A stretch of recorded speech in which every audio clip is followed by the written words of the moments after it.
evening and welcome to the Tuesday, July 18th, 2023 meeting of the Greensboro City Council. We are in the Katie Dorset Council Chamber. People wishing to speak must sign up by 6 o'clock by using the Q-Minder kiosk just outside the council door.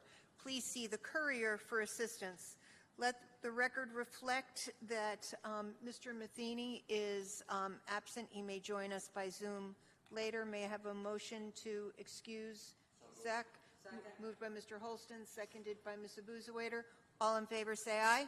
Aye. Opposed? That passes 8-0. Please silence any electronic devices. If you must make or receive a phone call, kindly do so from outside the chamber. We will begin tonight's meeting with a moment of silence.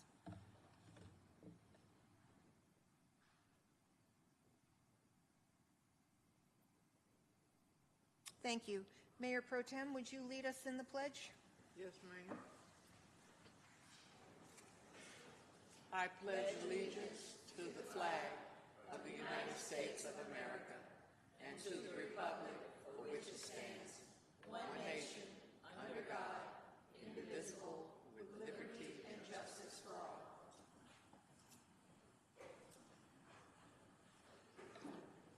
The City of Greensboro is committed to promoting an environment that is free of discrimination, bias, and bullying. In order to maintain a safe space for all speakers, members of the audience or speakers from the podium who are intentionally disruptive to the meeting or ridicule other speakers will be given a warning, and if unheeded, they will be removed from the meeting. That person will be suspended from in-person participation for 3 months. In order to preserve their right of free speech, they can attend virtually by Zoom, by phone, or by email. It is the goal of the City Council that this chamber is a welcoming space and that our residents feel empowered to bring issues of concerns before their elected officials. Speakers are allotted for 3 minutes for comments on specific agenda items. Zoning matters do allow for a 15-minute presentation both for and against the rezoning.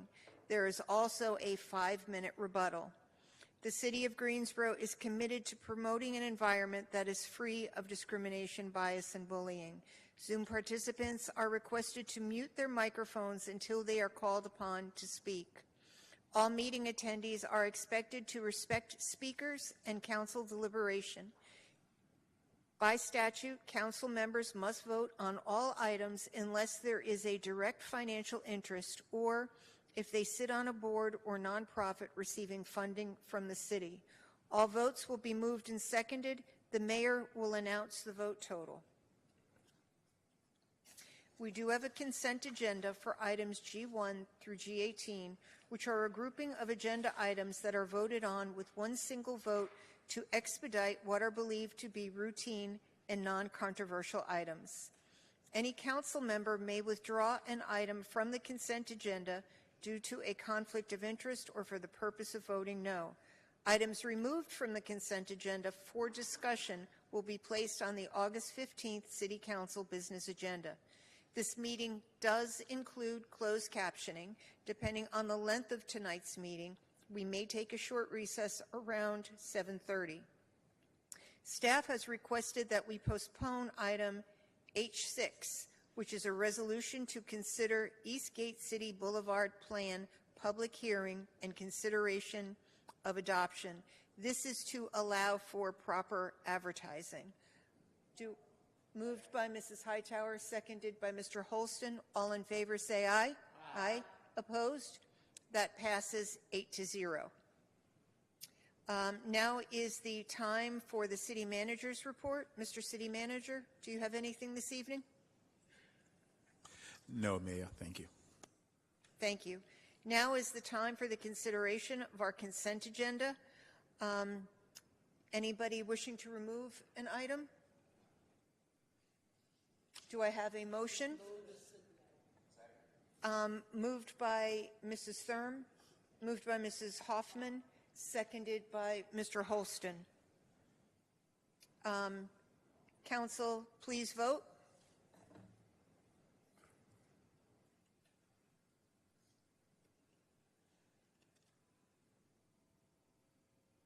and that passes 8-0.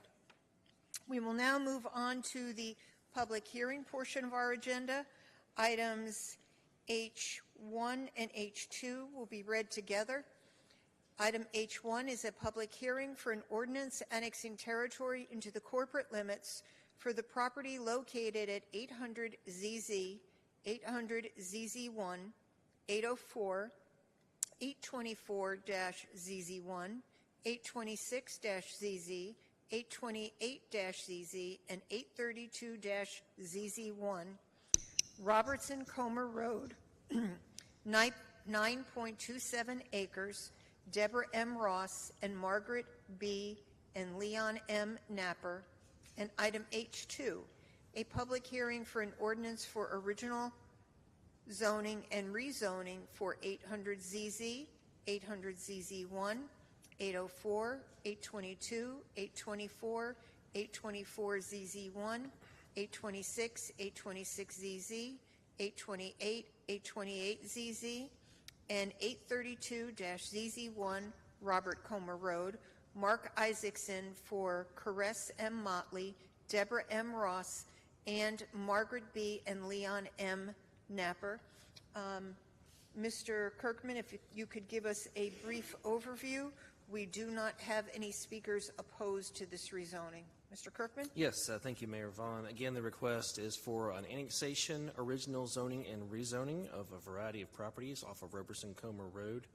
The current zoning is County AG for those properties outside the city's jurisdiction and City R3 for those already in the city's jurisdiction. The request is to rezone to City CD RM26 Conditional District Residential Multifamily. North and east of the subject properties are currently zoned City PUD Plan Unit Development. South of the request is a combination of R3 Residential Single Family and CD RM5 Conditional District Residential Multifamily. West of the request is zone City R3 Single Family and City CD RM8 Residential Multifamily further to the west.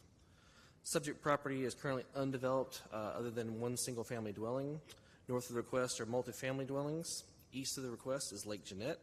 South of the request are single family dwellings as well as undeveloped land, and west of the request are single family dwellings. These properties are designated as residential in the future land use map of the comprehensive plan and as urban general on the future built form map of the comprehensive plan. There are two conditions associated with this request shown on the screen.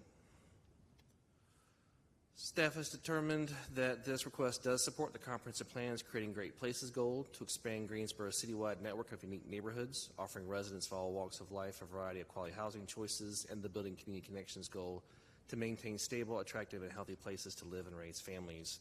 The proposed request as condition does permit uses that are complementary to those existing in the surrounding area, and staff notes that care should be taken with respect to building orientation, materials, height, and visual buffers to ensure appropriate transitions to the lower density residential uses on the adjacent properties. Staff is recommending approval of these requests. The Planning and Zoning Commission heard these requests at their June 12th meeting. They voted unanimously to recommend approval of both the annexation and the original zoning and rezoning. At that meeting, there was one speaker in favor of the request and one speaker in opposition. I can answer any questions. Again, Mr. Isaacson is here for any questions, or do we have a motion? I move item H1. Second. So that has moved and seconded. Well, nobody spoke, so there's... That's what I've been telling you when people... Council, please vote. And this is for the annexation. And then the next item will require a statement of consistency. And this passes 8-0. Do I have a motion for H2, which requires a statement of consistency? Second. Moved by Mr. Holston, seconded by Mrs. Abuzawader. Council, please vote. He has to read it. Oh, that's right. Don't vote yet. Don't vote. Mr. Holston? Thank you, Madam Mayor.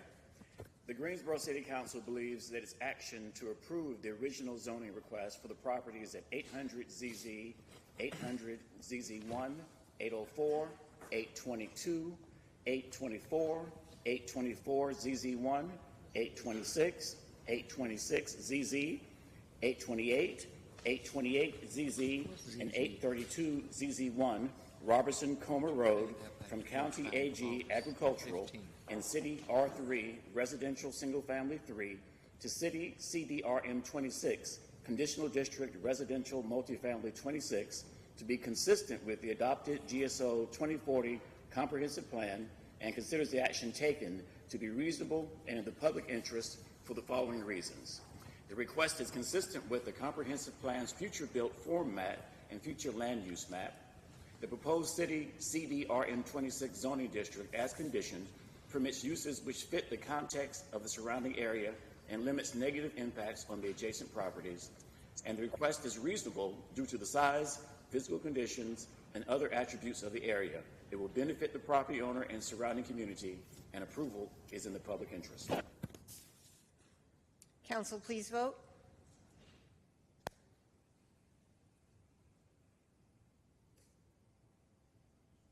And that passes 8-0. Thank you. We now move on to item H3, which is a public hearing for an ordinance for rezoning 1801 Coode Road and 1199 Pleasant Ridge Road. Tom Terrell for SMHM Properties, LLC. We do have speakers both for and against. Mr. Kirkman? Yes, thank you, Mayor Vaughn. Again, the request is to rezone from R3 Residential Single Family to CDCM Conditional District Commercial Medium. North of the request is zoned R5 and CL. East of and south of properties are zoned R5. West of the subject property is zoned CL, R5, and PI, and then south of properties are zoned CDRM 26 and CDLI. Subject property is currently undeveloped other than two single-family dwellings. North of the request are single-family dwellings. East of the request is agricultural use. South of the request are multifamily dwellings, as well as an industrial use, and then west of the request are single-family dwellings. Property is currently designated as residential in the adopted Western Area Plan and as urban general in the future built form map of the comprehensive plan. There are a number of conditions associated with the request. And as noted earlier, the applicant wishes to add one additional condition to the request, which is new item number 8, which I'll read into the record for the council. A minimum 6-foot tall opaque fence shall be installed along the southern property boundary from the southwest corner of tax parcel 97799, addressed as 1199 Pleasant Ridge Road, a distance of 50 feet. Move to accept the condition. Let the record reflect that Mr. Matheny has joined us. So there was a motion to accept by Mrs. Thurm, seconded by Mr. Holston. All in favor say aye. Aye. Mr. Aye. Okay, that passes 9-0. Staff has determined that this request does support the growing economic competitiveness big idea of the comprehensive plan to build a prosperous, resilient economy that creates equitable opportunities to succeed. And the proposed zoning district as condition includes conditions that limit the negative impacts on surrounding properties and is compatible with existing uses on adjacent tracts, and staff is recommending approval of the request. Planning and Zoning Commission heard this request at their June 12th meeting, did vote to approve the request. There was 1 speaker in favor and 4 in opposition. The decision by the commission was subsequently appealed within the required 10-day appeal period, and that was brings it to City Council this evening. I can answer questions. Any questions for Mr. Kirkman? Okay, we do have 2 speakers for and 2 opposed. Mr. Terrell?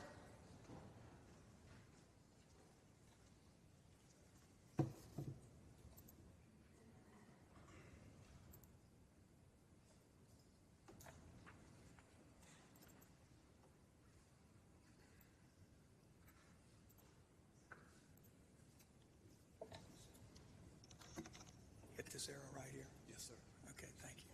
Good evening. I'm Tom Terrell, Fox Rothschild, 203 North Elm Street. Pleased to be here on behalf of SMHM Properties. This is a transitional zoning up north of the airport.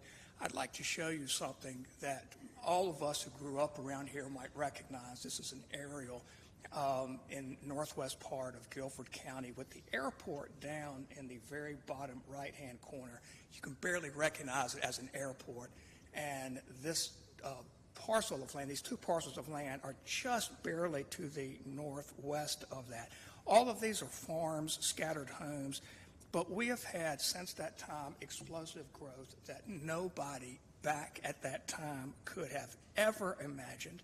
And if you look on this aerial up in the northwest, as one of the two parcels that is in red, and you can see how close it is to highways and the airport and to multifamily and other growth that has come into the area. We're going to talk a little bit about the Western Area Plan that was started in 2011, but since that time, the city has done its own plan that includes some more modern designations, and it has something called urban general, and this is in the urban general portion of the comprehensive plan. And when you look at the description of urban general, it does say, and I've underlined this among other things, it's for increasing development intensity along existing corridors, of which clearly Pleasant Ridge Road is one of those corridors. We have followed that Western Area Plan, and we've been increasingly successful with what we said we were going to do. We said we should market the Western area as a logistics hub. We did that on steroids. It says we're going to attract aviation industry work. We really have done that. We didn't expect to be as successful as we've been. Improve the transportation network. It's unrecognizable from where it was 50 years ago. Facilitate infrastructure improvements. Again, we've done that on steroids, and every time we've done that, this whole area becomes yet more dynamic and growing, and it affects other areas that are integrated with each other. I got this data from the airport itself. We have spent tens of millions on airport infrastructure. 106 million, boom. Hangar construction, 56 million. A taxiway bridge, $84 million. 15 million for site work. There is 1,000 acres that's either being developed or can still be developed. The I-73 corridor did not exist just a few short years ago. And NC-68, from where I was as a child, I would not be able to recognize that today. And the growth keeps coming. It's not just Toyota, but it's Toyota's expansion. It's not just Boom Supersonic. And then Siemens came here with 500 and some jobs just in the next county because of our rail infrastructure. Marshall Aerospace has just announced. Honda just announced an expansion, and our housing cannot keep pace. No matter what we do, we can't keep up and find enough places for the jobs being created. These are I'll show you some headlines from the Business Journal. Boom is on track for a large-scale hiring ramp-up in 2025. That was an article just from this past April. Marshall Aerospace picked PTI from 30 contenders. And that was just a few weeks after that other article. Marshall Aerospace is big, but it leaves plenty of room to keep growing. And just yesterday, this was the headline in the Business Journal: Aerospace talent cost helped convince Honda to expand in Greensboro.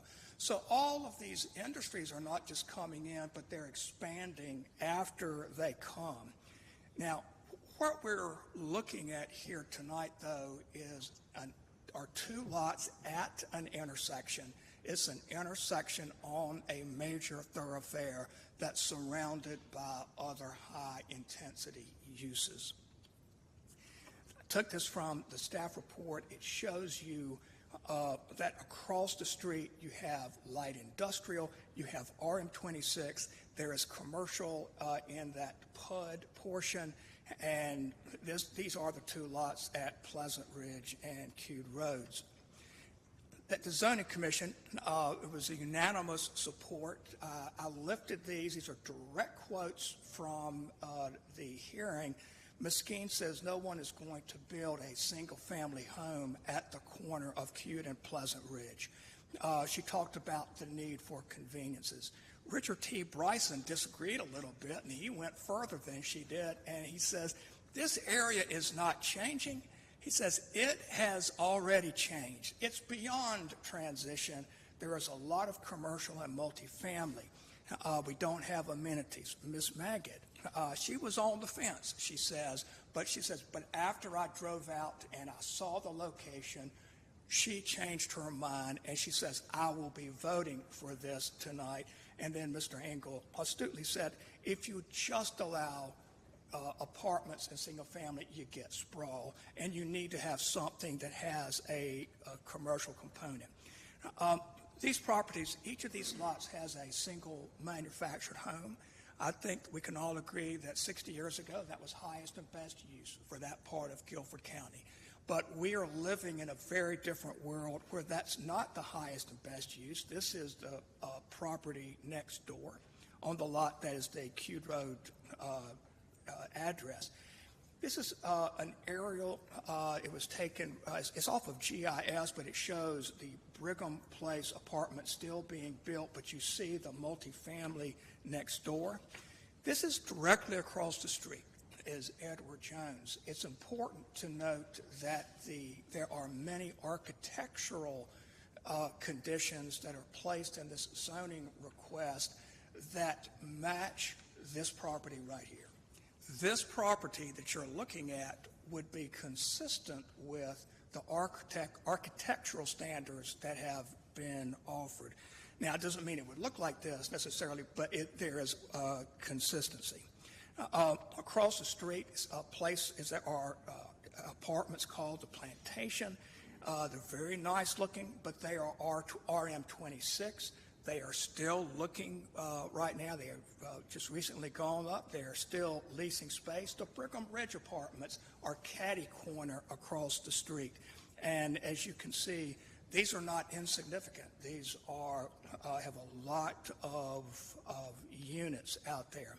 If you go 1,000 feet to the east, this is what you see. Market America and shop.com. A tremendous amount of traffic on Pleasant Ridge. And this is, of course, what we are trying to attract. If you go to the southwest on Pleasant Ridge, you get some huge logistics facilities that are just gargantuan. And we have, as you can see right here, there are still more projects being built. We have had, this has primarily been a conversation with one adjacent owner throughout. We did have two owners who came to the neighborhood meeting, but we have, to make this compatible, we started out lowering it from the by right 50-foot height limitation to 20 feet, and at their request, we came down more to 24 feet. There are hours of operations limitations. Signage height has been limited. It's lower than what would otherwise be allowed. No internal illumination.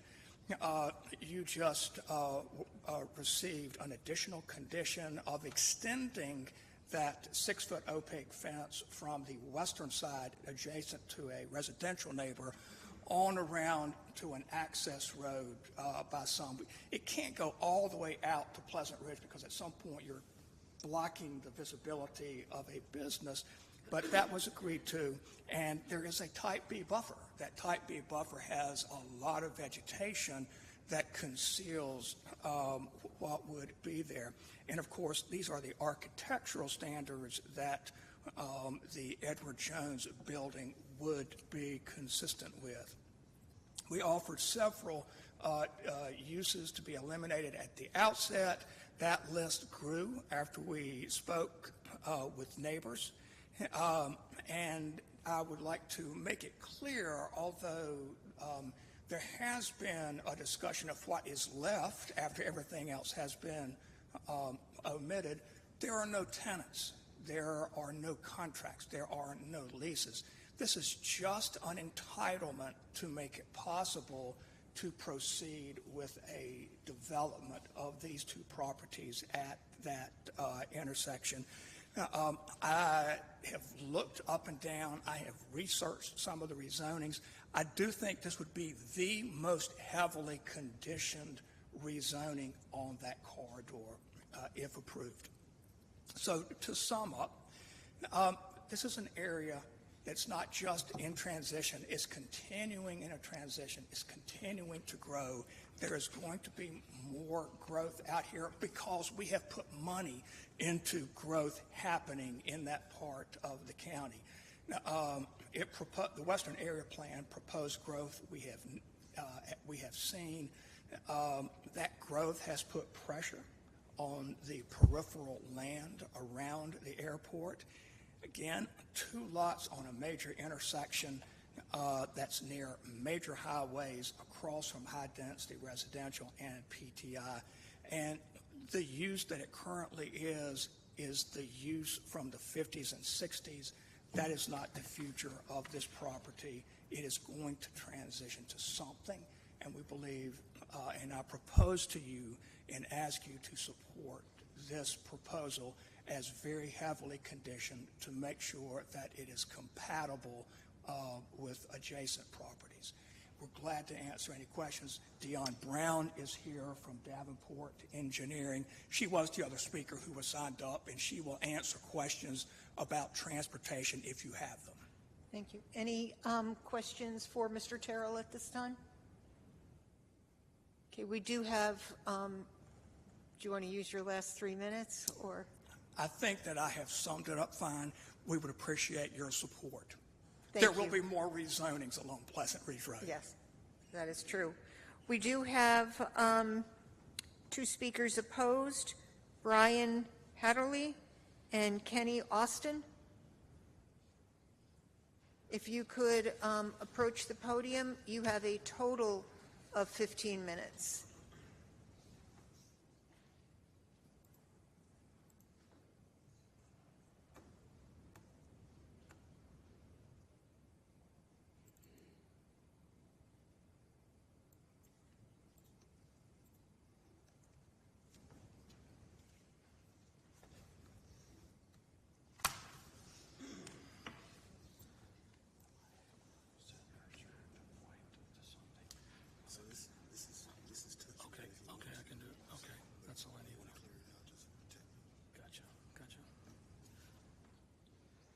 Good evening.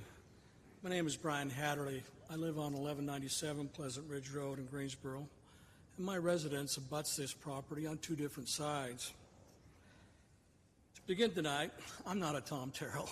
I've worked with him well the last couple months with all of his experience.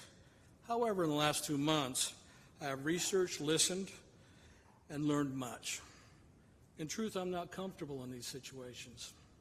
I prefer to compromise rather than confront.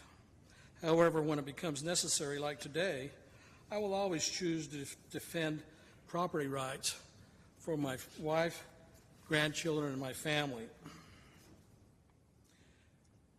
In Mr. Terrell's presentation, both in June and tonight,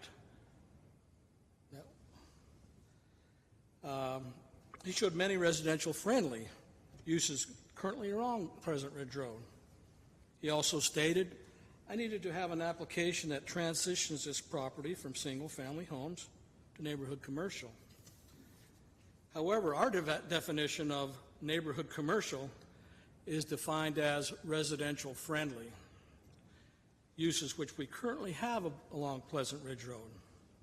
All of these uses to be shown and have been shown tonight are good neighborhood commercial uses. We commend you for having done a very good job in zoning decisions along this part of Pleasant Ridge Road in the past to be residential-friendly commercial uses. Yesterday, we submitted a request to resolve our opposition to this proposal. However, the applicant declined these 2 reasonable requests. These are the uses which we could not find common ground with the applicant. Convenience stores with fuel pumps, any use of drive-through facilities, or I offered at least pointing the drive-through speaker away from being directly to my home. Mr. Terrell tonight again indicated that they had limited hours, but he chose not to show that on the slide tonight. The limited hours they're going to have is 5 a.m. to 1 a.m. meaning that there's only 4 hours during the day where that drive-through would not be used, and the speaker would be currently directed right at my home, which would be about 75 feet from my property line in my home. So that begs the question, why are we looking to change this positive trend of good zoning decisions along Pleasant Ridge Road and permit gas stations and drive-through facilities? To further this point, here are some of the current zoning restrictions on Pleasant Ridge Road which would prohibit these two uses. And Mr. Terrell just went through this. This is conditioned to light industrial property right across the street from me and my home, as you see on the slide. It prohibits drive-through service, convenience stores with fuel pumps, and gasoline service stations. These other properties right across Pleasant Ridge Road from my home are zoned either business commercial park, like Edward Jones, the light industrial I just mentioned, residential multifamily, or the PUD with low, medium, or high mixed uses. It should be noted that 4 of these 5 zoning districts across the road prohibit a drive-through. Also, 4 of these 5 zoning districts across the road either prohibit a convenience store with fuel pumps or require additional standards. And another property nearby prohibits eating and drinking establishments. So I would state again, why are we looking to change this positive trend of good zoning decisions along Pleasant Ridge Road? Now let us look at future development. Mr. Terrell has shown this map. He did again tonight. And you can see it pretty well. But it's depicting all of the airport expansion in recent years. And notice this very itty-bitty property in red, which is very hard to pick out, even minuscule. This is the property in question tonight. Now, I am in favor of the overall airport expansion and have been for many years. When I was a local college dean for business and industry, with a campus near this property, I participated in many meetings dealing with the initial discussion of the Aerotropolis concept, if you remember that, which we now see is coming to fruition, and I think it's great. I would submit that this proposal before us tonight is not a critical component of this plan. This property is small and really inconsequential to the large overall airport expansion plan. But on the other hand, this small speck of land is very consequential to me, my family, and the neighborhood as far as its planned use. And finally, we have all agreed many times in these meetings that additional workforce housing is a key component for development in our area in the Western Plan. This proposal tonight currently would allow townhouses, twin homes, assisted living, and other family dwelling uses on this property. So why does the applicant desire to place focus on a gas station in our neighborhood? As we look at these larger parcels of land as shown here in relation to my house being here, the large farm here, and this undeveloped forested land on this side, these tracts are what's going to drive the development of this area, not this small 2 acres. Setting a precedent tonight in approving this proposal with uses that are contrary to what is currently zoned on either side of Pleasant Ridge Road would be unwise in our opinion. Now let's discuss 4 very important questions. Do these applicant proposed uses align with the future development of these large parcels of land to the east and west, which I noticed? Well, we really don't know. Now, an assessment is really premature at this time, as is this zoning proposal tonight is very premature. Second question, are these current proposed uses following the development pattern that we have demonstrated, and Mr. Terrell did, and has already been achieved on the south side of Pleasant Ridge Road. I would say they would not be in agreement with that. Looking at this map again of the surrounding areas, are these proposed uses the highest and best use for this small parcel of land and for the surrounding neighborhood? I would defer this question to you all, the City Council. You are in the best position to answer this question due to your vast experience in these situations. But I myself would suggest the answer to this question would also be no.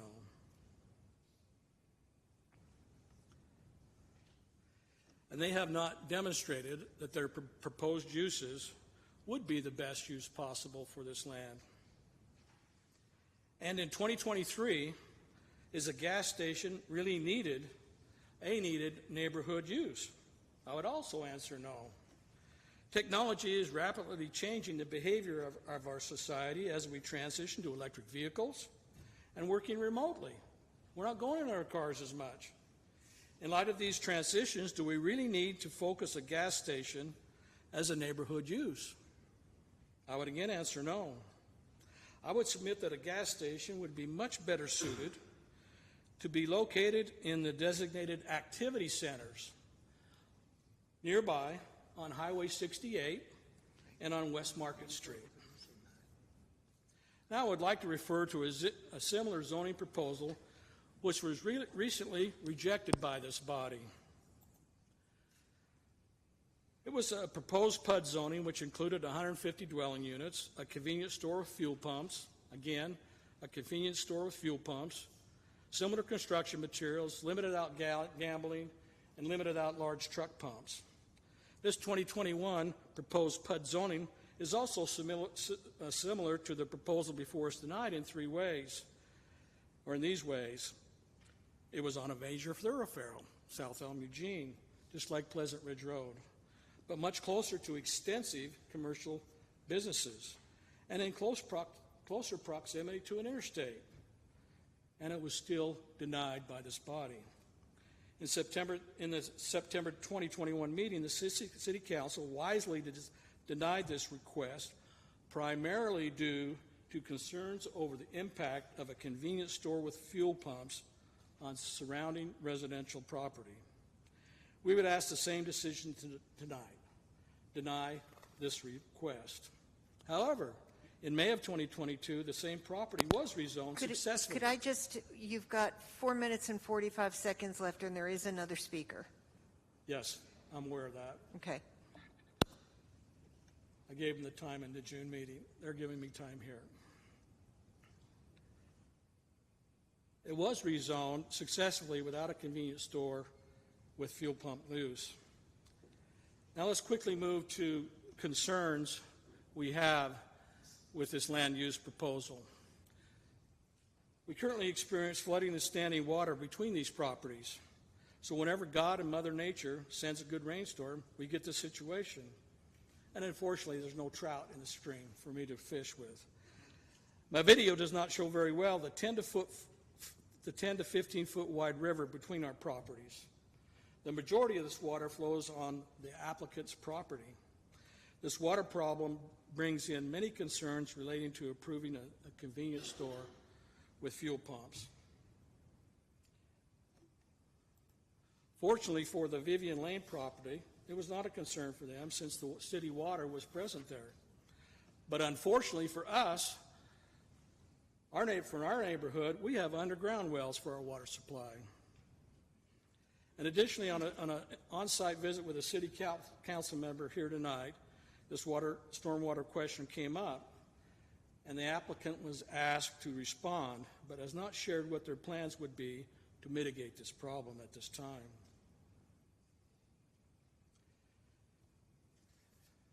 I'll reserve some of my remarks for rebuttal. The last thing I'd like to bring up quickly is maintenance upkeep. Since the property's annexation into the city of Greensboro 7 years ago, the owner has been anything but a good neighbor. Here's a list of violations. Since 2019, I've had to deal with grass growing 2 to 3 feet high every spring which has produced rats, copperheads, snakes, and other varmints. I attempted for many months to contact the owner and the property management folks with no helpful success. So I turned to the city of Greensboro, and me and Roddy Covington have become very good buddies. They have been out and has helped us out.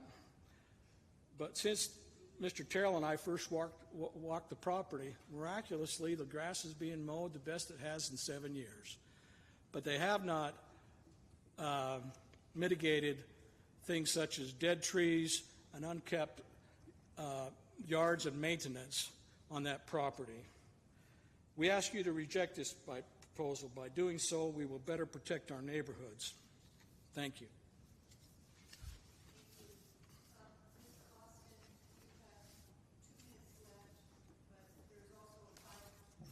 There's also a 5-minute rebuttal that you can start us off on.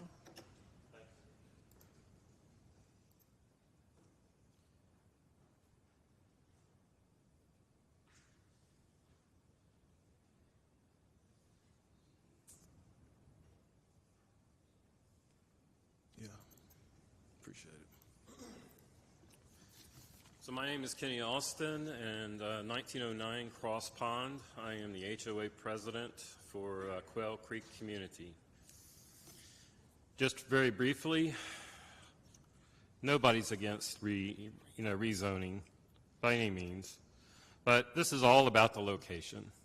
Location, location, location. This is not a good location for a gas pump or any kind of chemicals to be placed into the ground that would threaten or gamble with our well water. This is not a great location that will promote more traffic on a corner that is used for us to get out of our neighborhood. There's only two methods, as you will see in my deck a little later, for us to actually leave our neighborhood, and this is one of the major ways. Also, I'm a part of the corporate world. I've lived in Greensboro for 50 years. And car option, excellent, goals, the big ideas. I've learned a lot about everything that the city has their goals and strategies set up. But this really isn't a car optional option, especially with a busy street called Pleasant Ridge, and enticing pedestrians to try to cross that street in order to reach whatever ends up at this spot. So I ask that you deny this request as a result of the fuel pumps and the fact that it will be a public health risk for our neighborhood and our water wells. It doesn't really go with the Western Area Plan. It's not really car optional or car optional at all, and drive facilities will only clutter that section for us. At this time, I'd like to ask for a few of the residents to stand who are opposed to this. Thank you very much. I'll continue later. Thank you. Mr. Terrell?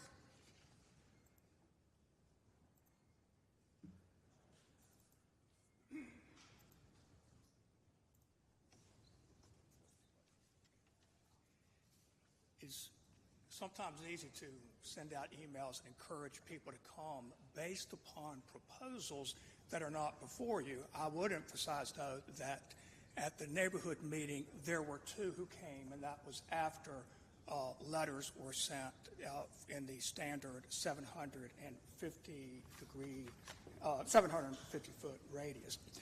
I want to make one point very, very clear. There is no fast food proposed. There is no drive-through window proposed. There is no tenant. There is no buyer.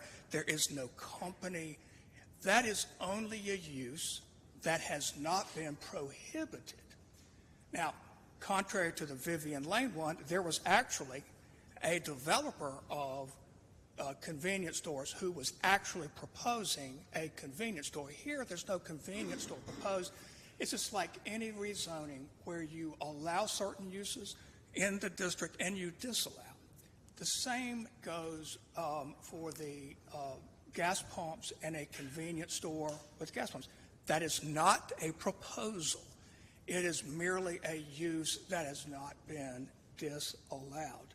If you look at the traffic impact study that was done by Davenport Engineering, in fact, neither of those uses are shown on a site plan. The only use shown on a site plan is a commercial building or a building that would house tenants, sort of like Edward Jones. That is what is on that site plan.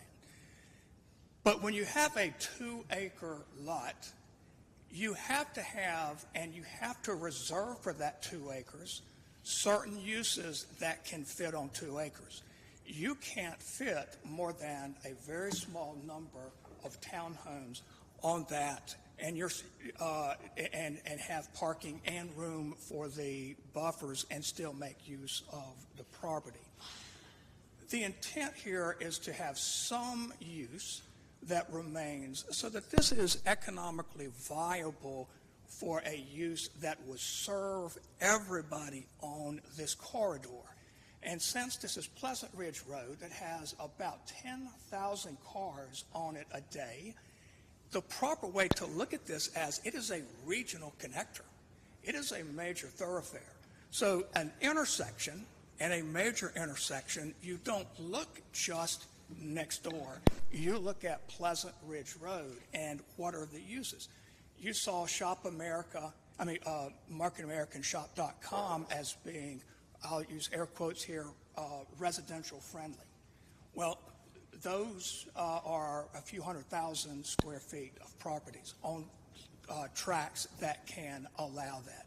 This is 2 acres, and to have some type of transition for these 2 acres at an intersection, there has to be something that works and that is marketable. But I cannot emphasize enough that it is something, there's no specific use. There's just uses that have not been prohibited. Finally, on the issue of flooding and the issue of underground tanks, those are not zoning issues. I know that citizens try to make them zoning issues. It is part of the public hearing narrative. But the fact is, the companies hire engineers. The engineers do studies, and those engineering studies are studied by engineers who work for the city. And those considerations are taken out of the political conversation. Same way with underground storage tanks. If there were some, we have them everywhere throughout Guilford County, the city of Greensboro, that are near residential properties. That is not something that we prohibit. There's not a rule anywhere in North Carolina that does prohibit that. So they are much safer than they used to be. It is something that you can say you have a concern about, but in this case, it is, I'll just close with a repetitive point. It's something that has not been prohibited. Thank you. Thank you.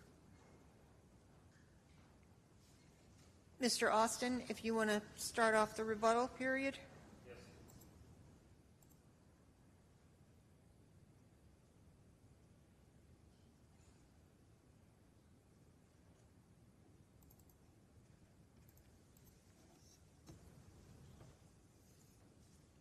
Thank you.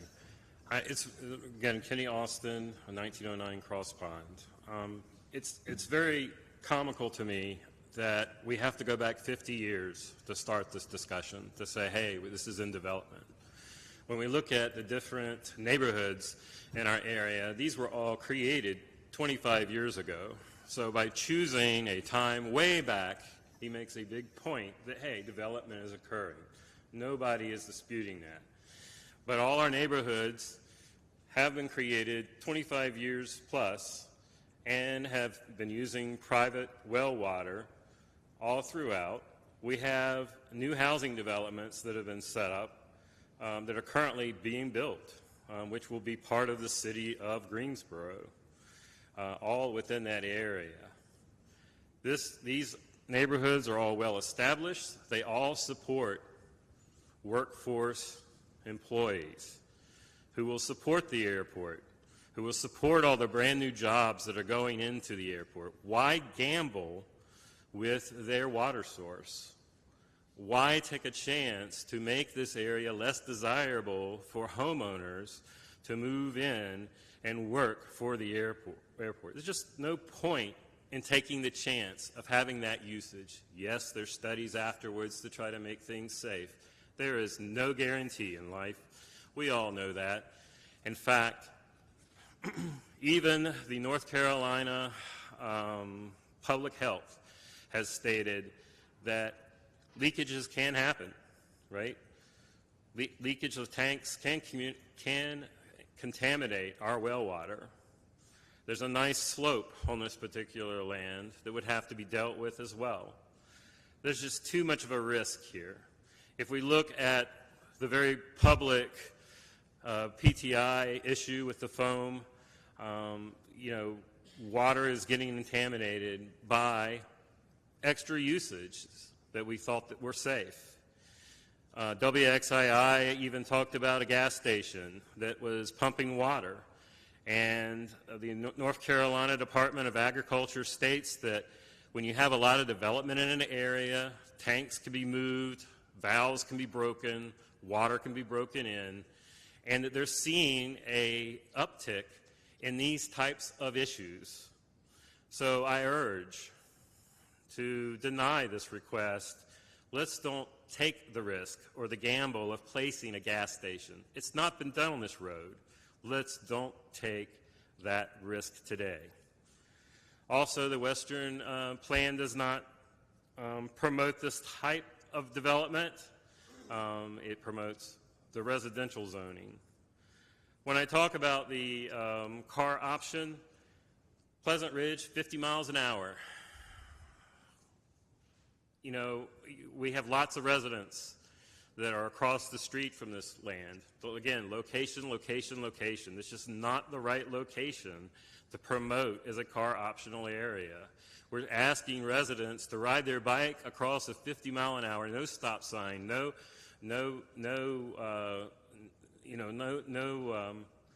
light or anything there, no walkway. Even with that, it would still be a risk to those citizens.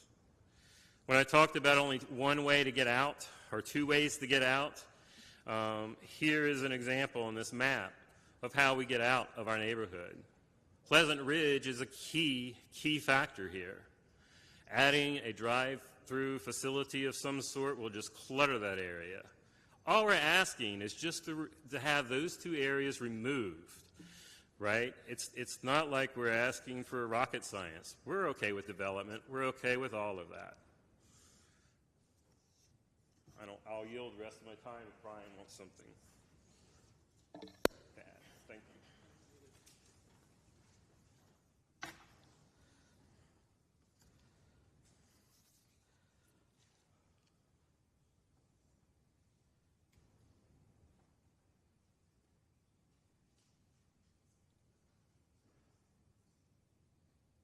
Do I need to state my name again? Brian Hatterley, 1197 Pleasant Ridge Road, Greensboro.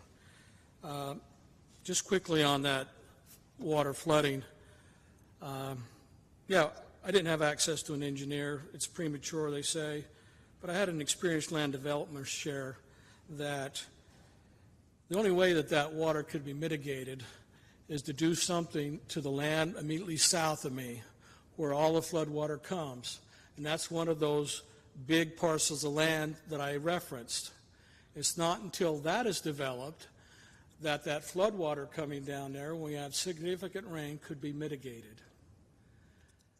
That's the only way that he could see, and we're using the reasonable person standard here. What would a reasonable person think? And thank you.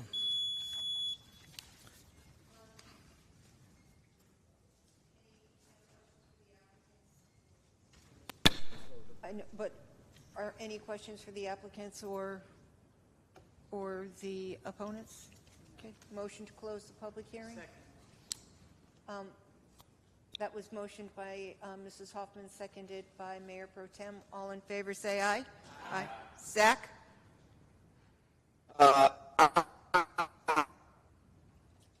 believe that is an aye. That passes 9-0. Any questions, comments, motions? Mrs. Hoffman?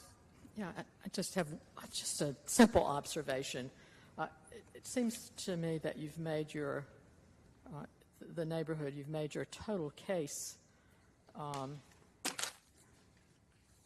your total opposition being to that there's going to be a gas station at this location, and yet we have no way of knowing that. And I would say to you, I think that there are two conditions which probably make that not very likely. And that's one, that one of the conditions allows no signing with no internal illumination. And secondly, I think the materials that are conditioned, which are brick, glass, stone, hardy board, or similar material, to me, probably make that not very likely either. So those are just, that's just an observation that I have regarding the case and your thoughts that were presented. So thank you. Thank you. Any other questions, comments? Mrs. Hightower? Hi. So I hear Mrs. Hoffman say that, but I would say one of the conditions, the fact that they're going to open at 5 a.m. and close at 12 o'clock at night, is probably when most convenience stores are getting their revenue, even though I think if they had a condition for no convenience store would have probably been more of a compelling argument. But I've heard some concerns from the neighborhood that kind of resonates with me, and I think the environmental concerns, and I know we have to look at land use, but is that the best use of that land in that particular area? So in listening to the neighbors, reading the information, seeing the neighbors come out, I've read the emails also that they've sent, I think there is some pause for concern. So I'm going to vote against the rezoning for tonight.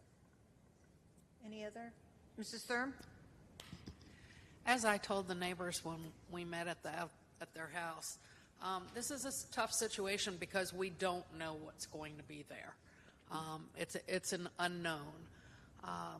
As Councilwoman Hoffman said, there are a number of conditions that I think make it unlikely that there will be, very unlikely that there'll be a gas station, whether it comes from the size of the property, the size, the location of it, the conditions about how high it can be, the signage for sure. I think when you look at that signage issue, limitation, and just the general requirements of the building, I think it's very unlikely that it's going to end up being a fast food or a gas station.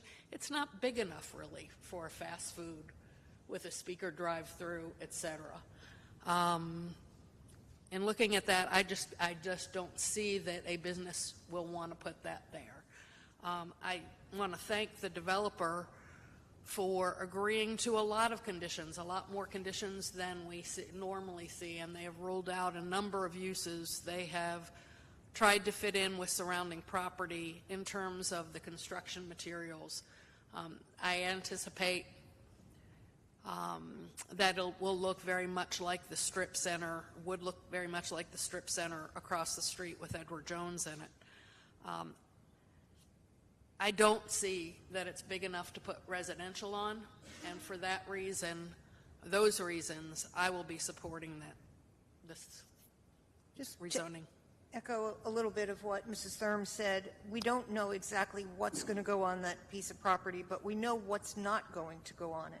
And some of the original items that were conditioned out was all uses listed in overnight accommodations, bars, nightclubs, brew pubs, mobile food vendors, ABC stores, pawn shops, sexually oriented business, all categories listed in vehicle sales and service, all uses listed in light industrial, all uses listed in heavy industrial.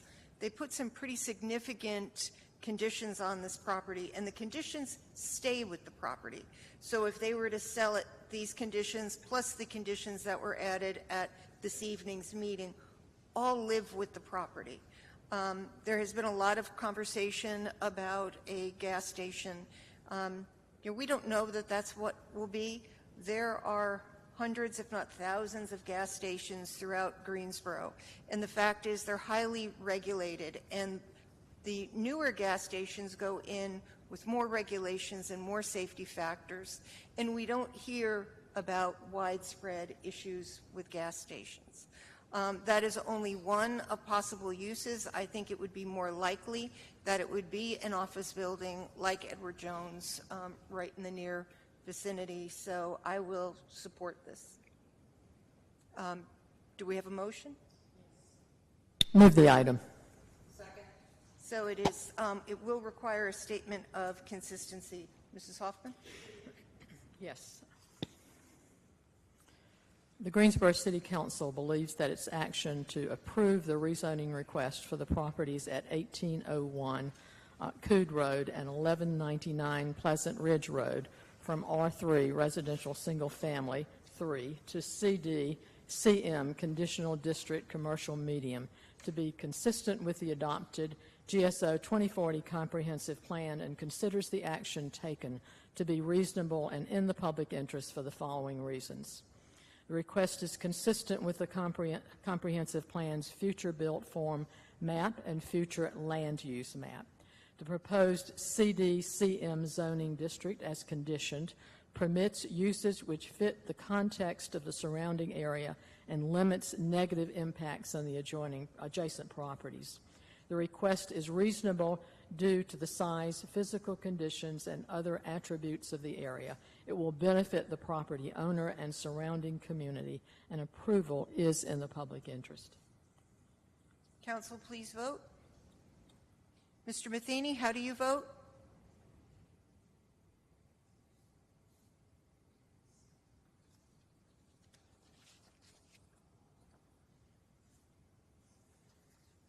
Is he still on the Zoom call?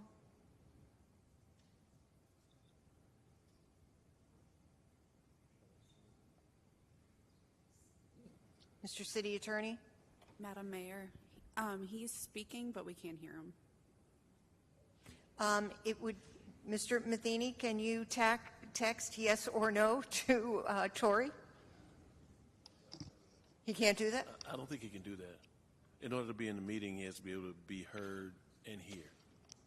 So can we excuse him for this item? Sure. Moved by Mrs. Thurm, seconded by Dr. Wells. He's still on the meeting. He just can't get the volume to work. Yeah, but I thought it was an order. But okay.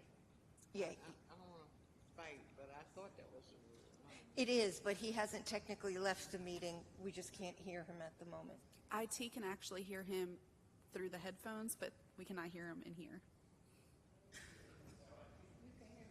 I think it has to be a public vote. Yeah. So the vote to excuse Mr. Mazzini for this item was moved by, I'm happy to, yeah. I think it was Mrs. Thurm, and Mrs. seconded by Dr. Wells. All in favor, say aye.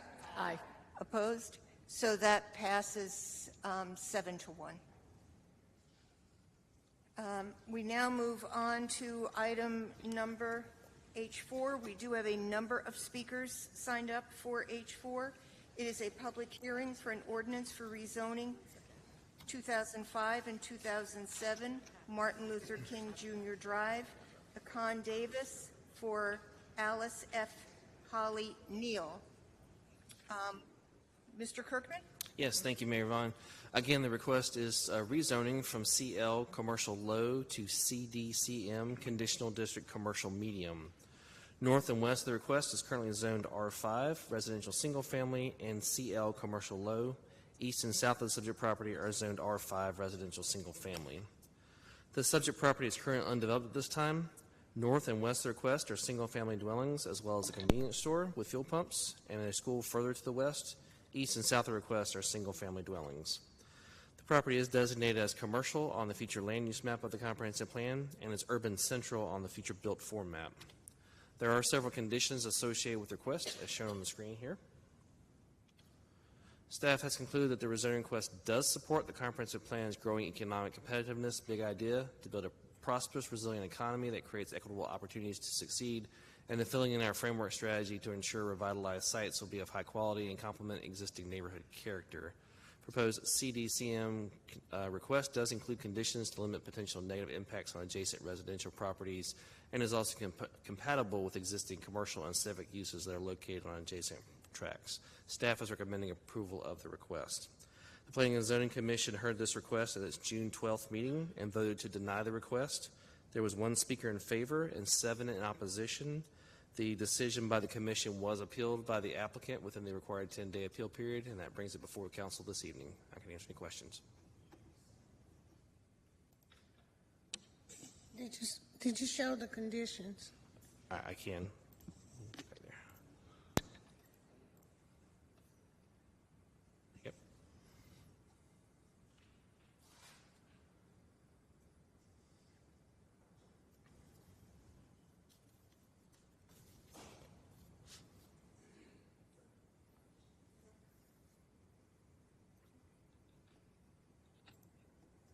Mrs. Hightower, did you have a question? No, I just asked. Oh, okay. Thank you. Condition. We'll start with those in favor of this item. And we have Barbara Davis, Alice Holly Neal, and Akan Davis. You can speak in any order that you choose. You have a total of 15 minutes. There will be a 5-minute rebuttal.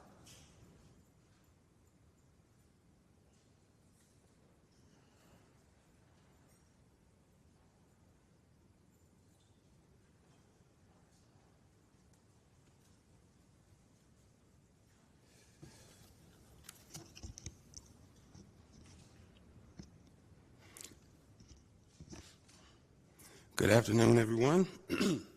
My name is pronounced Akan, last name is Davis, and I'm here representing my business tonight, King's Automotive. It's certainly a pleasure to be here. My address is 4321 Creekdale Drive, Greensboro, North Carolina, 27406. And again, it is a pleasure to be here. And again, King's Automotive, for those of you who don't know, does business as Davis Enterprises, does business as King's Automotive. Just a little bit about my background. Excuse me, I'm a little nervous, but I'll settle in. I think my background is very important. I have 22 years of automotive experience. I've done everything you can do in the business. I've been a GM, GSM, finance manager. Excuse me? To ask you to stay closer to the microphone so everybody can hear you and our viewers can hear you. Yes, ma'am, no problem. All right, again, just a little bit about me, as I was stating. I think it's very important to know that I'm a local businessman trying to stay home. I'm a father of 4. My oldest is a recent graduate of North Carolina A&T. Along with me comes the Bethel Initiative. That is my way of giving back to my community. And not only do we give away cars per year, we also do food, clothing, school supply, things of that nature. With 22 years of franchise experience, I'm not a traditional used car dealer. My mission and vision is to provide quality automotive sales and service with the spirit of excellence. My vision is to build in community, as King's is a dealership that's for the people and by the people. I say that because King's is built from the people in and around this community, many that stay right there in the immediate area. One of my purposes for wanting to stay home is wanting to do business in the Bimbo community to help preserve the rich culture of the community. A lot of them call it the old Gold Coast, and it's very important to understand what used to be there, but also what has the potential to continue to make the area grow and thrive again. One of those that's right there in the Bimbo center with me, where my temporary location is Big Wheel Transportation, which at 5 to 7 o'clock in the morning, they roll out 50 cars to serve this community. So to be right there with them and wanting to stay in this community is important. As a graduate of Carolina Christian College, we learned that if you're going to do business or even church, it doesn't matter. You have to want to serve the needs of that community. And I have done that for many years. Not only some of my past is very important, but I don't have time for that. But I think it's also very important to know that I've stood right here in support of City Council. As Dr. Wells was sworn back in, I was here with my pastor, her pastor, and it's been a challenge, but it's also been out of love to help continue to support the community. This is King's temporary location.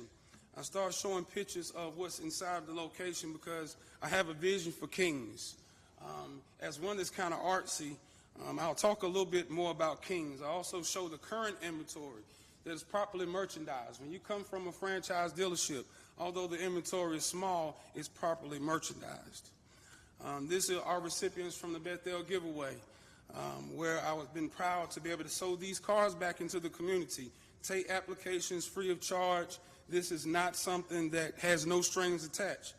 I was proud to give one to this young man here who is a disabled veteran and has a long story. Now I start to get into my business plan. My business plan is to build in community in accordance to the 2040 plan and support the needs of the local community as it pertains to automotive sales and service. We have a lot with inflation. As dealers, we can tell what everybody charges, and the majority of your top dealers are still charging $2,000 to $3,000 over book value. We can bring competition to some of those facilities, even when it comes to interest rates. In and around that community, everybody may not be able to get traditional financing. Now, because I have a large customer base coming with me, that consists of about 200 to 300, the majority of my business will be primary business, but there will be some on-the-lot financing. Repeat customers also provide great trade-ins. These are the people that already live here. I'm just trying to keep them home this time. I support over 15 local vendors, to where, as accounted for the last 3 to 4 months, I have spent over $10,000 in supplies, parts, sales, and service. In 20 years, Davis Enterprises hopes to be a staple in this community that it has already residential and commercial usage together.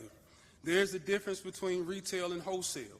I have been compared to people that are not real dealers, that go to the auctions and buy cars and buy broke down cars and wreck cars and use them for parts. That's not retail business. I come from a franchise world where I have had a lot of success over the years, and I have been very fortunate. This is an example of one of my faithful customers. I won't say her name, but she lives right around the corner from the Bimbo Center. It's been a pleasure, as she wrecked the car, to sit down with her and plan the next one, and her to be able to come around the corner and get her car instead of having to go to High Point. The 2040 plan and how my business fits.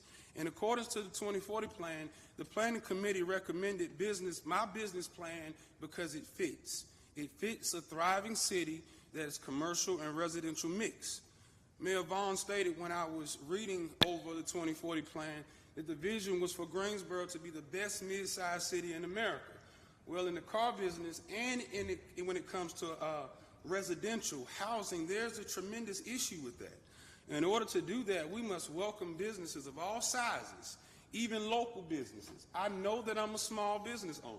I know that I don't have a lot coming behind my name, but I have planned for this portion of my career, and I'm very fortunate to be able to be here.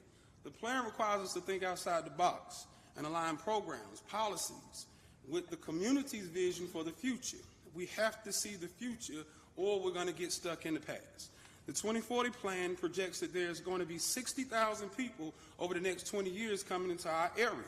And with that being said, they're going to be service-related, education, health, and the majority of those will require traveling in and around the Piedmont Triad area. Just like the Toyota battery plant that's coming, 20 to 25 miles, there's no public transportation en route. This is King's business plan. It's done by Edward Collins, one of the most popular civil engineers here in town. I have lost some usage of the land with the 15 feet barriers and the encroachment, but it allows me to start with 20 cars and 7 to 10 parking spaces, which is more than enough for the moment until the expansion is able to take place. King's Automotives has the ambition to be a franchise dealer. I don't have funds to go and pay $400,000 or $500,000 for a franchise dealership now, but I have the customer base and I have the business plan that is already in place and active to be able to help me grow from there. As the original Genesis concierge, when Hyundai broke off the Genesis brand, I have been an employee of Hyundai for 20 plus years until it's time to break in, to break off and start my own. When it's time to buy, as the original Genesis concierge, Hyundai will recommend me as a dealer. So my aim is to end up buying a Hyundai franchise. I can't say that for certain, but as the original concierge, I also drive the product. Many of my family members and friends have it as well. The 2040 plan, and again how it fits.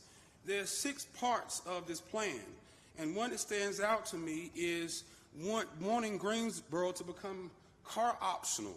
However, there's limitations in the public transportation sector that will not accommodate a lot of people that's traveling in and around the area.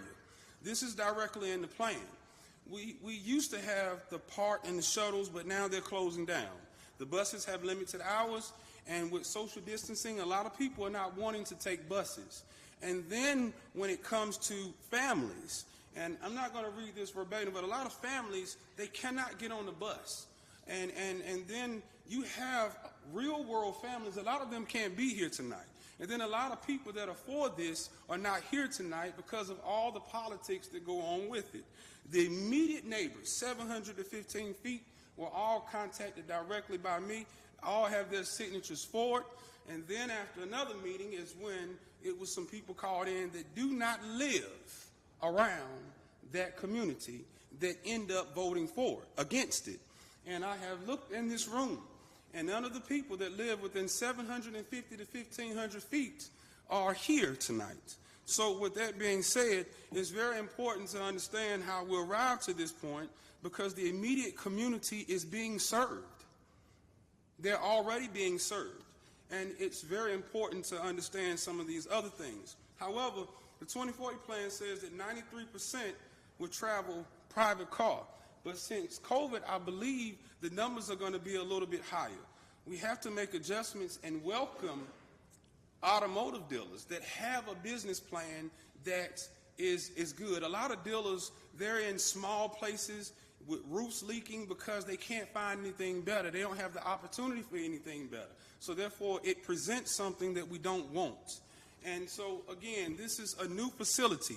And I think that as I get to the land usage, it's very important that this land has encroachment, as we'll see this house here. A lot of people can't use it. When we start talking about land usage, somebody that was born and raised here and has given back here, I'm able to use a piece of land that will continue to help our community. It's very important to understand that the whole Bimbo Center is commercial medium and has the potential to thrive. And it's been said to me that we want other businesses there. But behind my office in the Bimbo Center is 5,000 square feet broken up into 3 offices that used to be doctor's offices. That's the potential for those areas to be there. That's the reason why the businesses have to be there in order for the area to thrive. I heard a lot about the gas stations, and I took so many notes. Right across from this piece of land that's stated commercial low, I don't have the best picture of it, is a gas station. It's already a gas station across from it. And so there's a lot of commercial medium usage. I don't know how a gas station could be commercial low, but that's another conversation. So again, the majority of the Bimbo area and Martin Luther King area is commercial medium. Underutilized land and condemned houses. A lot of people are not going to want to build beside a condemned house. But essentially, I know that it's because of what used to be there. Yeah, there's a lot that's been done to clean it up. We don't have all that drug activity in the Bimbo Center that used to be there. But at the same time, these immediate houses, and then all of a sudden, now one of the houses burned down less than 2 weeks ago. So not to mention that I had a very close church member's grandson die as a drug overdose in one of those houses. That's one of the things that the Bethel Initiative will be able to reach. And even my own mother that's ahead of that, because we also have a drug rehab facility in the Bimbo Center. Land usage and restrictions, they were listed, but there's a lot of concerns, and I read some of these, but I wasn't given the rite of passage to be able to speak to people the way that I should. So the restrictions are already listed, but there were some concerns about oil and things of that nature. Automotive facilities have restrictions to where you have to have containers for those. And there's an opaque fence that is going to be built. The gentleman on the back side of me is one of the biggest ones that's in favor of it. And when I said that I was going to build a fence for privacy, he said, man, that's all I need. As a matter of fact, I only found one neighbor that wasn't in conjunction with the dealership until we got to a certain meeting. So there again, there's a difference between wholesale and retail. There'll be no junk cars for parts. Immediate community supports the dealership and knows that I'll be giving back to the dealership. There'll be landscaping, professionally created, sidewalks to preserve the walking, not take away from it. All I ask is for you all to support a local business that's already here. This is not a business idea. This is an active business plan, and I'm trying to stay right there in the community. There is a such thing as due diligence in the process, and all I ask is for you all to take some of the feelings and emotions out of it and look at what's a good business plan that will contribute towards the growth of this community and also fit the 2040 plan. That's my time. Thank y'all. Mrs. Buswaiter? Mr. Davis, yes, I do have a question. So you mentioned that part has closed down and no longer shuttles citizens. There's a lot of parts that are closed down, and the reason why I noticed that is because of where I used to work, which is in High Point, and I'm trying to, again, stay here in town. One of the biggest ones that went in between Winston and Greensboro shut down. Okay, I'm the chair of part, and we are very vibrant right now. We have not closed down, and yes, there are a few routes that we had to adjust and change because like employees weren't working there anymore or the companies weren't subsidizing anymore. But, you know, I'm sorry, but you really need to take that statement out of there because that is very incorrect. We are growing by leaps and bounds. During COVID, yes, we were kind of quiet because people were working from home, but now we are very vibrant at part. And, you know, we are regional. Toyota is talking to us. Boom is talking to us. So we are providing transportation. A lot of the companies will pay to get their employees to work. So I would really suggest you take that out of your presentation. And I would like to also say I'm a part more. Let me just say I'm a part board member as well, along with Chair Buswaiter. So I can absolutely confirm all that she just said. If I may, the specific one that I'm talking about, it may not be specifically in Greensboro, didn't mean to do that, but it is located in High Point, right off Main Street. That's still in Gifford County. And we are still looking at that, but you're implying that part has closed down and is no longer transporting citizens regionally. That is an incorrect statement. Well, let me apologize if it's stated for the majority instead of what I have experienced. And I think that, again, if I'm going to be held to that one, let me retract it and apologize. However, there are a lot of things that I've said that are facts, and it is still a fact that that particular one closed down, and there's a lot of people that I know that was depending on it. And again, it is the challenge to say that instead of opposing dealers, because of the transportation needs and concerns that we have, So it would be good you're to actually out of time unless you are asked a direct question? Oh, yes, absolutely. I was just responding. I do have a direct question for you. Wells. Mr. Holston? Thank you, Madam Mayor. I do have a direct question for you, Mr. Davis. Yes, sir. In your presentation, I saw an illustrative drawing, and then I also saw a statement about sales parts and service. Yes, sir.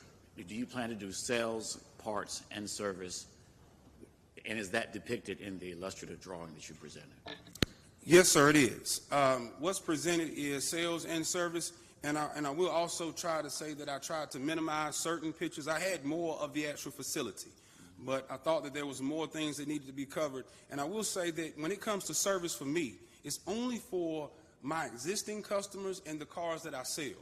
One of the issues with some used car dealerships is that if they don't have a service department, then if something happens to one of the customers' cars, then they have to source it out, and then sometimes it takes longer for the car to get fixed. So I'm not trying to start a service station. And again, that's what I've been compared to, is those that are running service facilities and not retail automotive facilities. So there would be very few cars that are left there for service. So your illustrative drawing shows, or would plan for that service to be interior service or exterior service? Well, it's going to be interior. So there's a two-bay car garage built onto the building. And then the plans are to buy the adjacent property next to it, which I've already been in communication with that property owner, that will allow the expansion. That allows for 2,000 at the maximum. And so essentially the goal would be to expand it over and make the facility bigger.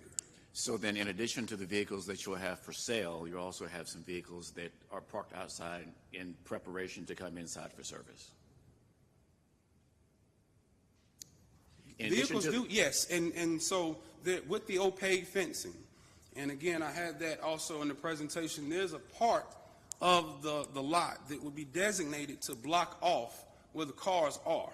So you would not be able to see the cars even that are there for service coming down the road. They'll be on the backside of the additional piece of the opaque fence. There's one that's going to come all the way around it, and then there's one that's going to block off the cars to where they can't be seen for service. You will only see, for the most part, retail cars. Yes, sir. Thank you. Yes, sir.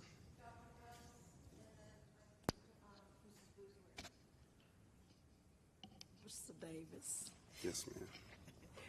what's the address of your business in High Point? The address of it that was in High Point? Oh, it was in High Point. Okay. Oh, that was Carolina Hyundai Kia Genesis, and that was 2445 North Main Street. Oh, okay. I Yes, thought I heard you saying King's Auto. King's Auto is here in the Bimbo Center. Okay, this is the name of this That's project. correct. Yes, ma'am. Sorry, you just confused me. So did you not own a business in High Point? No, what I was referring to in High Point is where I came from. And also, when it comes to the parts station, is what I rode by for so many years. And so that was a personal experience that I seen with the parts station. And I think we got a little hung up there because of maybe an incorrect I understand. statement. So you did not own a business in High Point? No, ma'am. Okay. I do have a question, but I do want to be adamant about your presentation said part has closed. It has not. So I just want to make that plain. No okay? problem. All right. So my question is, somewhere I read either in the zoning or some kind of statement that you were wanting to give cars to the neighbors? Well, that's something that I have done for about the last 7 years. And so I'm a humanitarian. And so when it comes to the area that I first built my house in 18 years ago, when I got to a certain point in my career, I started sewing a car back into the community.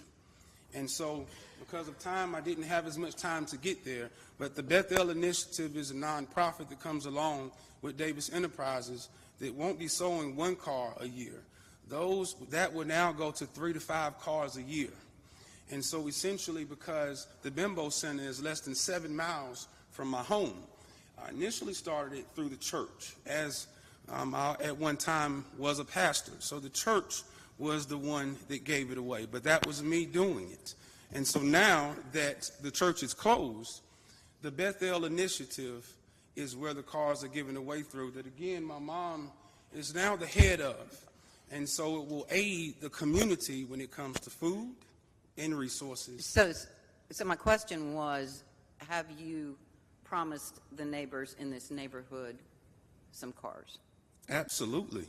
And so when it comes to talking to specific neighbors, when it comes to the giveaway, they know that it will be held there in the community. Okay, that's my question. Thank you. Yes, ma'am. And at grand opening will be the first one given away.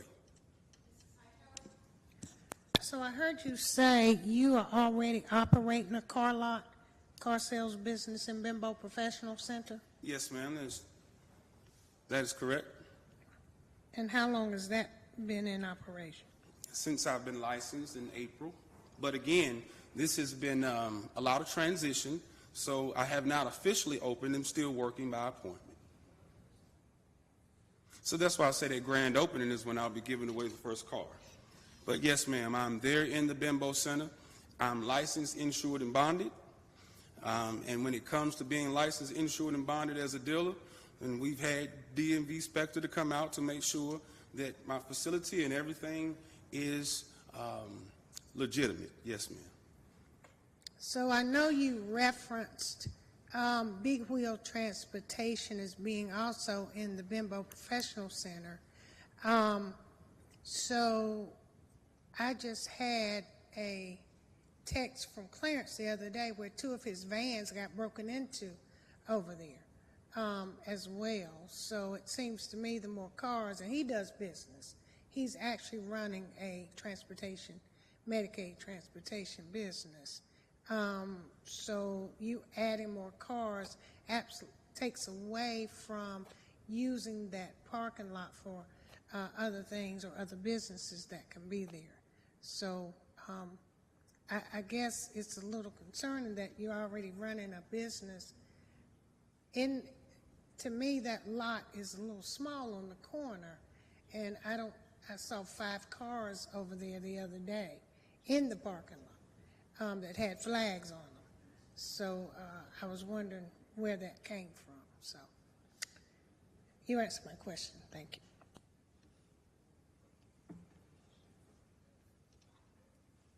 Any other questions for the applicant? Now we will hear for those in opposition. We do have a number of people signed up. I'm just going to read out the list. You can, if you would come to the window side of the room, and if you have a predetermined order, that is fine. Please remember it's a total of 15 minutes.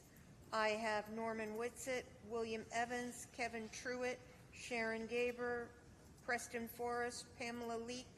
I also see John Green and Ray Williams, but I don't believe they've signed in. So if you could speak in the order you would like for a total of 15 minutes. My name is Sharon Graber. I live at 1903 Curry Street, Greensboro, North Carolina, approximately 3 blocks from this site. I'm a longtime resident of Greensboro. I grew up in Greensboro. I moved away shortly, but I've been home for 20 years in my neighborhood. I'm active in the city. We feel that this site is not the proper location for this type of business. Not to say we're not for his business. We commend him on his business acumen. We commend him on what he wants to do. However, this is not the right place. Some of us feel that because we are a black community, that we are expected to take any kind of business. We want to see that corner prosper, but that is not the proper type of business to go on that corner. He wants to fence the site, and one of the standards I saw on the screen is that a fence along the property lines, that would put the fence straight up against the sidewalk in that area. That's a gateway to Bimbo Road. It's also part of the gateway into the city. We're trying to clean it up. To allow this to happen would be a smack in the face to all the work, the hard work, that is currently taking place to clean the neighborhood up. If the city could work with him to help him find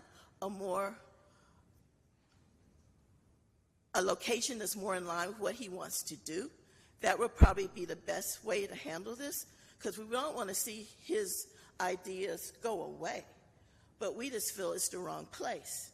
There are no architectural standards in his rezoning application. He showed a rendering. I'm an architect. That rendering does not fit that site.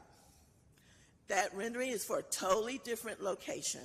He showed us a photo during the zoning hearing of what he wanted to put. It was a metal building, which was totally in contrast with the standards of the community, which we're trying to rebuild. He did show the setbacks. We want you to please allow the current zoning to stay in effect. It's just the wrong place. And another thing, I'm going to say this real quick, then I'm going to get that. Shut up. During the zoning hearing, a comment was made by city staff that totally hit a lot of us the wrong way, that they had talked to Old Ashboro. Old Ashboro is totally down the road from us. For them to do that is beyond the 715-foot radius. Clinton Hills is closer than Old Ashboro. To talk to Old Ashboro about something in our neighborhood is like somebody going to Winston-Salem and asking them what the city of Greensboro should do. I mean, it makes no sense. We stand firmly against it. We have a right to voice our opinion. I can understand that he wants to do what he wants to do. But as a business person, sometimes you have to learn to talk to people and not at people. And that's all I'm going to say. Thank you for your time. If you would give us your name for the record. Yes, my name is Kevin Truitt. I reside at 1922 Drexmoor. My entire career has been in finance as a commercial banker, as a credit analyst, and investment analyst. And as a commercial banker, I finance numerous real estate properties, and part of that was that we had to underwrite the creditworthiness and the financial and economic viability of small, medium, and large corporations when they came to the bank to request them. Anytime a commercial borrower applied to the bank for a loan, part of the underwriting process is to evaluate whether or not the borrower had done enough due diligence on the property. And one of the things that we're concerned about is whether or not an environmental study has been done, because this is going to be a dealership with service bays, and the dealers are also going to have oil and other chemicals that could be potentially hazardous. In light of the fact that this is primarily a residential community, we are concerned about the environmental issues. So one of the things that we are concerned about is potential environmental impact on this. If there are any environmental risks associated with this building, it's my experience, having been a commercial banker, that banks would find it difficult to find or finance a project like this because of the potential environmental liabilities. Another major factor for any banker that might be interested in financing this relative to its being is whether or not it's supported by the community. If the community doesn't support this, the financial viability of this project is suspect at best. The other thing that needs to be brought to light is that there are already several auto repair shops, gas stations along the Martin Luther King corridor. There's the House of Cards on Martin Luther King and Bothwell. It is an eyesore. There's an abandoned gas station at the corner of Bothwell and Martin Luther King. There's a failing auto shop at the corner of Buff Street and Martin Luther King. There's another failed auto repair shop at 2010 Martin Luther King. There's also an abandoned business, Greensboro Pet Resort on Martin Luther King and Preddy. There's an abandoned beauty shop store at the corner of Bothwell and Martin Luther King. There are a number of failed businesses already along that corridor. And if this business is suspect in terms of its financial viability long term, this could be another blight on that in that area. And the fact that we don't live 700 feet away does not diminish our concern with the viability of this project. Thank you very much, and I appreciate your time. Thank you. Yes, William Sidney Evans, 1918 Bellcrest Drive. I'm the president of the Association of Benmore Park. Our major concern is Mr. Davis, last time he spoke with us on the 12th, he said he didn't know anything about repairing them. Now that's a concern. He's going to have to find a mechanic One is going to show up with about $30,000 worth of tools, diagnostic equipment, a laptop. Anytime you have a combustible engines, whether it's diesel, lawnmowers, you're going to have some type of drips, spills, and releases. Sooner or later, you're going to have some kind of sheen come off this property. It's going to be a pinkish, purplish kind of sheen. It's called emulsifying. It's when fuel and oil and water no longer separate. This sheen is going to go to the backyards of 2205, 2203, and 2201 South Bimbo, where Mr. Norman Whitsett lives. And there's a drain about 12 inches, an old-timey, built in the 1932. This drain is going to get overwhelmed. That sheen is going to back up on this property. It's going to deadhead. As that sheen backs up, you're going to have environmental issues long term. I speak from experience. I was a site foreman for cleanup, spills, petroleum, chemicals. Petroleum is something that goes in the ground. And every big rain event, it pushes out a little bit. There's going to be spills of power steering fluid, brake fluid. And that's before it gets in the shop for repair. And then you're going to have rain events that come. It's going to be a big issue to cover a self-motivated mechanic that's going to come in there and fix those vehicles. These dealerships are paying them $32 to $48 an hour. They're offering all kinds of benefits. I'm not counting Mr. Davis's money, but it's a big thing to. It's a big shortage of mechanics and technicians throughout this area. Every truck shop you go in, every car shop is looking for a good mechanic and technician. It's a big concern that he won't know anything about it. He's going to have a strong person. And the environmental concerns will be an issue over time, whether it's 3 years, 5 years. At 20 cars per month, 240 cars a year, you're going to have some type of oil leaks on 10% of those cars. You're going to have some type of power steering leaks on about 3% of those cars. Antifreeze is no big deal. It's going to leave a pancake oil drop.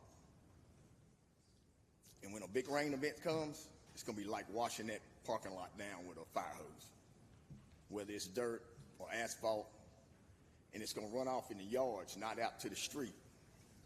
It's not going out to the street and down the street, Bimbo Road. It's running off the back property. And with that being said, we stand in opposition. And I speak for the majority of Bimbo Park, some of Clinton Hills, and some of Dudley Heights. Thank you for your time. So I have a question. Hold on a second, Pam. I have a question for you, Mr. Evans.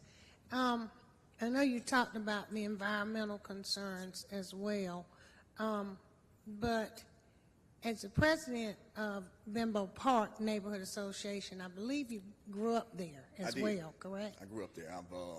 And that's an advantage. I know everybody, and everybody's in opposition, except to certain people that moved there that I don't know. But we personally talked to like 120, 150 people. Okay. I did grow up there. It's a great community. We definitely want to bring that community back to where it was when we got it.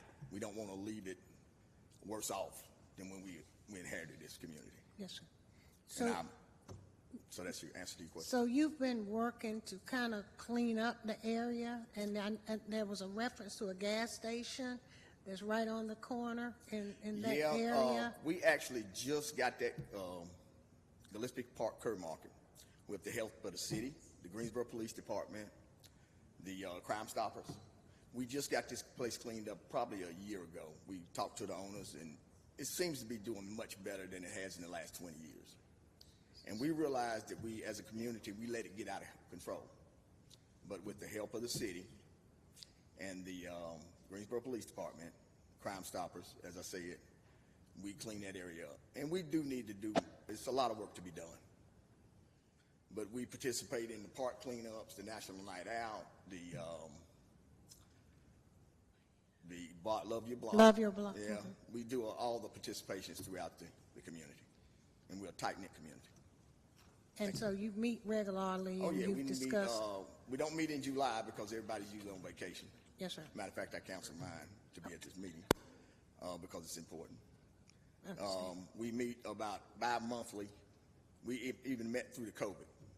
We had a COVID team that made sure that the elders of the neighborhood had Lysol, Clorox, washing powder. We did that every 2 weeks on a conference call, and we do meet every other month, throughout the year, starting in September after the National Night Out. Thank you. Thank you for your service. Thank you for what you do. Thank you.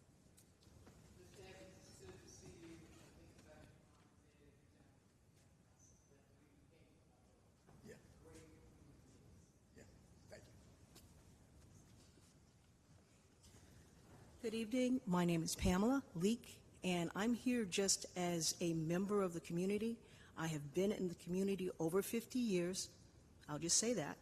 I grew up there. We were a close-knit community. Back when Gillespie was a junior high, I could ride my bike all the way there and all the way back.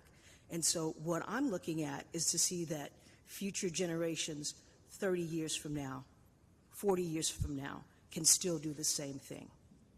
And the car lot and service center is not a good fit for our community. We don't need it. There may be some used car lot places that need to be serviced, but we do not need it. On that corner, historically, we had a cosmetic place that started out as a school. So, I mean, and I know some of those people from generations back, and it was a good community. It's always been a good community. But I appreciate you listening to me, and I thank you on your correct voting. Good evening. I'm Preston Foster. I've been a member of Bimbo Park for the last 10 years. I'm a retired electrical engineer in the city of Greensboro, water resources, and I've enjoyed being with the people at Bimbo Park, and we've been working. I've been applying myself and what I know to work with them, and they're right. This is not, I commend him for wanting to start his business. I have faucets, electric, and remodeling, and I'm for anyone that's trying to start a business. But Bimbo Park is not the place for the auto dealership. Thank you.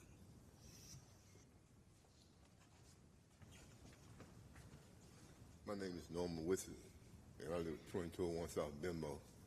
I've been there since I was a little boy in 1956. And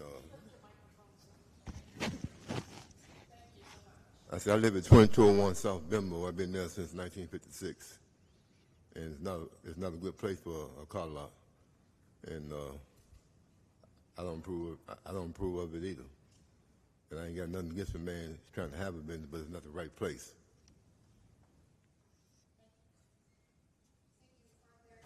Are there any questions for those in opposition? Okay, there is a 5-minute rebuttal. Mr. Davis, or those in support of the applicant?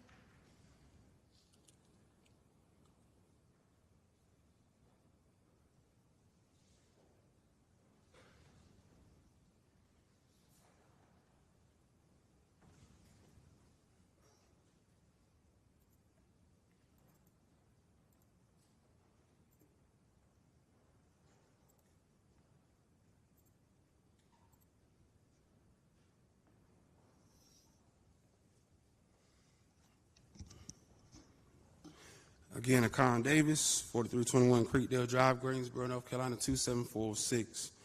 Just real quick before the others come, the majority of neighbors, 750 to 15, all the way up to 2,000 square feet, I have signatures that were in favor for this facility. When the meeting was held at the Kindred, May 18th, the majority of the people went ahead and signed in support for the community. There's a discrepancy about where letters were sent out to and where people actually live, saying that we're not close enough. That's correct, because people outside of that area were brought in to come against this. When it comes to drainage, oil, stuff leaking down, that cannot happen in service facilities. Work is done inside the bays, and there are oil containers when you have to dump the oil. It's not cars sitting outside. I'm not a slum dealer, and when it comes to being self-funded, I'm very grateful to have the money to start my business, and that's what's going to further expand it when I do go and get the small business loan. So again, this is a lot of personal opinion, and I know that we love this community, but so do I.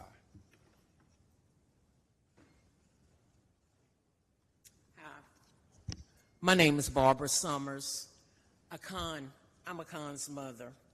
I've been a resident in Corinth Village here in the community over 20 years. I'm my own homeowner.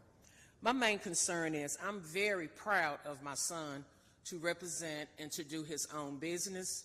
Before he even came to the Benbow area with Bethel Initiative, which is part of King's Auto, we are a King's Auto family, whether anybody likes us or not.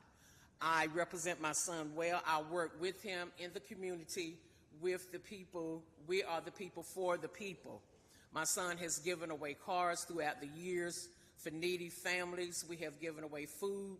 We have given away clothes for the community. And my main concern is changes. I can respect Benbow, you know, the homeowners saying here about the community being here and they being in the area for years. But I feel we people, some of us, are not used to changes. My son, I can see if he came up here asking anybody for monies, for a loan or anything to represent his business. I feel that he's been beat up a lot behind him representing himself and having his own monies. He has not asked anybody for anything.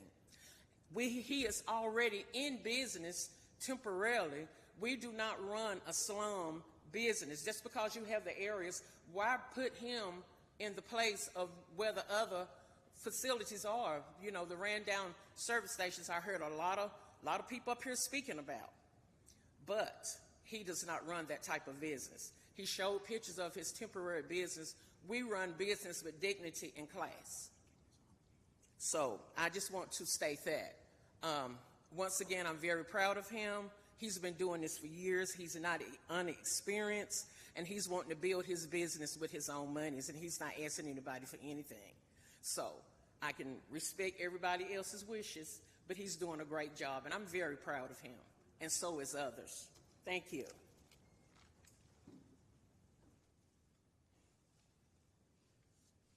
Hello, everyone. I am Alice Faye Holly Neal, and I am the owner of that property at this time. I met Mr. Davis when he wanted to buy the property, and before he came to the city council, he had to fill out certain papers, and on one of them, he had the kinds of things that he does not want in the neighborhood, and I'm thinking, everybody doesn't want that. Why'd you write that down? He says, in our neighborhoods, it happens often, and he took me to Summit Avenue, took me to Bessemer, just a few hundred yards off Summit, near Wells Fargo Bank, and pointed out some stores where they have escort services, prostitutes. I'm like, how do you know that? They don't look like that to me. He says, when does crime look like crime? And on my lot, after cleaning it up, after buying it, and there were lots of wine bottles, beer bottles, places where the drunks and addicts were hiding under bushes, cleared all that out. It took a while, but then I started having the drug addicts coming back, sitting on the side of the fences, selling their stuff. You ask them nicely, you talk to them, you get to know them, go away. Don't keep doing that. We're not that kind of neighborhood. Finally had to bring in the policemen to take them away. Pretty much the same as they did on the other end of Martin Luther King when that was developed. And people had to get the police to come in and move out the prostitutes. Okay, went to court for this one drug dealer and found out the guy with the gas station was there too because he was trying to get rid of them. I'm happy to find somebody that's going to fight for our neighborhood. Thank you. Thank you. There is a 5-minute rebuttal for the opponents if they choose to use it.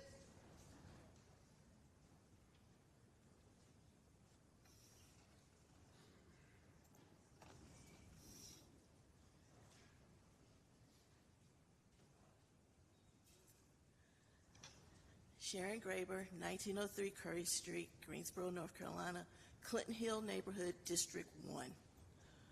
We take offense to the saying that if we don't live in 715 feet, we don't have a say. Those of you who know Clinton Hills, Bimbo Park, South Bimbo Road, Spalding, know that we are one community. That is an eyesight at the corner of my house to that corner. I can see it for real. We care about our community. The 715-foot line stops at the Blair House, which is 4 houses away from me. So therefore, I think I have the right to have a say, just as all of my neighbors who are here. Not everybody spoke, but those of you in opposition, could you please stand up? This represents Bimbo Park, Clinton Hills, and South Bimbo Road. We are here because we're not attacking Mr. Davis. We're for what he wants to do.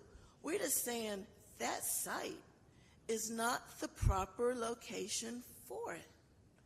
We're trying to clean up our neighborhood. We're trying to put an aesthetic forth that is not a fenced-off area with cars in it. We don't know what his building's going to actually look like. He's put forth a rendering of a building that is much larger than that site will accommodate. He wants to buy the next property over so he can expand his car dealership. This is not Wendover Avenue. We want to keep our residential feel.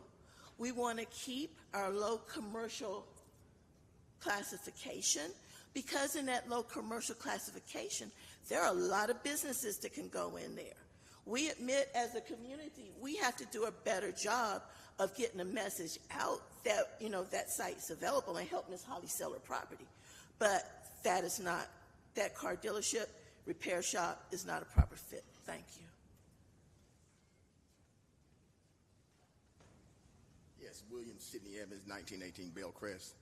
I wanted to touch base on what he was talking about a runoff of the sludges in the engine compartment. That would be called a oil water separator or some kind of pit or a tank that goes in the ground. It's going to be a cost for an environmental company to come out and pump this tank, sort of like what goes in a car wash. So the containment will be that in his shop or wherever that containment is. But when a car pulls up on the lot and he hadn't fixed the leak before, it's going to sit there and leak. And that water has that contamination, and water has to go somewhere. It's not going to go in that containment dike. It's going to run off into the property of the adjoining properties. And the signature he has on the night we met and had his presentation at the community are contact signatures, because we met after that because we let everybody think it over, because we did give it some thought. We're not unreasonable people here. We met about 3 weeks after to see who was for it and who was against it. And we speak for the community. Don't shoot me, I'm the messenger. At the end of the day, the majority of Bimbo Park decided and was in opposition of it. Thank you. Thank you. If there are no further speakers on this item, moved by Mayor Pro Tem, seconded by Mrs. Abuzawader. All in favor, say aye. Aye. Mr. Matheny? Still not back. Aye. And that passes 9-0. Thank you. So can you hear me, Mayor? We can hear you now. Thank you. So I have something to say, but I'll wait for, I think he wanted to say, oh, you done? You done? So let me say this. She wants to say the closing remarks. You want to say closing remarks. Yeah, I do. Okay. Well, you want to say something first? You can go. I'd like to make some. Yeah, well, that's fine. Okay. This zoning case is, well, it puts me in a position because I know Mr. Akons, he's one of my students. I know that he has done a lot to improve his own status, and I'm proud of him for that. I'm proud of him for wanting to be a businessman and going after it. I'm also quite concerned about the folk who live in the area. Councilwoman Hightower and I, some of them were from District 2 and some for District 1 because it's all in that same neighborhood. But we really are intentional about trying to uplift and make our neighborhoods look better and be a pleasant place to live. This idea of putting a car lot in this area is not the best fit for it. It could be a business, and I hope Ms. Harley finds somebody that can buy her lot so that they can put a business there or whatever, but just the car lot. And we have in District 1 and District 2 so many eyesores. People have car lots in their own yard, and we have to ask code enforcement to please move these people. Then we try to get those shade mechanics out of what you call shade tree mechanics out of our neighborhood. And this way, it wouldn't be a shade tree mechanic, but it would be putting that kind of business right in the neighborhood where the residents are. The residents, I think, have given you a vote of confidence saying that they're not really against you, and I think you had some feelings about that. It's not really against you as a young man who's moving up, but it's just not the right fit.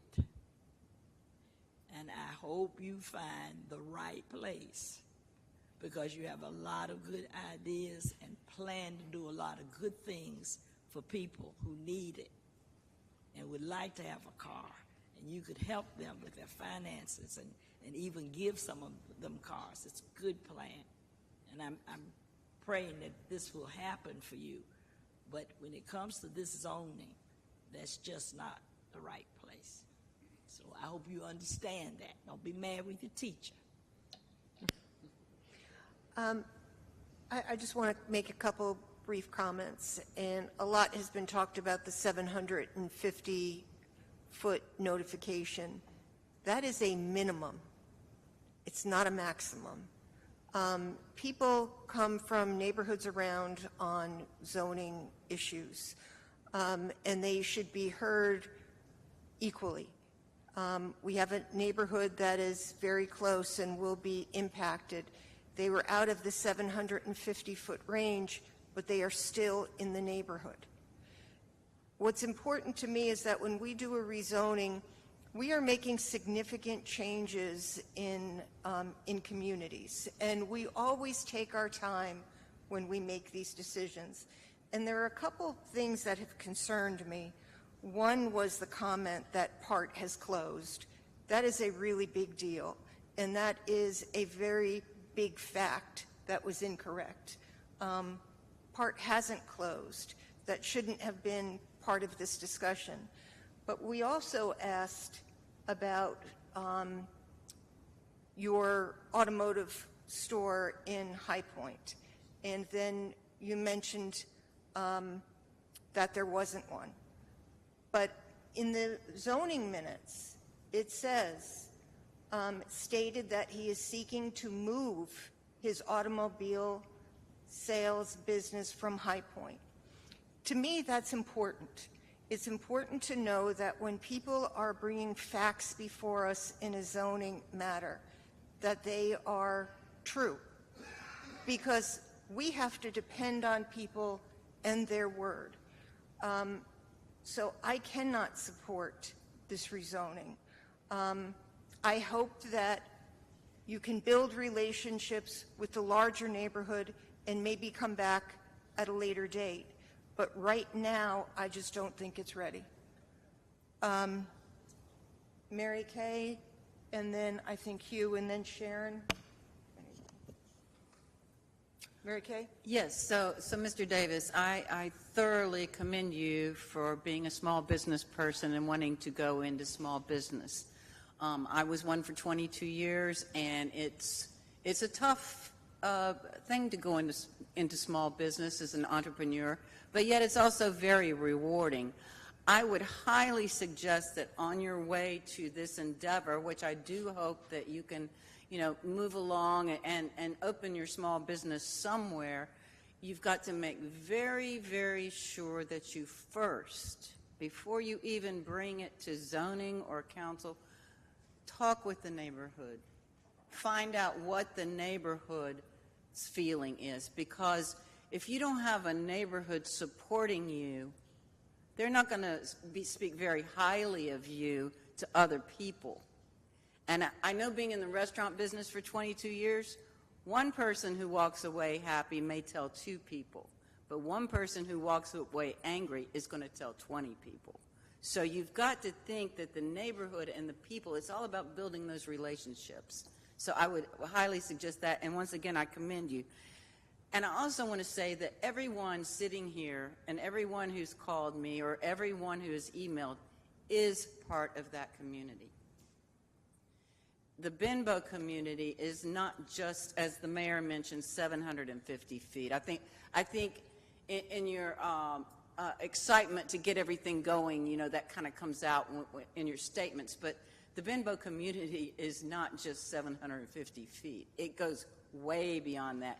And anyone in the city of Greensboro can come and talk about why they are for something or why they are against it, because they may have an interest. They may have a parent who lives there. They may have a sister or a brother who lives there. So, think about those things as you move along. I do appreciate the opposition.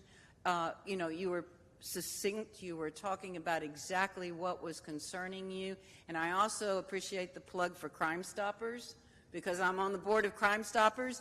And, I will say, not getting off track here, I know I shouldn't do that. Yes, we are. Yes, we are. But, I do want to thank you for noticing that things can be done in your own neighborhood. That's very important as well.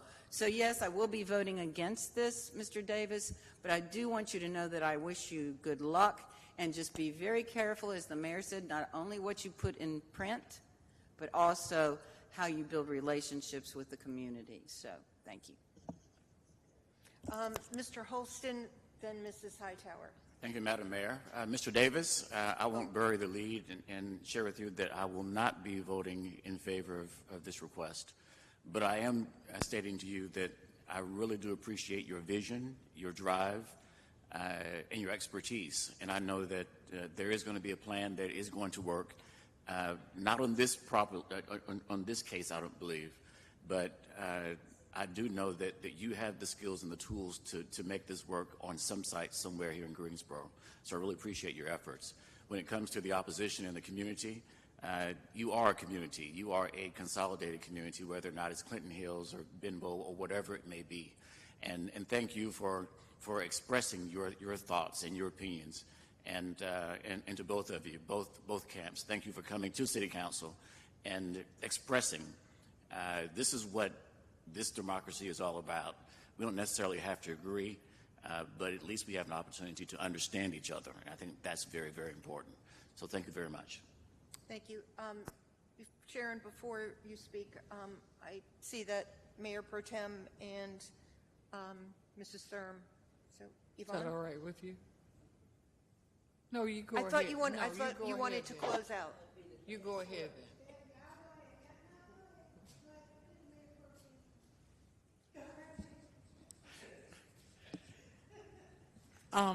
I just want to say, basically, I appreciate your plan. I think you will do well. That's just not the place. I think there are places very close to there that might work for you. But you have a good plan, and don't just block this and say, I'm not doing anything. Go on and search the other places And do that with the help of your community, the community that's there. It's a great community. It's been a great community for years and years. And you will be successful.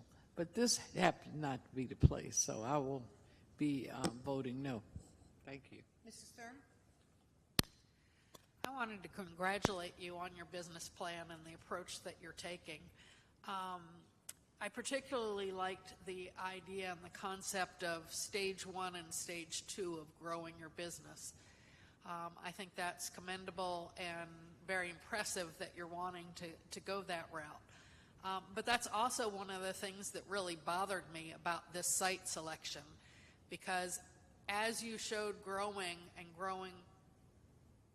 and expanding, that goes further into a residential area and further into the neighborhood. And I think with that vision, it doesn't belong there. I think you need to find a lot where you can grow, and you can grow incrementally as your business expands and as your success continues, and where you won't run into a problem when that second lot needs to come along and go into zoning, and then you're landlocked because you get blocked out of going into the next lot, etc. So I'd like to encourage you to continue to work on this, and perhaps reach out to your city council rep to look at what other areas that they know of where they think it could be a good fit. For that reason, I'll be voting no. Mrs. Hightower, would you like to close us out? Anybody else? Do we have to beg you to speak? Well, Zach was on too, so I didn't know if he had something. Don't forget Zach was on too, so I didn't know. So thank you, Madam Mayor. Actually, yes, Madam Mayor, I would love to interrupt you and speak. Mr. Matheny? I'm good. I'm kidding. Oh, thank God.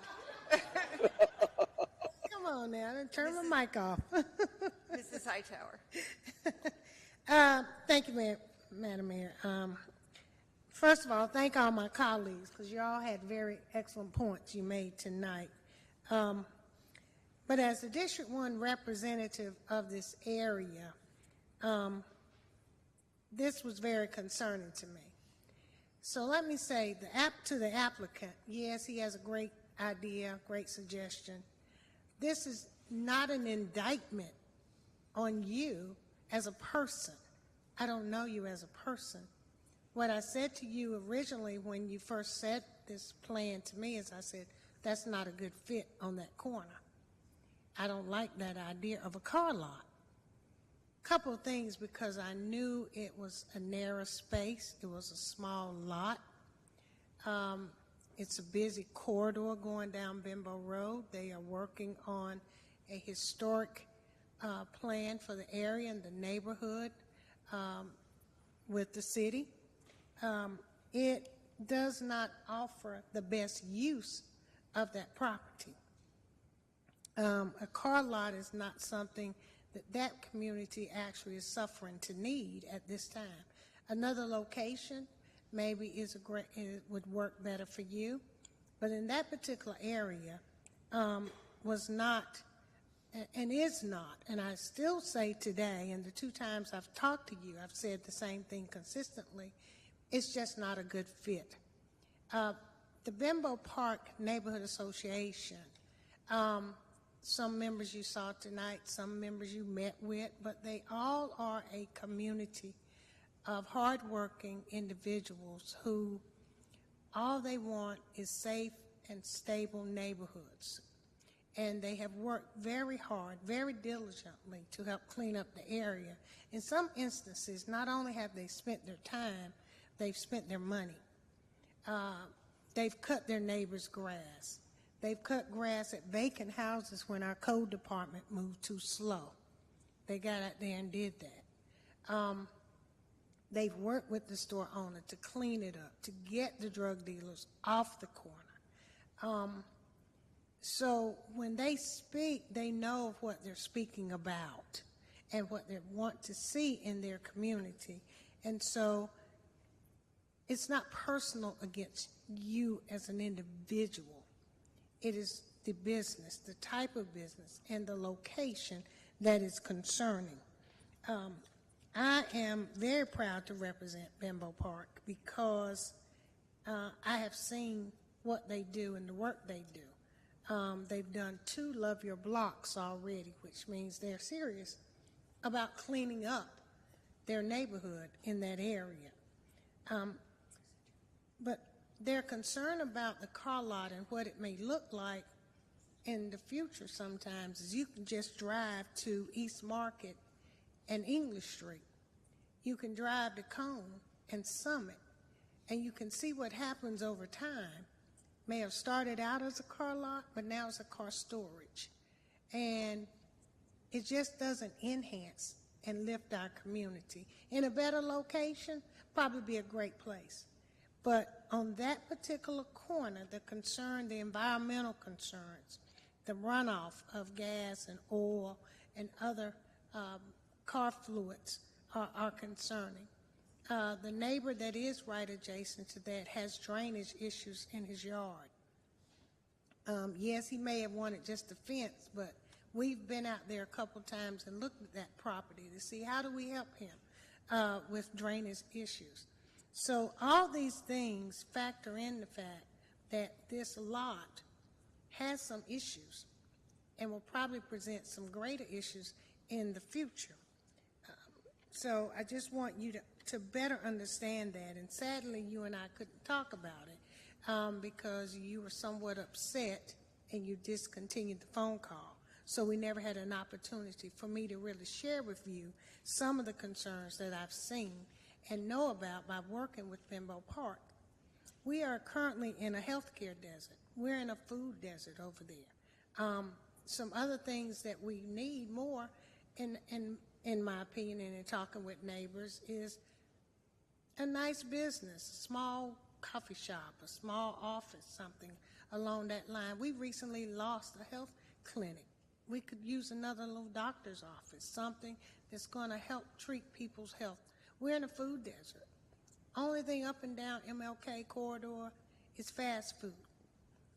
It's one of our major interests into the city of Greensboro, and it ought to aesthetically look inviting and nice. People call me all the time about the trash, always under the bridge. Why is the corner down there by the highway? Grass is not cut.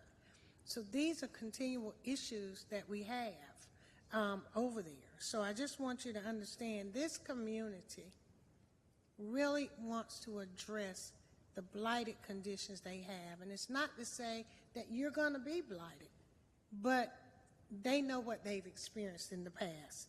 And when you talk about being on the east side of Greensboro, and you talk about oil, and you talk about, as Sia talked about earlier, we tend to have more contamination on the east side of Greensboro than the other side.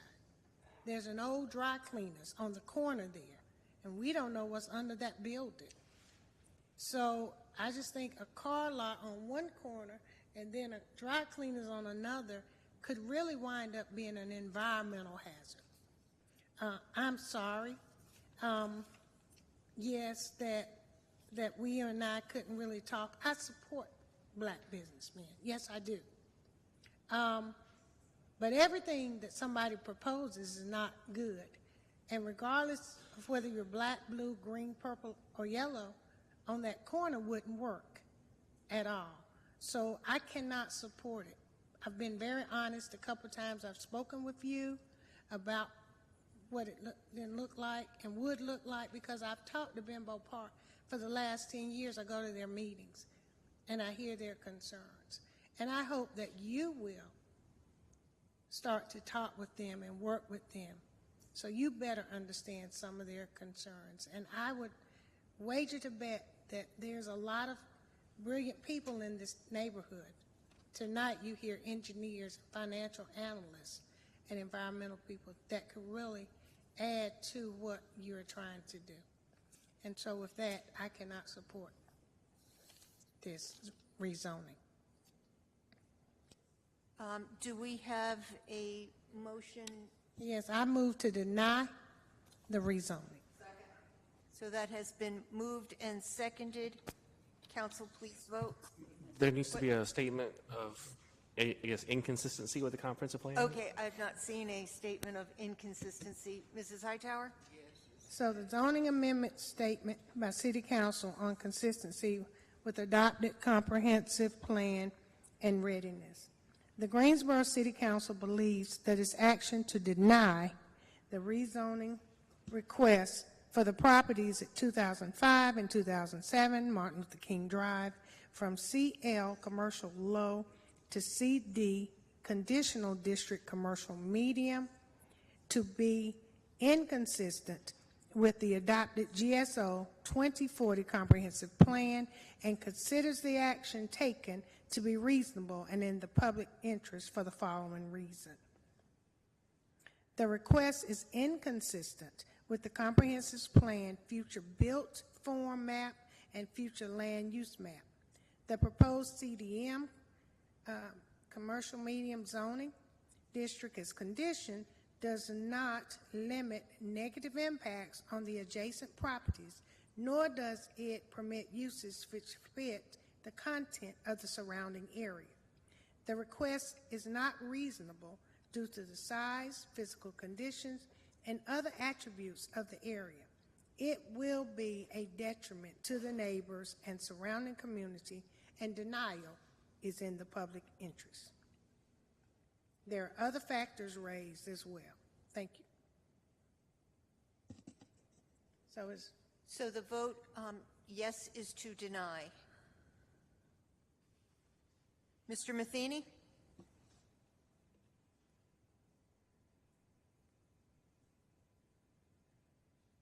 Did we shift? Did we lose him again?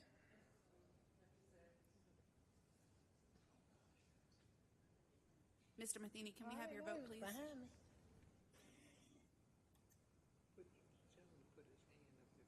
Oh, there he is. The screen is moving. Can you hear me? Now I Yes. can. Yes or no? Yes to deny. Thank you.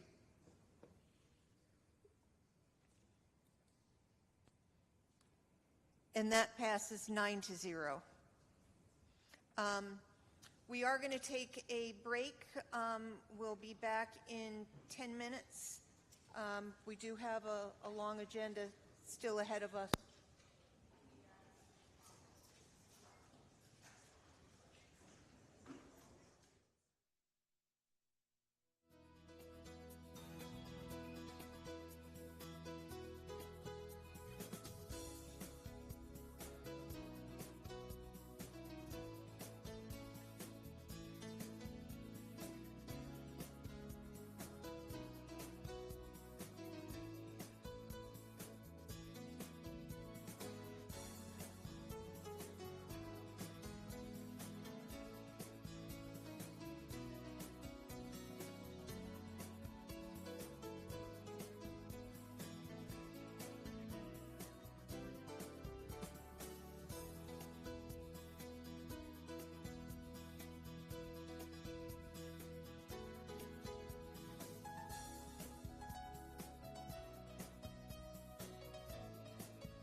Inside the office building at 114 North Elm Street in downtown Greensboro, you'll find Zaytoon Mediterranean Grill.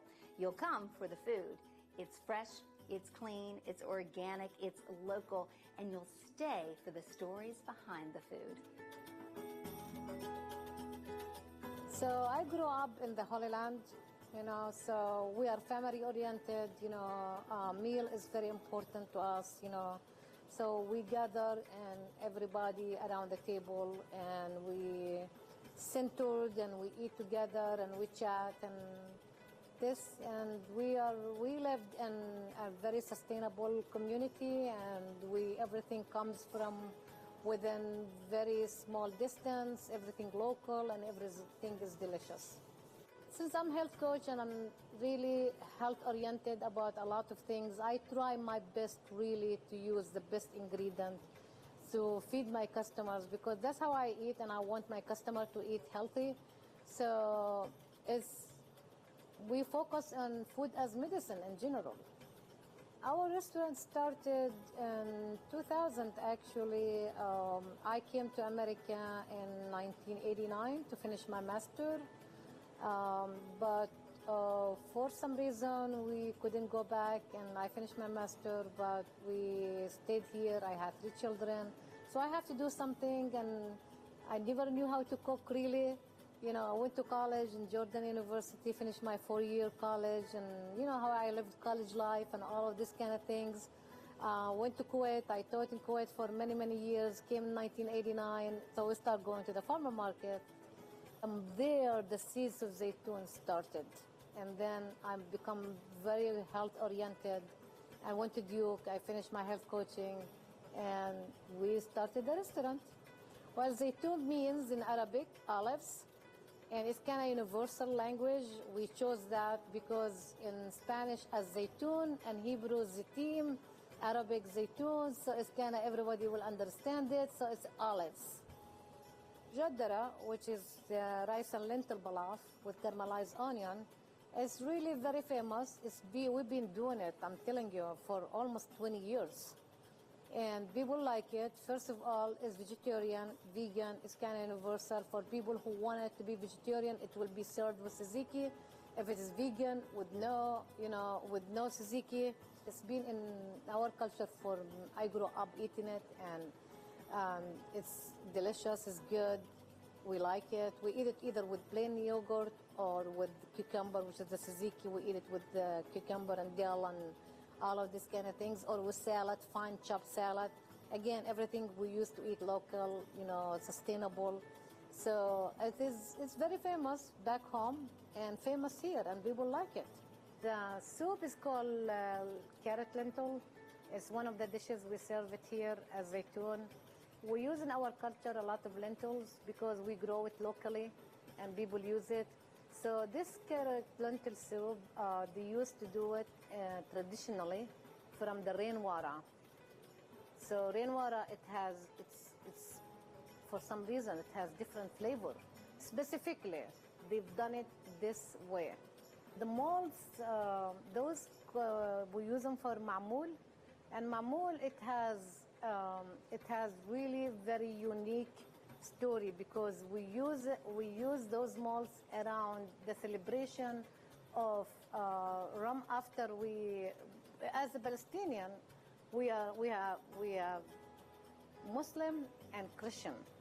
So Muslim, they fast Ramadan and they celebrate, after they break Ramadan, the Eid al-Fitr. So in that tradition, we use, the ma'moul, and it's a dough. We make it and we mold it with those molds. And the Christian in Easter, the same thing they do.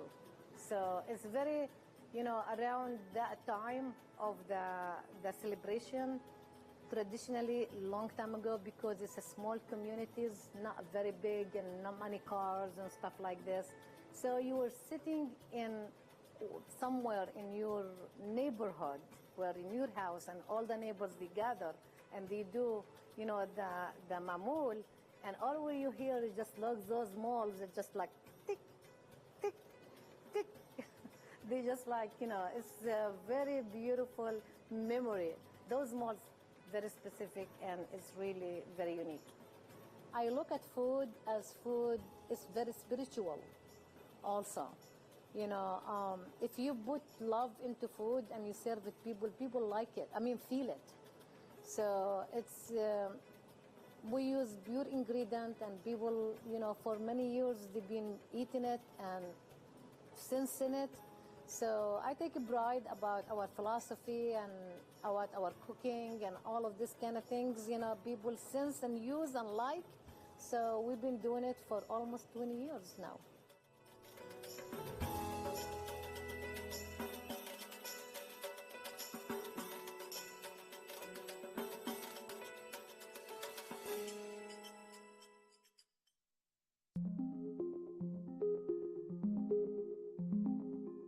We are all aware of the importance of water and how it moves.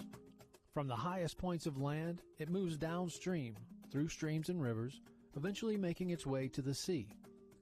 Cities like ours collect and treat this resource so it can be used safely by all residents. But this water does not belong to us alone. Once it's been used, it's collected again, treated and released back into those same rivers and streams, which take it downstream to our neighbors and other towns and cities who depend on it just as much as we do. The City of Greensboro Water Resources collects and treats as much as 11.9 billion gallons per year. Take a moment to think about how you use water daily. When we take showers, we use soap, shampoo, and other products. When we wash dishes and our clothes, we use detergent. Most of what we use water for at home, aside from drinking and cooking, require that we add some product to it. Any personal care products, cosmetics, hair treatment, things that you wash off, all end up in the wastewater that is treated and sent to our neighbors, who use the water for the very same things. It's important that we consider the safety of our downstream neighbors as we use water in our city. By being aware of the types of products we are using, we can avoid the buildup of harmful byproducts. For example, 1,4-dioxane, which is a byproduct of a manufacturing process called ethoxylation, is found in many common household products. This organic chemical is one of many found in trace quantities in both ground and surface waters throughout the U.S. Uses and sources of 1,4-dioxane include industrial solvent stabilizer found in paint strippers, varnishes, soaps, makeup and personal care products, antifreeze, etc. It also exists as an unintended byproduct in manufacturing and recycling of certain plastic and polyester products. Because 1,4-dioxane is a byproduct of the manufacturing process, it's not listed on the label of household products. Read the label of any product that generates suds. Try to avoid chemicals ending in ETH, for example, sodium laureth sulfate, as well as products that have chemicals ending in oxanol and PEG. Often these chemicals are found in things like laundry detergents, shower gels, and personal care products that create suds. Paints, dyes, waxes, and grease can also contain these chemicals. You can look for unfragranced Castile soaps, or wording like USDA organic and made safe as alternatives. For more information about these alternative products, you can visit the Environmental Protection Agency website at www.epa.gov/saferchoice/products. The City of Greensboro's Water Resources Department has been investigating sources of 1,4-dioxane within the city's sewer collection and wastewater treatment facilities since 2015. Considerable progress has been made, and the department continues to work proactively with local industries through the Industrial Pretreatment Program. Greensboro has a long and strong working relationship with NCDEQ and appreciates its guidance and assistance in our efforts. Through these partnerships, the city fully commits to developing a management strategy to further reduce the release of 1,4-dioxane into waterways that may potentially impact downstream communities who rely on the Hall River and Cape Fear River for their source water. For more information, please visit the City of Greensboro's Water Resources Department online at greensboro-nc.gov/water.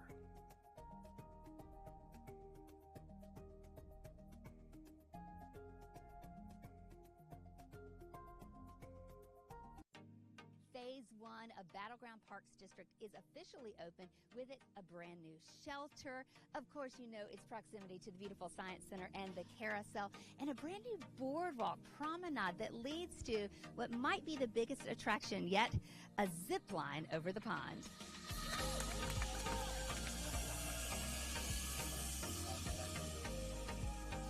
Glenn, that was your first time doing it? First time doing it, and I'm not a heights person like I just told you, but the key is to look forward, don't look down, and it's awesome. You feel like you're flying. Once you make it about 1/3 of the way, then it's just the beauty around you and the speed at which you're going. So I thoroughly enjoyed it. We'll do it again a million times. Oh, I love it. Okay, so talk about the beginnings. How did we get here to this day?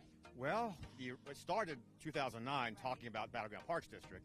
It evolved a lot after that, but when the Science Center got involved, we don't build parks, we build attractions. And BPD is an attraction, but it needed some oomph. It needed some things that really captivate a lot of attention. And outdoor adventure, kids in the sky, families in the sky, having fun around nature, it just slowly evolved that way. Some people loved the idea, some people didn't like the idea. But we stuck to our guns on this, and hence the zip line is now reality. And to see it open, to see people enjoying it, to hear the wheeze, and even just the sound, even if you're not on it, to just watch it happen. And Sky Wild in the zoo was kind of the same way. The idea was, instead of having animals on exhibit, humans on exhibit.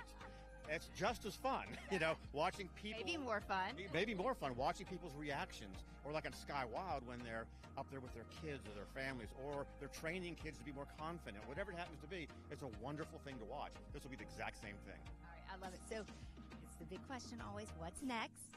What's next is huge. If the bond referendum passes on July 26th, $20 million of that for Parks and Rec comes to the Science Center.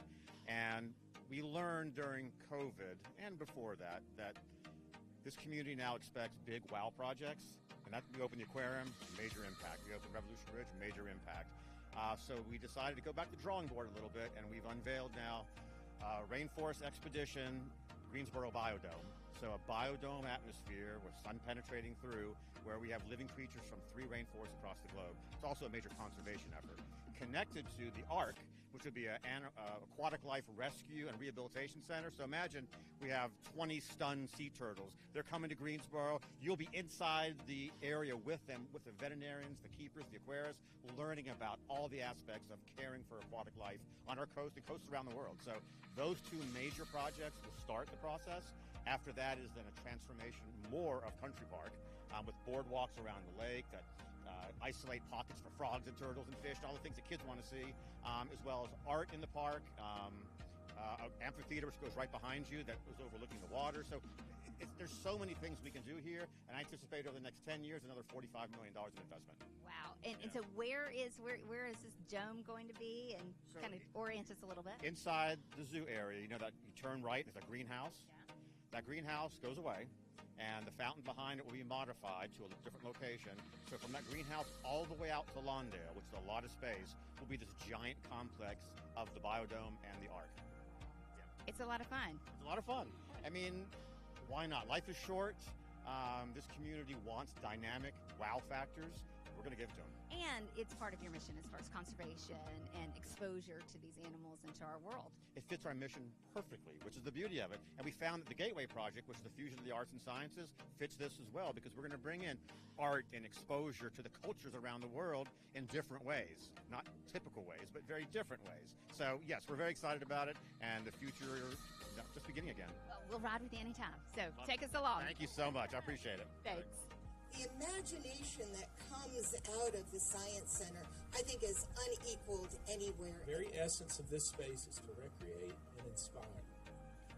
Let's keep making these spaces where we can focus on being together rather than apart. All right, so Nasha, tell us about this Phase 1 of the Battleground Parks District. So there are so many different amenities that are included in Phase 1 that we are so excited about.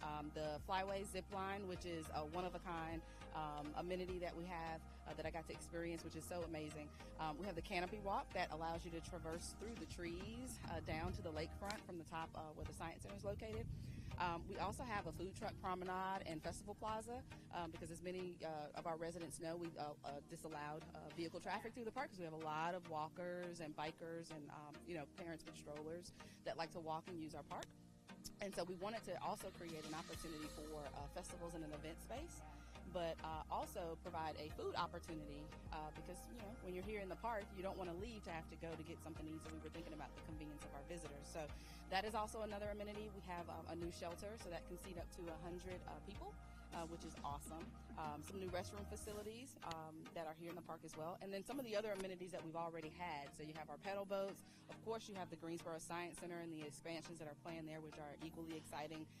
We're also expanding the Spencer Love Tennis Court facility, so we're adding some new clay courts there. So lots of wonderful things for the whole family to come and enjoy. A new dog park, I know, for our furry friends. Yeah, we can't forget our four-legged furry friends. We have a new relocated dog park that is 100% accessible, so anyone of any ability can come, and it's in a more convenient location with some additional parking, because that's something we also heard from the community that was very important, because they love Country Park, and they love going to the Science Center.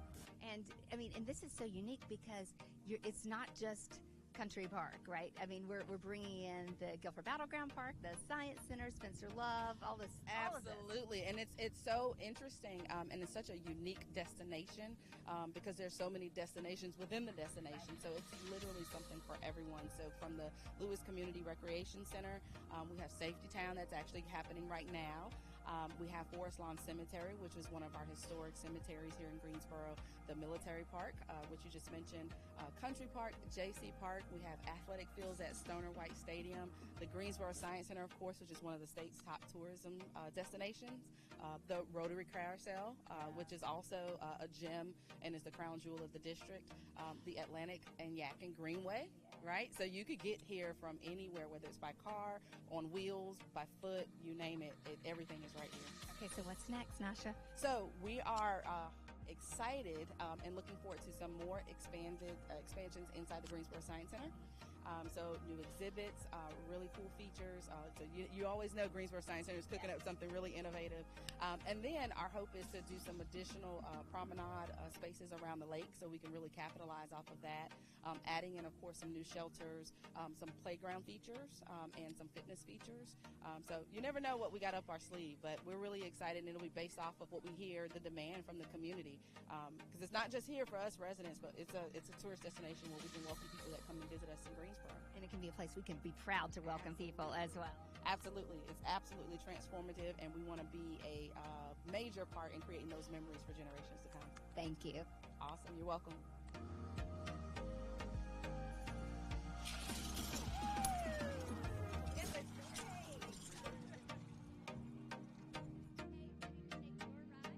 Ready to take your ride? Start at greensboroscience.org.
tell me if Kim Cameron is on Zoom?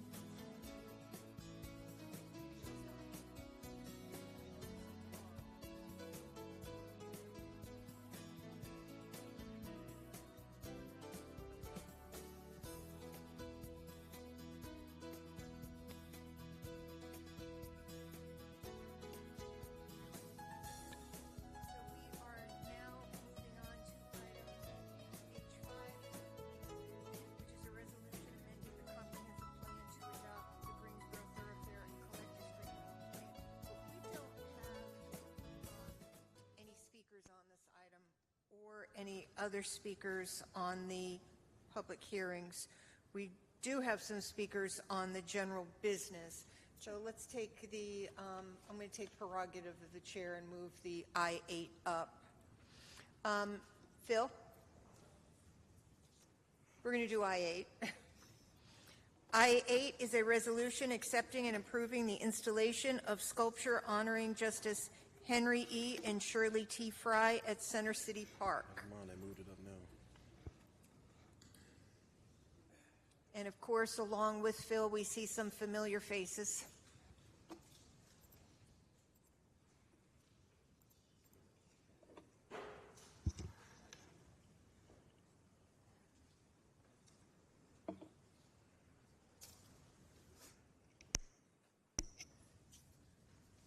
All right. Good evening, Mayor and Council. I'm Phil Fleischman, the Parks and Recreation Director for the city, and I'm here tonight to share an opportunity for the city to honor two outstanding individuals who are Greensboro residents. And of course, that is Justice Henry E. Frye and his wife Shirley T. Frye.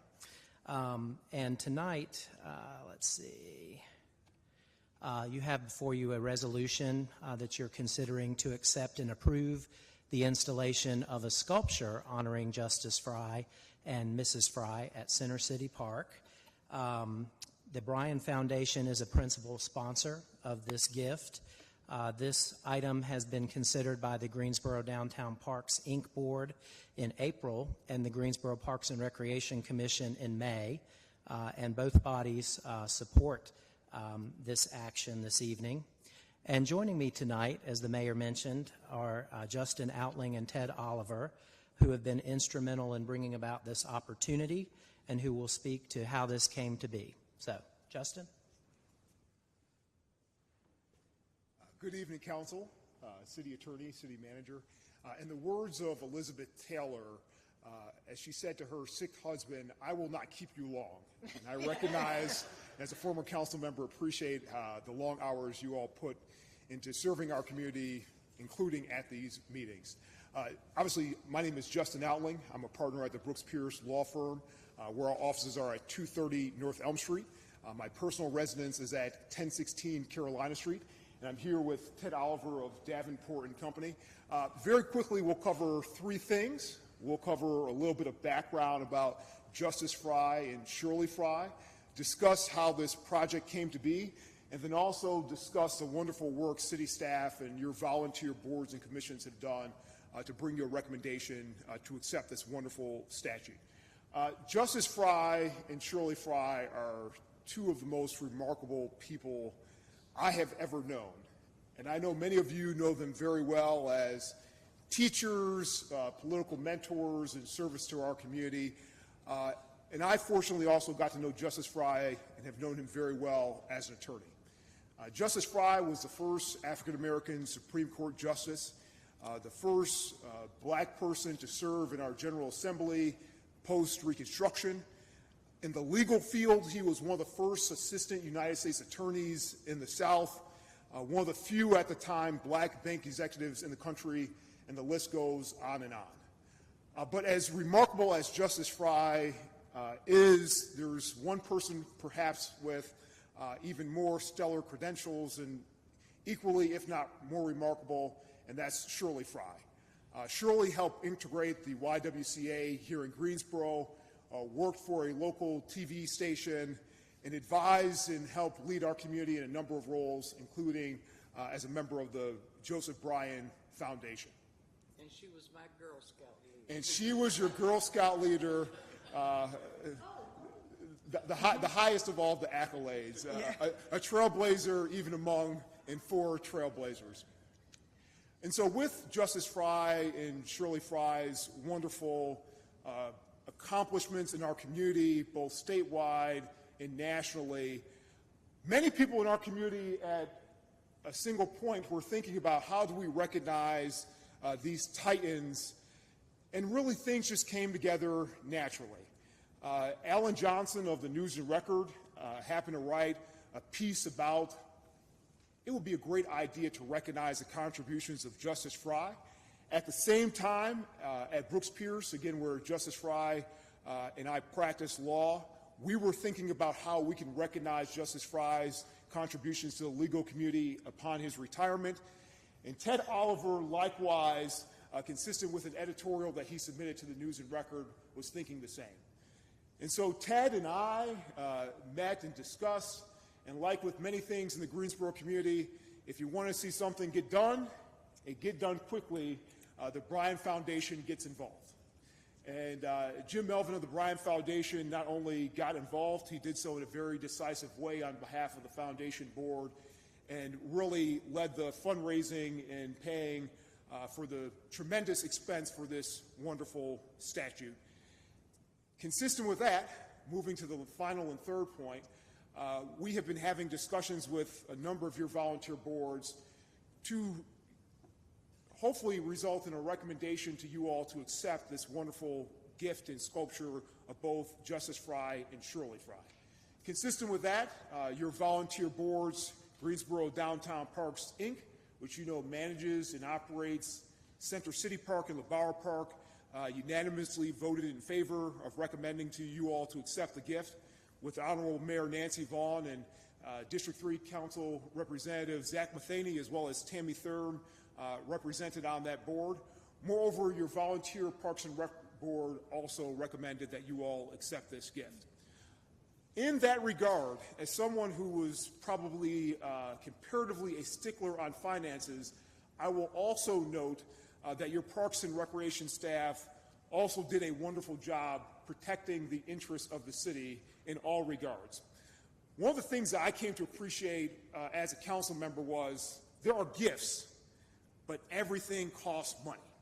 So even when you get a wonderful statute, you have to think about the fact that it's going to cost money over time to maintain that statute. And that was at the top of the mind for Parks and Rec Director Fleischman.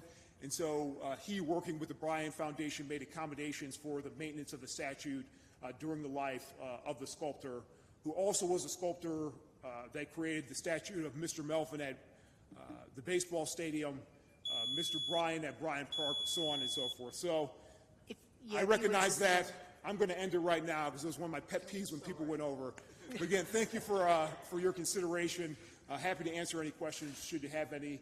But also, if you'll indulge me just one more moment, I also want to express thanks to the council for moving this item from the consent agenda to the business agenda so that the broader community could know more about this project. And I know Councilwoman Hightower was instrumental in that regard. Also express appreciation to you all supporting the exploration of this project and giving it an opportunity to get off the ground. I know I talked with a number of you, and Mr. Oliver talked with a number of you, and to be quite frank, if you told us no early on, we wouldn't be here today. So again, thank you for your openness to consider this request and accept this wonderful gift. Thank you. And we appreciate the hard work of you and your team because this really is a well-deserved statue. Phil, I know that you said Justice Frye and his wife, but it might be Shirley Frye and her husband. They are a dynamic couple and have really changed the face of Greensboro, and I think they are so well beloved by everybody that it is truly our honor. I really want to move that we accept this statue on behalf of the city of Greensboro in honor and in deep respect and in deep gratitude to Justice Frye and Shirley Frye. And I third. Yep. Council, please vote. Mr. Matheny, are you on the line? And Ted, did you want to say anything? Am I cutting you off? Justin said it all very well. Wonderful. Madam Mayor. I'd just like to add that I want to thank you all for taking this initiative while they're alive. Yeah. And so that we have the opportunity to thank them and honor them so that they know how much they're appreciated and how much they mean to our community. Justice Frye's birthday is August 1st. If you want to wish him happy birthday. Oh, happy birthday. Wonderful. Yes.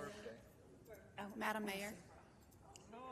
So I just wanted to say, echo everyone's sentiments, but you know, the Fryes give so much of themselves, their time, their talents.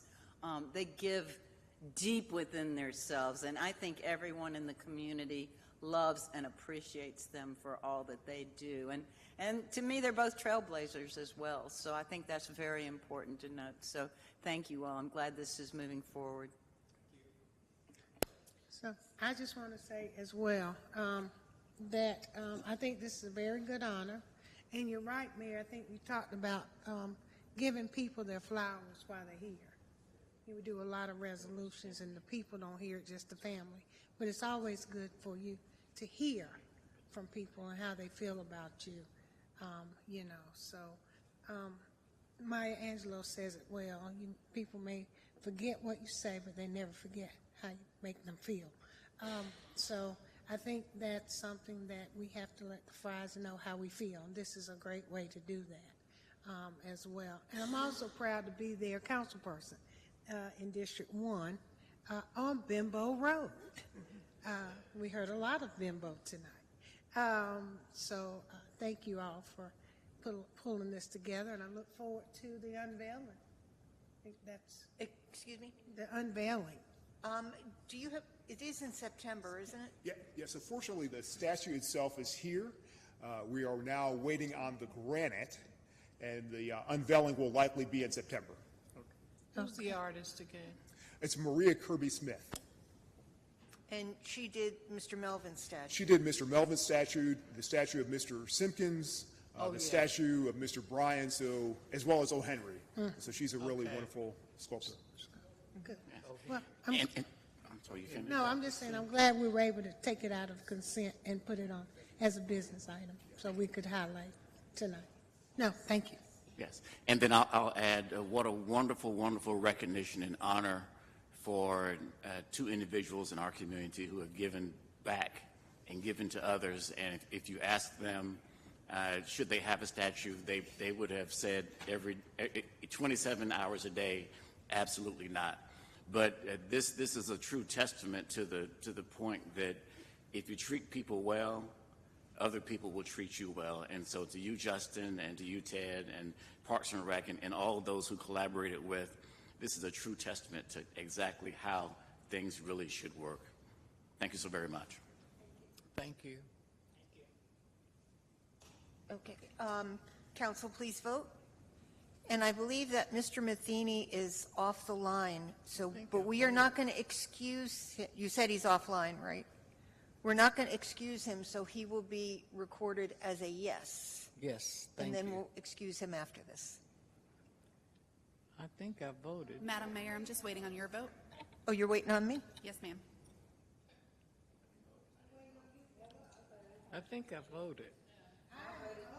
That passes 9-0. Well, it looks like you did. Yeah, thank you, council members. We'll see you in September. Thank you.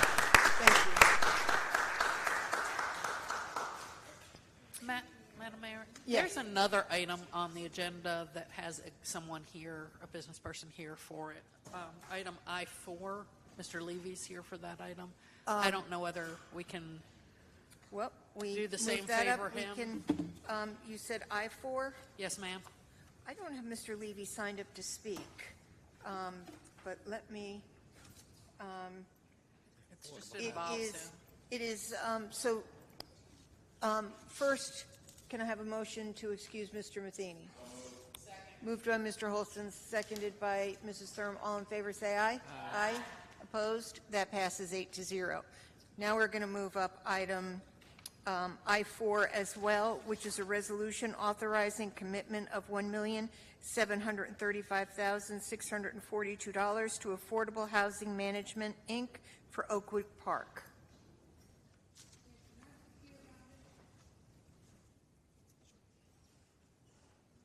Thank you. Good evening, Mayor and Council. My name is Cynthia Blue. I'm Assistant Director of Housing and Neighborhood Development. I'm here to speak about the development known as Oakwood Park. This is, I'm going to skip on to the location. This is a property, a 16-unit property proposed to be built at 2943 West Vandalia Road. It's 16 units. It is targeted to those at 30% and 50% of area median income. The project is applying to the North Carolina Housing Finance Agency's SHARP funding program, which will award up to 60% of the development costs, as well as provide an operating capital reserve that will allow the subsidized units to be affordable to people at their income level. So it will function very much like project-based voucher support for those units. The rent range would be as low as $305 to $775 for 1s, 2s, and 3-bedroom units. And the city financing request is for $1.735642 million. This project is consistent with our housing GSO plan and the City Council priorities in terms of income levels.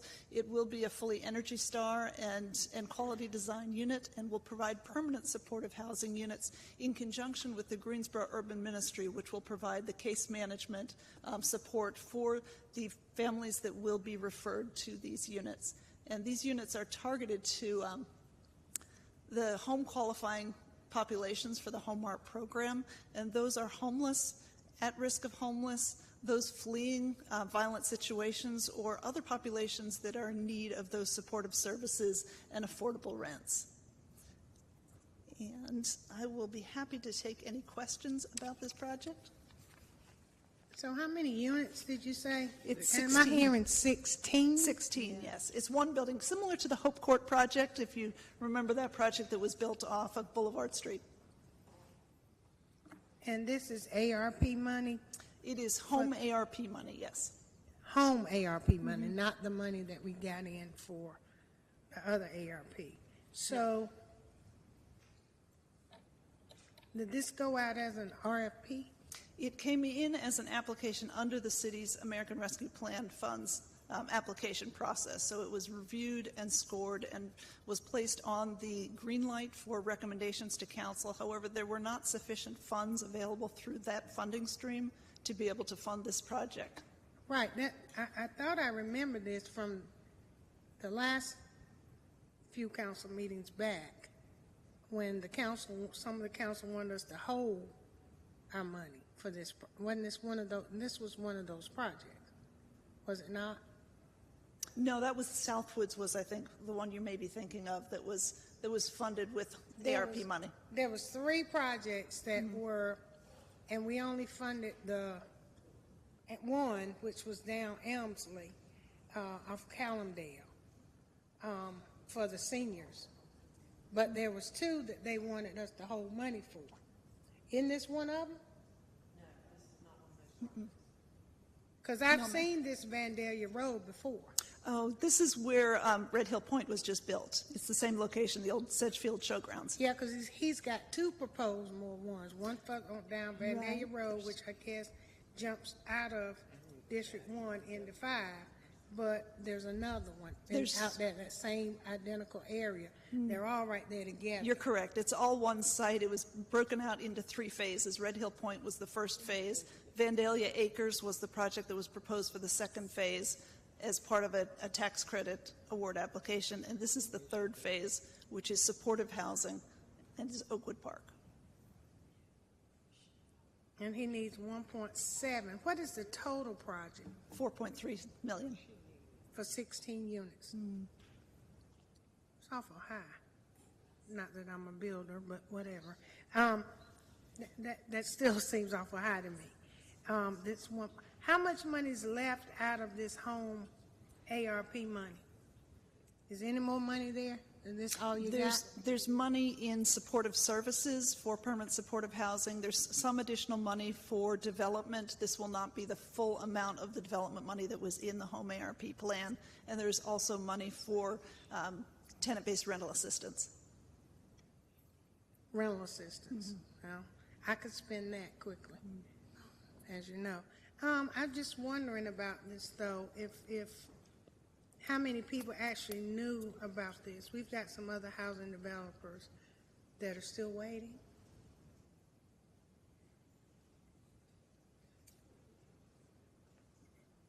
You know I'm looking at you. Don't take your glasses.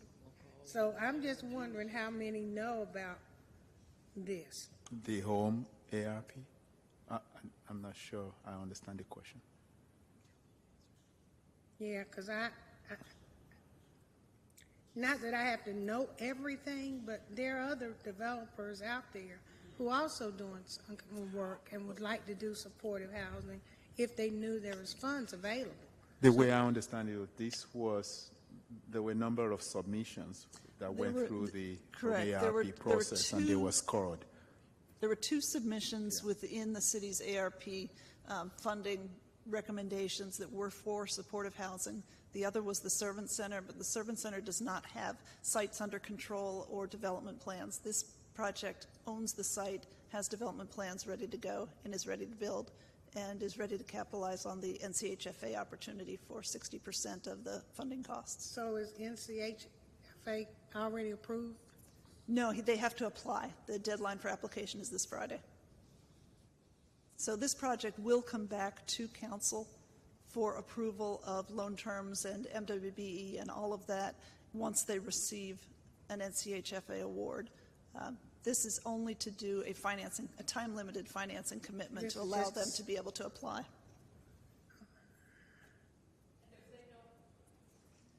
And if that doesn't get approved, those funds come back to us, That's correct? correct. Thank you. Could we go back just a couple of slides? Hold on. Let's see. The 1.7 million, are there any sustainable resources going to be offered to the people who are in the apartments? That would be the case management and supportive services coming from the So Greensboro all of that Urban is Ministry. included in the cost of the 1.7 and everything? Yes. Okay, because I was, in my mind, I was going, okay, 16 units, that's 110,000 per unit. So, but there are other things that are going along with it, correct? Okay, that makes it a little easier to understand. Yeah, because, well, I'm glad you asked that, Mary Kay, but that's not listed here. It just shows total development cost. It's difficult when you're looking at projects that have a lot of support services. I would say never look at just the building itself. Right, right. So you were asking Councilwoman Hightower earlier, under home ARP, the breakdown was $2.5 million of home ARP goes to supportive services. Tenant-based rental assistance is just under $1.5 million. The development of affordable rental units is $2.3 million. And then there's about $330,000 set aside for admin and planning. So the whole pool there is about $6 million. But in order to reach the people that are most vulnerable in our community, building the units isn't enough, and that supportive services component has to be there. So when you look at a cost, like if you take a number like this and you break it out to a cost per unit, keep in mind within that is also all the services that go along with making their housing sustainable for them. That's why I asked that. Yeah, I was thinking dollars and then units, and I was like, something's not adding up. But with the supportive services, I understand. Yeah, I'd like to see the breakdown of that, because we just approved some permanent supportive housing where you're saying $1 million a year is needed to support that, and I think that was 52 units, so 52 units, 54. All right, and so you need $1 million for that supportive services per year. That was a 3-year commitment of services. Right, that's what I'm saying. That's $3 million, but $1 million per year. So the thing also, Councilwoman Hightower, that I'd say to keep in mind is it depends on the acuity of the people that will be accessing the units, right? When you talk about permanent supportive housing, like we're talking about in motel conversions, that's a really, really extensive level of support services that those folks need, right? When you're talking about folks at different places on the spectrum, the level of need is different. The cost of providing that case management and those services is different. And when you look at it, whether you're looking at a 3-year term or you're looking at, are we rolling this into a 10 or a 15-year term, all of those are the variables at play as we're trying to sort that out. And Cindy may want to add something to that. Yeah, and these are family units. There are, let me get the 3 1-bedrooms, 10 2-bedrooms, and 3 3-bedrooms. So it's really targeted towards supporting those families who are exiting homelessness. 3 3-bedroom? That ain't gonna help nobody. 3? Not from the calls I get every week. I get between 5 and 6 calls a week with folk in hotels with 2 and 3 children. Yeah, I mean, it's no surprise that we're seeing larger families than we have historically experiencing homelessness, and we're seeing multi-generational families that are experiencing homelessness. So are we saying this is going to solve all that? No, but this is going to solve the issue for a lot of those families. The 3-unit places, absolutely we need them. We're looking at that. We're trying to address that. We do have a pretty tremendous amount of families that a two-bedroom unit is plenty for.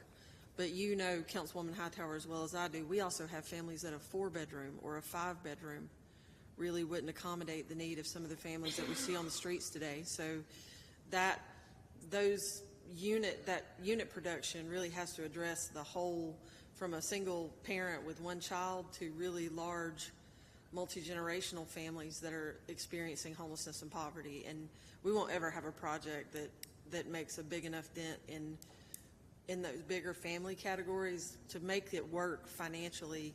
Those projects will always have to be interspersed with things that are more affordable from a building perspective. Well, I know we just gave $32 million let me say we didn't, but Community Foundation raised $32 million, and so only 10 of it went to the Institute. 22 of it went to self-help. That money only focuses on rental. So wouldn't they be able to fund, and from my understanding from talking to them, self-help, that money they have is for the bigger developers and the gaps they need. So would that gap not be able to do something on a project like this? It just seems like 16 units, it's a lot of money. It's $4 million. And then people got upset the other week about when we did something out Callumdale. So I'm just questioning, are we really getting the value for our money? I don't know what's Hope Court costs. I know I like Hope Court and I think it's fine. But as we look at the needs in our community, we just gave money to the same company for Southwoods, which were basically 1-bedroom and studios. So now we're going to have just 10 more. I'm just concerned. I want to support housing. I really, really do, but I think there's some inequities here that I know need to be addressed. And Golda, you know what I mean. So, thank you. Tammy, did you? Have comments? Otherwise, I'd like to make a motion to approve. Moved by Mrs. Thurm, seconded by Mr. Holston. Council, please vote.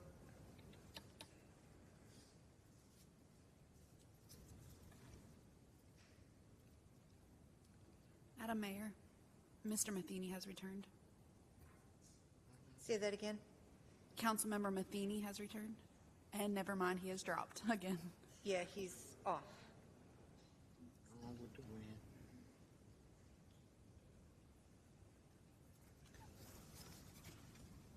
And that passes 7-1. All right, we'll now go back to the printed agenda.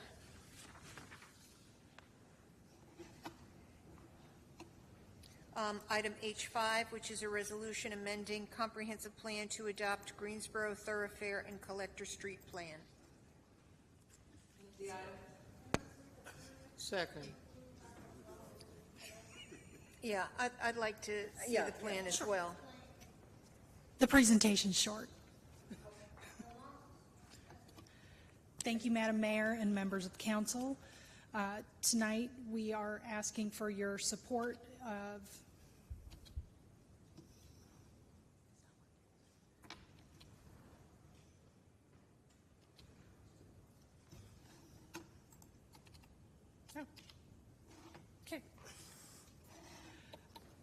the combination of the thoroughfare and collector street plans. This lays out the logical network for growth of roadways as the city grows, and includes everything from freeways to collector streets. On the screen, you'll see a copy of the plan itself, which includes the entirety of the Metropolitan Planning Organization area and the other jurisdictions in the area. Greensboro uses this plan to help implement parts of the land development ordinance. It helps establish the street design standards for new roads and manages both access and connections to the roadway network. We made a number of critical changes to this document since it was last updated in a significant way in 2005. It includes things like the urban loop now. It's removed any facilities that were deemed infeasible or unnecessary, and it reflects the development activity that has occurred around the city. The plan was updated by working in collaboration with a number of departments across the city, including fire, police, and the planning department.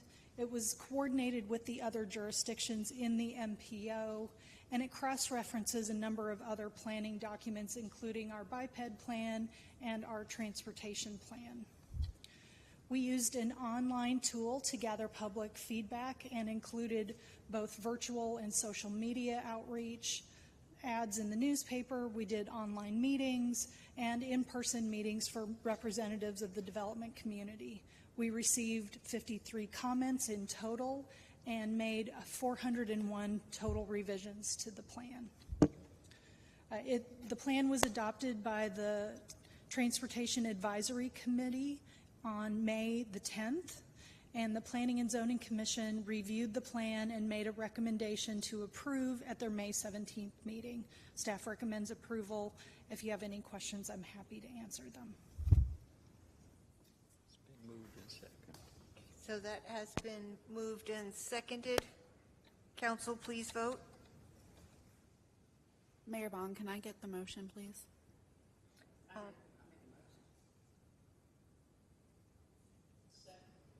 thought Tammy made the motion. And you second the motion, Mary Kay. Tammy made it. You seconded it. No, that's the way it was.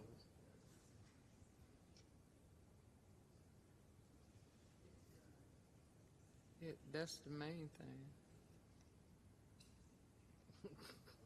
And that passes 8-0. Item number H6, which is a resolution to consider Eastgate City Boulevard Plan public hearing and consideration of adoption. No, that was the thoroughfare we just did. We just did the thoroughfare. Oh, we moved H6? Okay. Sorry.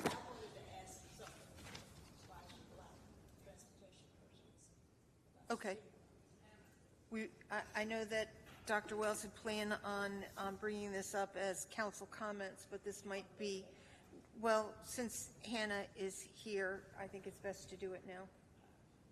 I plan to bring up in our council comments, we are constantly getting requests for speed bumps. And the reason is because the citizens are saying that people are racing through their neighborhoods. They feel it's unsafe. They're afraid that someone is going to get hit, killed. And so I know we've had this ordinance that we could not have speed bumps. I just want to know, can't we revisit that and see if there's something we could do to try to lessen the speed in the neighborhoods? And I want to say, during our break, when I checked my email, we even had an email come in during this meeting requesting a speed bump or speed hump, and we've had this discussion now going on over a decade. I know every single person here has requested speed humps, speed bumps, traffic calming, and I think at this point we just want them done. And I think the direction to council, to staff, and I hope I'm not speaking out of turn, is to figure out a way to not encumber public safety, make sure that EMS, police, fire can navigate, and that we won't lose effectiveness, but we want a program for speed bumps, humps, and traffic calming, and we would like to see it, I would say, 90 days at the most. I've been waiting to hear from Hannah about the speed humps, which I think I've seen in other spaces. You said there was something out there, so we just kind of need to know where that's at as well. Last week, Hannah and I had an exchange, and I asked Hannah for something written that we can refer to. That what exactly is the deal? I know I'm traveling up to the D.C. area quite a bit right now, and in many, many areas up there, they have the big yellow signs that say traffic calming measures ahead, and then there are the speed humps, not the speed bumps. Right. And they do an amazing job of slowing people down, and I just think it's time that we need to take action on this. I'd like to see a work session on this for us to sit down and talk to, Yeah. and I want to see public safety there. I think we also need somebody from EMS there, and my colleagues know I have mentioned that several times. When we took, years ago, my mother in an ambulance, we had to go down Cottage Place because Lawndale was cut off for some reason, and it took 6 extra minutes to get to the hospital. So maybe there is something we can do with the speed humps instead of bumps. I don't know, but I think we all need to sit down and talk about it. And I agree, we need to do it, but we need to have something to work from. And, you know, I think we want to make it very clear that we want to be able to move forward with some type of program. We hear about it from all over the city. We do. That there are people speeding through neighborhoods. Mrs. Thurm came up with a creative plan about a year or so ago. We need to do something, and they do it in other communities, and we need to know what a budget looks like, and I would like to see a plan and bring the plan to a work session. As I said earlier, it cannot compromise public safety, so we do need the input of police, fire, and EMS. So that's really the clarification that I was seeking. Council is not asking us to come back with a plan to implement speed bumps, because that will be a totally different thing, but rather to have a session around what is traffic calming device that we can recommend to council. No, I don't think that is the direction. We've talked about traffic calming devices before, street diets, bike lanes, all that stuff. I think we would like to see how we can implement speed bumps, speed humps, something. If you come back and say, no, we can't do it, I hope you would come back and say, no, we can't do it within 30 days, not make us wait for 90 days. But at a work session, we need to have something concrete. I don't want to talk about it anymore. I'm really tired of talking about this, tired of the emails. We need to be. Well, I'm tired of talking about a whole lot of stuff, but we ain't moving, so.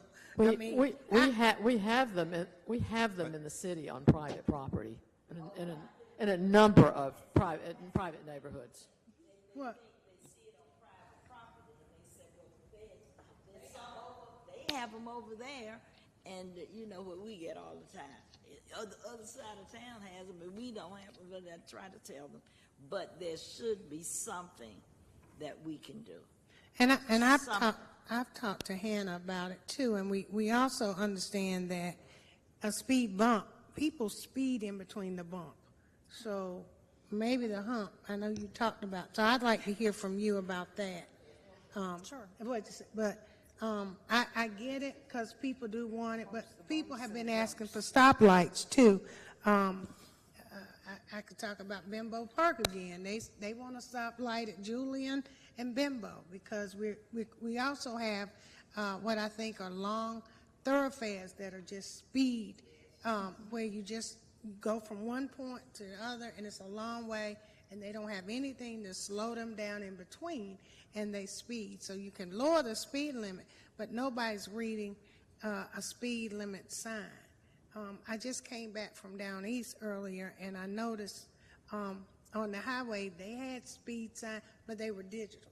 So every few minutes, honestly, you saw the speed, and it got to be in your head, and I was like, oh, that's 65, that's 65. So you saw it constantly enough, not on a sign, but it was digital. And I think we got to look at that and see how we can invest in some of that as well. Because I agree, people are flying through the community. We need to slow it down. Hannah, I believe you had something on the screen, and I just now pulled it Sure. up. I'm sorry. I wanted to bring back some slides that we had shared in a work session. I guess this was probably 2 years ago now, outlining what our proposal was for a program. So we would be thrilled to bring back a proposal that uses data-driven analysis that incorporates public safety into the discussion so that we are customizing the solution to the location. Speed humps, speed bumps, chicanes, mini roundabouts. There's a whole range of things that we can do, but they need to be tailored to the individual location, and that takes time, effort, and money to put them in. So we would be thrilled to do a deeper dive on this and bring back a full proposal for your consideration. No, I said 90 days. Oh yeah, we'll be ready long before that. And My presentations are never long. And I have to say, I think, to see an entire council who is unified, that this is an issue that continues to come up. We continue to get calls and emails, and quite frankly, it is a serious issue. Well, and I did mention, and I don't want to belabor the point anymore, that, when we hopefully get more officers, we may have more traffic enforcement, which is part of the problem now, that everyone racing knows that we are low on officers. So I think that's a concern as well. I think that's something to mention, although, I'd still say we need to sit down and talk about them. We do. That's for accidents. That's traffic investigators. Yeah, and Mr. City Manager, great initiatives. How much of this have we budgeted for? How much do we have sitting in the coffers ready to pay for this? I mean, for speed bumps or speed humps, I mean, I'll defer to you, but I do know that humps are more expensive than bumps. Bumps are more damaging. I mean, that much is what I know. Go into great detail about what the average treatment costs to do installations, and it varies based on the location. But we will have to make choices about things that we do and things that we don't do in order to fund this program. Right. So we're saying that we have not budgeted for this. This would be. No, we don't have No, a program. we don't. No, well, we don't have a program or budget for it. But I believe it's a good thing. So we'll come back at the work session within the next 3 months and be able. We did develop, in response to Councilwoman Thum's questions the last 2 weeks, we developed a one-pager fact sheet that I actually just asked Hannah to send out maybe tonight or tomorrow. But in the light of this, maybe we hold off on that. Right. I can still share We it just if thought we we just will don't. have that. We'll answer questions. Maybe we send that out still, and then in another couple months, we come back with what that solution will be, also in terms of how much it's going to cost, but also neighborhood by neighborhood.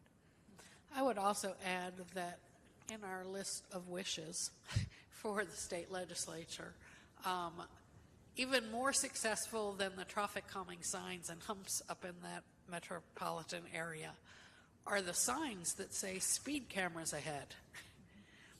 And I know there's a cost to those and the whole question of paying the schools and all that, but I think it's maybe something that we need to go back to the legislature on to address that and ask them for permission and where do we stand on that? I know we asked it one time, but that's yet another piece, I know, of the puzzle to solve the problem. And that's been a long-standing part of our request for legislative change as a department, that we believe that it has been shown through significant amounts of research that that is effective. So I thought we could still have red light cameras without having to go through state legislature. And that was where I had asked us to look at. We're going to have cameras, but all the money is the fines. It doesn't even matter at this point. Oh, If the okay. money goes to the school, we just support the school system. But we got to slow folk down. They're running through lights, killing folk left and right, maiming people left and right.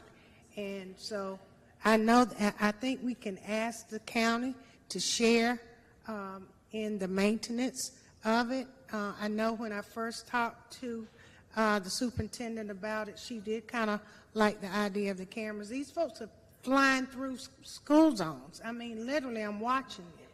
And, you know, you can have 25 all day long, but they'll cut around you in the turn lane.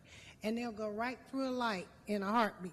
So I would like to see us at least start with the red light cameras, even we get to the other cameras.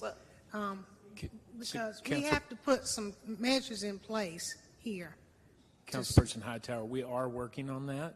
We're actually waiting on some updated data. Yep, that which we received today. Oh, so great. we have identified the locations, the intersections that are signalized that have the highest angle crash rate and severity. So we understand now the top locations where a red light camera would be effective to reduce the types of crashes that are creating significant injury and death. So if you'll give us just some days, once we work through that, we have had some conversation with some of our partners. We'll bring that to you in a work session. Okay, we can bring it all together in a work session. But Yeah. I mean, I'd like for us to at least move on something. Agree. You know, 'cause I got a call today from Fox, who was out there at Meadowview again, and talking to the residents. Just had a lady's house ran into her carport and her car at the corner of Meadowview and the street. She lived 2 streets over from Atlanta Street, and literally, they were afraid to move the carport because the house has structural damage. These folks are just flying. So I agree with everyone, but can we at least start there? I'm going to bring you something. We're working on it. I'm going to bring you something. Yeah. Hannah's gotten some great information together. We'll make it part of the work session where we talk about these other issues. Thank you. Thank you for that detour. No pun intended if they're tried to twist a pun in there. All right, where did we leave off? I'm lost. We left off at, we're on the Eastgate City Boulevard. That's think right, we're we on skipped item that one. H7. We're on H7, which is the public hearing for an ordinance providing technical correction to ordinance 22-202 regarding annexation of territory to the corporate limits, property located at 3911, 4007 ZZ, 4007, 4009, 4011, and 4013 South Elm Eugene Street, and 4209, 4300, 4315, 4318, and 4324 Cahill Drive. There is no staff presentation on this. This is a technical correction. Second. So moved by Mrs. Thurm, seconded by Mr. Holston. Council, please vote.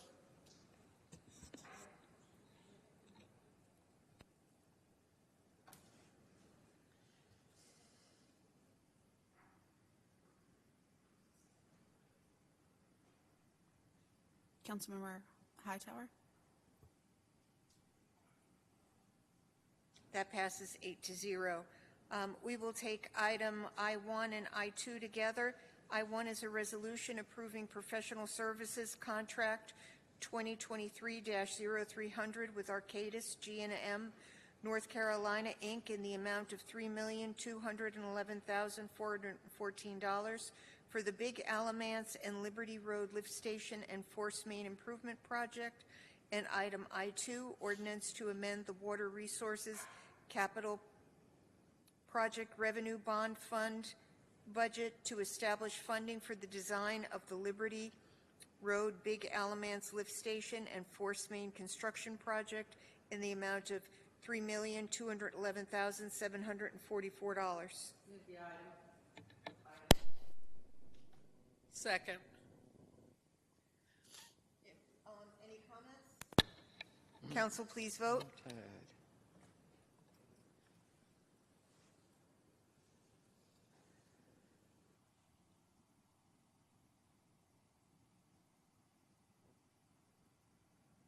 Councilmember Hightower? Sharon?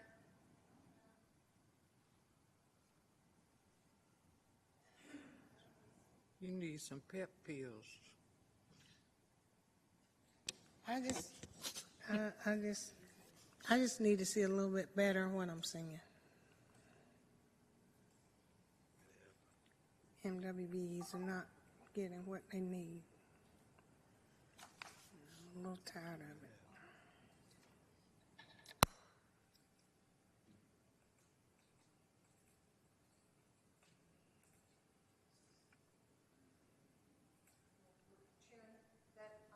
That passes 8-0. We need a motion and a second on I-2. Move the item. Second. So moved by Mrs. Sturm, seconded by Mrs. Abuzawader. Council, please vote.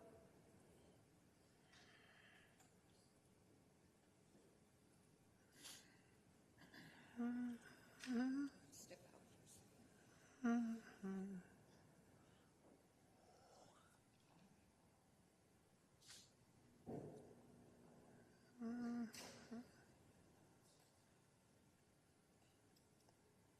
Councilmember Hightower? I guess I just have a question, Nancy, or somebody. This is in the county?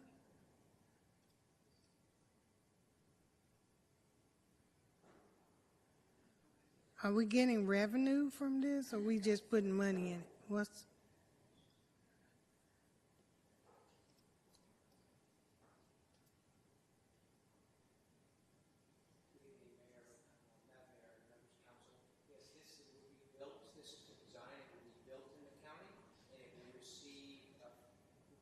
Thank you. And it will receive future sewer from that area, southeast Greensboro, as well as the area north of the mega site. So this is really to build capacity. This is an opportunity for us to build a new lift station, design it in the force main so we can continue to support future projects like the 421 corridor study. So that's really what this project is helping us do. But we're building it in the county. Correct. What we would do is of course, is that we would look for the, we are looking at sites, potential sites that ultimately that we could purchase, and then they would, of course, the city would own the property and we would build a station on it. Very similar to like what we did with the lift station that serves Toyota, the mega site. Once, I know this ordinance is to amend the water resource capital, but so we don't have a contract yet on this. We just are searching for some land. Yeah, the first one would be, is for, I-1 was for the actual design with the consultant or the our engineer, which is Arcadis. The second one is a budget ordinance, so it's the ordinance to provide the funding for the project. And yes, as part of the design, will be the effort to finalize the site where this Liberty Road lift station will be placed. We have an idea. Right now, the part of the design will be to finalize it. It will be along Liberty Road. Is this the $3 million project we've had conversation about before? The design bill, or is this the different? No, it's a different one. This is a different one. This is a future. This is to build future capacity. So this is going to build a new lift station, just like we did with the Toyota. If you remember with Toyota, we built Sandy Creek Lift Station. And so that takes all of the sewer from basically around Toyota and pumps it back. The problem we have with this, what's driving this is that sewer that comes from Toyota takes hops. It basically comes from Sandy Creek, then goes to Big Alamance, and then from Big Alamance it goes ultimately, if I remember correctly, to Stewart Mill, and then it makes its way to the TZO wastewater plant.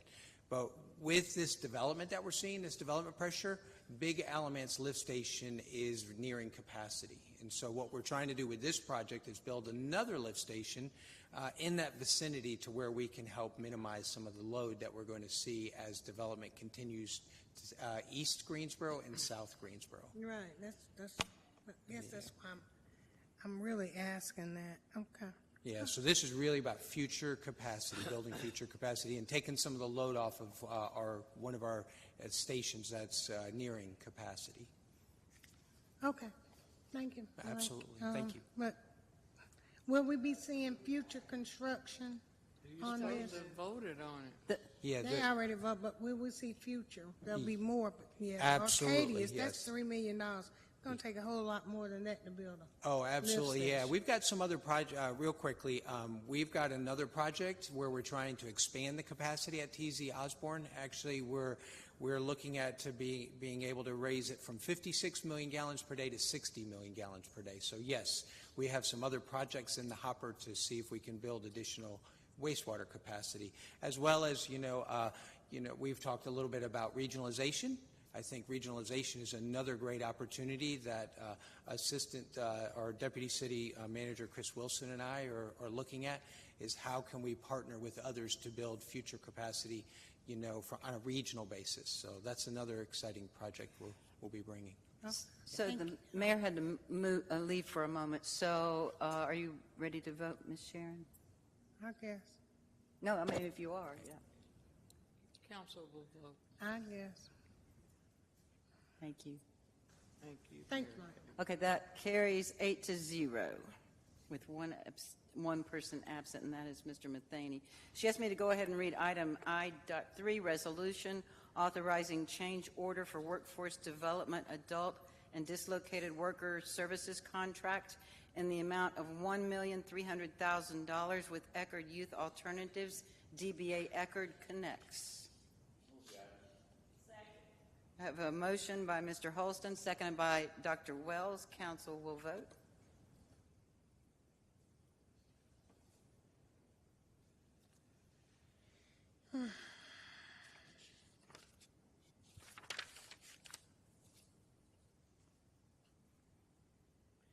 And that carries 8-0.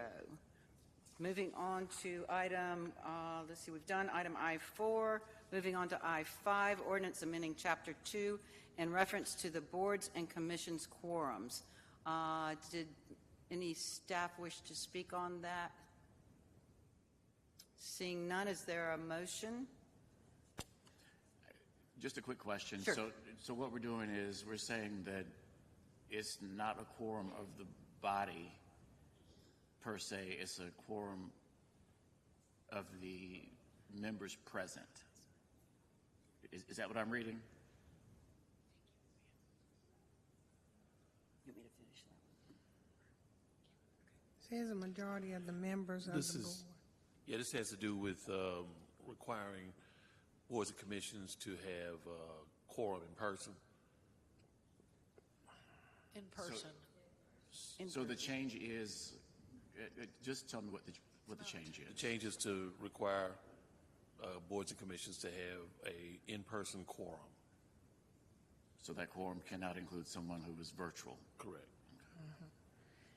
Thank you.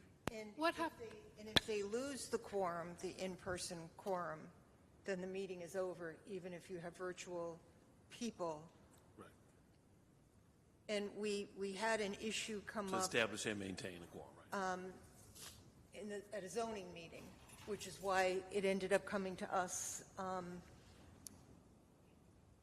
So I hate I missed the beginning of the conversation. I don't want to. I think you came in right in. No, you came in right when it was going. Yeah, Okay. you're good. He was asking why were we changing this? And I would anticipate that the legislature is looking at rules for city councils and the way that they are to be run, because we went to these virtual meetings because we were under a state of emergency. The state of emergency has been lifted.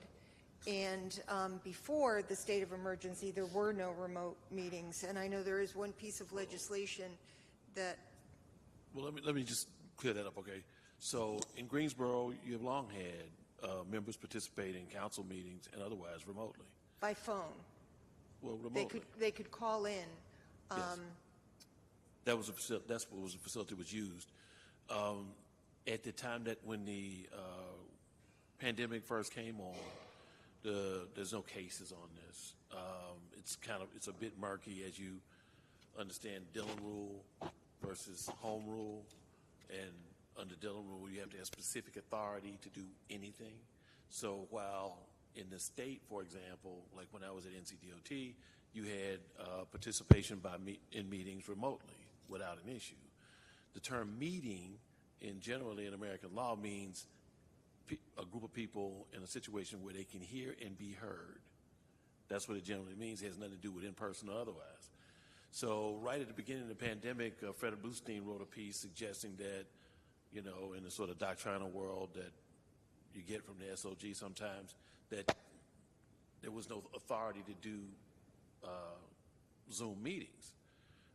Then shortly after that, there was another contrary opinion at the SOG from a woman named Norma Houston, which said you could, largely along the lines that I just described. Then the legislature actually stepped in and said during the emergency, you can. So now the emergency's over. It's kind of murky.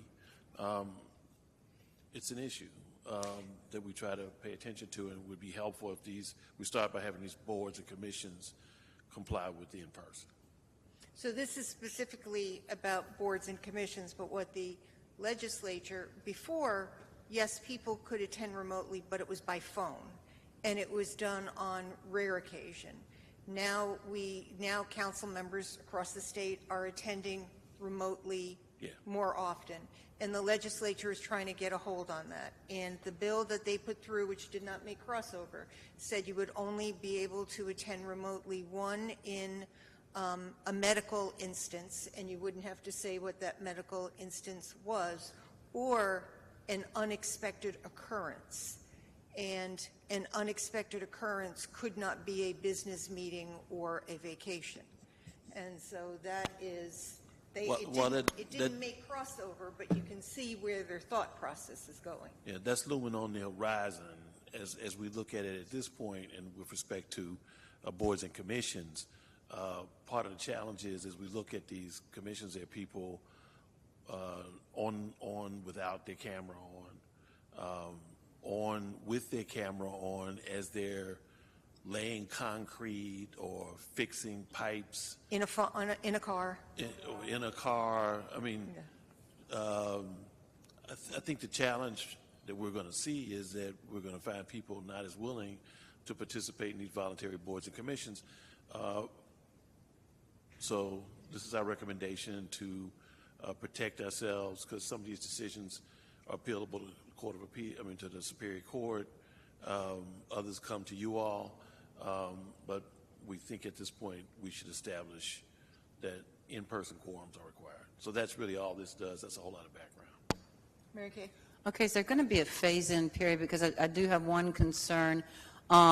We've had great attendance on a few of our boards and commissions because they are virtual. Now, I understand the ones that make decisions like zoning or GC Jack or any of the ones that are kind of quasi-judicial. I certainly understand that. But I do have a concern about, like, Commission on the Status of Women or Human Rights, because we don't really have a location to meet anymore, and we used to meet in chambers. So Board of Adjustments is a quasi-judicial. Right. They don't have Zoom meetings. They're all in person. Right. Zoning as well. I haven't seen much on Zoom there. Every now and then they Minimum have housing. somebody on Zoom. So Well, I didn't know. When they're quasi-judicial, in the past, during the pandemic, we had people consent. Participants would consent or not. And if they consented, the case went forward. If they didn't consent, it sat in the backlog. So now that we've gotten past the pandemic, we've had in-person participation. Right, and I was thinking specifically of those. Yes, I agree they should be in person, but I do worry about some of these smaller commissions where when we were in person, we had trouble getting quorums, and now that we're on Zoom, everybody's there. Yeah, and I realize that's interesting to say, but it's true on the ones that I'm a liaison to. So, and not for me, I realize we need to do it for the good of the city, but I think there should be a long phase-in period for some of the smaller commissions that don't, that aren't quasi-judicial. I don't know what we can do on that. Likewise, I feel the same, because if I look at the transgender task force group and the participatory budgeting, they're 100% online at this point, and I don't know that we have a commission if people have to attend on some of those, because I know, people attend from work and take their lunch hour or their dinner hour for it. Some of my folks work nights and they book their dinner hour for our commission meetings. So I think if we have to have time to restaff those commissions, have the opportunity to restaff those commissions if we're going to make all of them come in. I would like to, if we can, either give a long lead time or say quasi-judicial ones have to be in person and others do not. Well, we're already there on the quasi-judicial, but if it's the will of the body, we can certainly come back with a recommendation around specific commissions and boards and make it board-specific. I think it would be helpful. I mean, I'm just going from what I've observed, if that's okay. I do think we have to be specific, though, because we had the issue with the zoning commission. Right. Where somebody left, they lost their quorum. They then actually, in order for zoning not to come to us, it needed a supermajority. And it didn't. There's Had been other five cases to, where had 5-1, I think. and one person, I think, had to leave their house and come down here Right. to maintain that quorum. But it still ended up coming to us because there wasn't enough to keep that supermajority. And we've had other cases where there's only 6 in person, so you have to have unanimous vote, and people have chosen to continue. So it's an issue we need resolved. I don't see that it's so imperative that it has to be moved on this issue, on this meeting. We could put it off to the next meeting, come back with a more nuanced approach, if that's your choice. I'll make a motion to postpone. So, yeah. Second. Go ahead. Go ahead, Sharon. I'm sorry.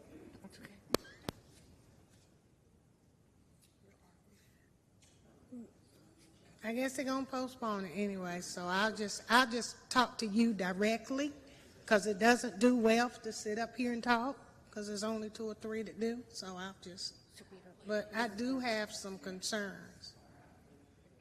I'm available.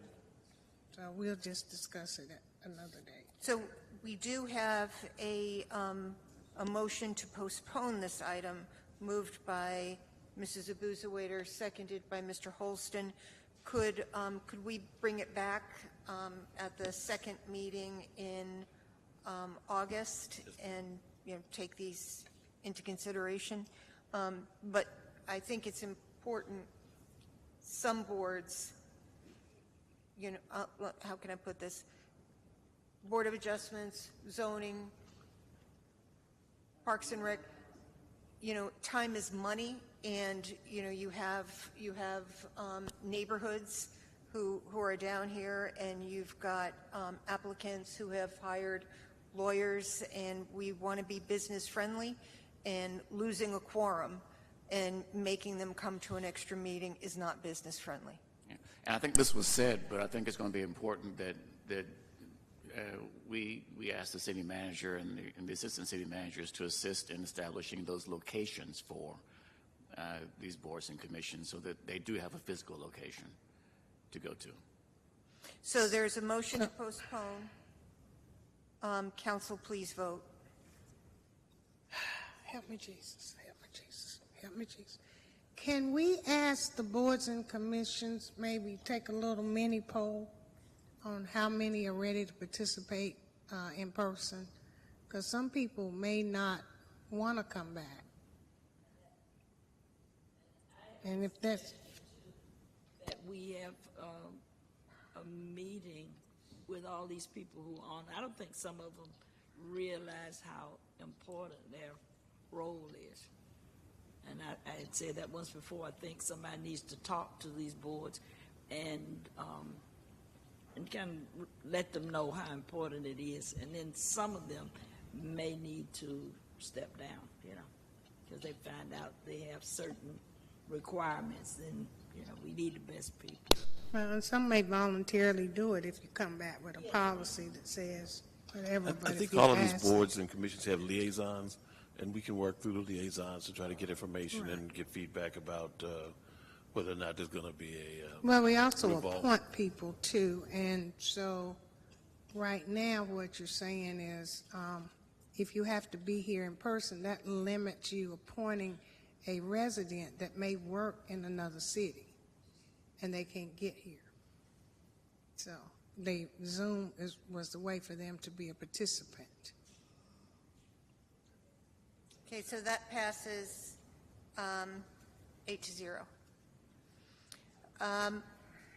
Item I6 and I7 will take together. I6 is a resolution authorizing a contract in the amount of $3,230,460 with Universal Protection Service, LLC, DBA Allied Universal Security Services. And item I.7, a resolution authorizing a contract of $3,095,667 with Phoenix Special Police, LLC. Second. So we have a motion by Dr. Wells, a second by Mrs. Johnson on I6. If there are no comments, council, please vote. So, Madam Mayor, I'm not supporting this item. This item came up because I think we were looking to extend the contract we currently have with East Coast, who is here tonight doing our security work, and so we're about to lose them by the vote of this contract here. An RFP was put out fairly quickly because East Coast had asked for some additional monies. And just like we did with the police, we kept making an excuse, or we said, oh, we got to give them more money because they're short and they need more money to make sure we can get the good help and recruits. Same thing with East Coast, and they requested additional money as well because they wanted to be able to hire security and have the money to hire. And I think we made a quicker decision than I feel comfortable with, and so I'm not supporting this item tonight. Say what now? I'm talking, huh? Did you say? I'm talking about the people here. Yes, ma'am, right here. These folk you won't see next week. I didn't realize that. Yes, ma'am, you won't see them because they work for East Coast, and so East Coast, who put in a bid on the RFP, was not given or did not win the bid. So the two you're voting on tonight won. In the spirit of trying to maintain East Coast as one of our security companies, they were offered to keep the MMOB because we are familiar with the security guards that are here and we see. However, they only had one contract that would only have to hire about 2 people in order to have the security insurance. Would cost them a lot more than it would to hire keep on the 2 people that would be here to work just this building alone. Tonight, we see 3 or 4, but we wouldn't see them but twice a month. Only 2 security guards, 1 armed, 1 unarmed, would be needed for the contract. So they are no longer here. They are out. And So if you vote for this, they're no longer here, they're out. Is well, that they're out. I mean, yeah, they gone, period. They pull their bid. They accepted first the offer to continue in the MMOB, but the cost was too daunting for them to put the insurance and the liability on insurance. And with an armed security, you got to have armed security insurance. And so they would have only had 1 armed security, 1 unarmed who would work here. So we're losing them. And I'll be very honest, I know there were some challenges with East Coast, but East Coast also had challenges with capacity as well. So you talk about the police and you say, well, they got to make more money because we spend all this money, we invest all this money, and we got to get more police. We're 115 short. We got to get them in, so we got to pay them more money. Same scenario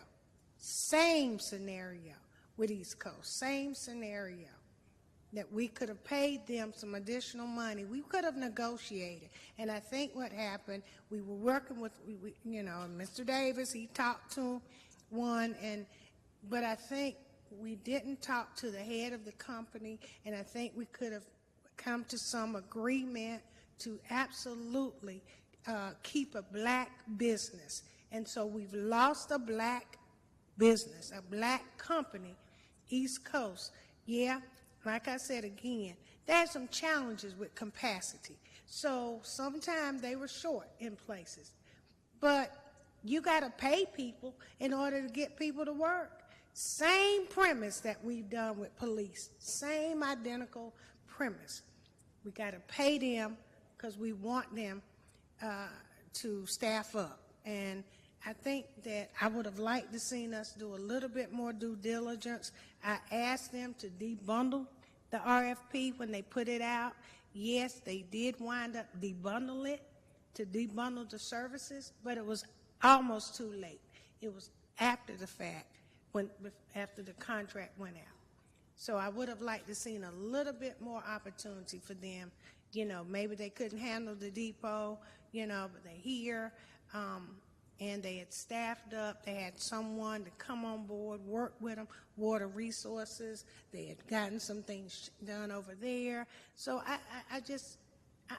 I'm upset. And I'll be honest with you, I'm upset about it. I don't want, we had a black man stand here tonight, and everybody, he's you got a great business idea. And so if he can get himself together, we support him. But when we start supporting black businesses, soon as they don't do everything we think they ought to do, then they're out the door. And I just think we should have given more opportunity here. You may not agree with me, but that's how I feel. Mr. City Manager, what was the request of the increase from East Coast? 46% increase in contract, even 46, even though I think 46. Our contract had indicated 5%. Yeah, so Mayor and Council, for clarity, in the original contract last year, there was a continuation clause for a 5% increase, which we initially authorized. The owner of the company came back and requested a 46% increase. As you know, we can't materially change the contract after the bid is closed. So then after we didn't have a contract, we had no other choice but to put the contract out for bid. So on June 2nd, we didn't have a security contract. So our procurement services issued an RFP to which we received several different, Councilwoman Hightower is correct. It was debundled. It was originally debundled midway through, about a week or 2 after we reiterated, issued an addendum to all the vendors that might be applying to make sure that everyone knew that it could be debundled, that multiple contracts could be awarded. Ultimately, after it was reviewed, there was a very diverse pool of folks from city departments who do utilize the security services that reviewed the contracts or reviewed the bids that were put in. Ultimately, we did extend an offer for the security services to 3 different. As Councilwoman Hightower indicated, one was accepted by the current vendor for the MMOB and council-related meetings, but that particular company rejected the offer. Who rejected Well, the and so let me just say I wasn't done. I mean, that is a significant increase. When we made the change from Keolis to RapDev, the bus operators from Keolis were first in line to interview for RapDev. I think we have had great security here, and I would like to see them continue. And I think we have sent a message loud and strong to the new provider, if this goes through, that we would expect to see continuity of employees. And I did confirm today with our staff that the new vendors will be extending employment opportunities for current security staffing that are here. But again, that's no guarantee. It's no guarantee. They'll extend the offer, but they won't say, you got a job here, your experience has been. And again, yeah, it was a 46% increase. 46% increase, I want to say to you.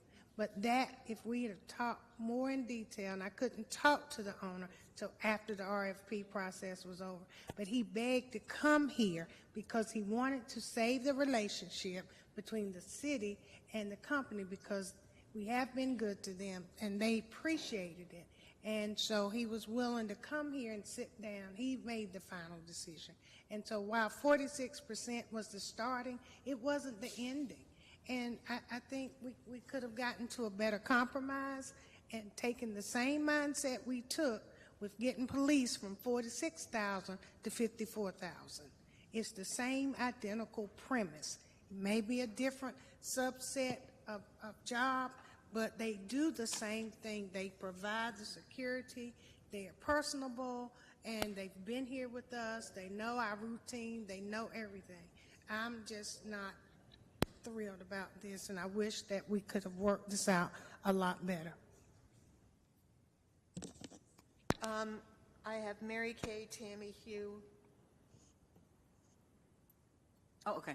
I thought that some other people had signed up too. Well, that's what Okay, I heard. okay. I don't know So, if it's right. yeah, and I've really appreciated the way that we have worked with those security guards who have been in our building, and that's pretty much, I see them all around. However, no matter what, if it's in the contract that it would go up 5%, and I realize that the owner wanted some negotiation, but to come back to us with 46%, I can't go for that. We haven't given any employees a 46% raise, and I don't think it appropriate to give anyone a 46% raise to be good stewards of our money. So I am not, I will vote for the resolution to enter with the contract, because I do believe that, a raise would have been appropriate, but 46%, and then after the fact, they want to come back and renegotiate. That doesn't quite, I don't quite understand that. So, I'm really a little upset that I didn't realize that was a 46% raise, and I should have read that a little better. I will admit that. But I will vote for the resolution because we do need security, and I realize there's a lot of background that Mr. Davis has mentioned, so I will be voting for the resolution. I would certainly hate to lose the security we have. We have good security. Great. Tammy? So the net result, how does, if we compare the award contracts that we're awarding to the contract that was requested with the 46% increase, what's the delta there? What's the difference in those two?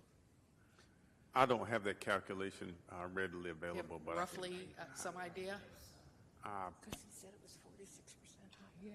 Yeah, I don't have it. I'd have to go back and get procurement to assist me with that. If you could get me that information, I'd appreciate it. Well, I could also maybe quickly clarify that I would not necessarily term it a 46% raise as much as 46% increase in the contract amount is what they were asking for. And that was not specifically for the employees. It was for administration. So I've worked as a consultant for many years. That is an outlier. Yeah. You don't come up and request a 46% change to a contract. It's significant. Yeah. Especially if it's not necessarily to increase the employee's pay, but for administrative purposes, that's a huge amount. So, Yeah, well, hang on. After Tammy, then me. Yeah. That's why I'm kind of asking this question, because I get paying employees more, and these new people ostensibly are paying employees a competitive.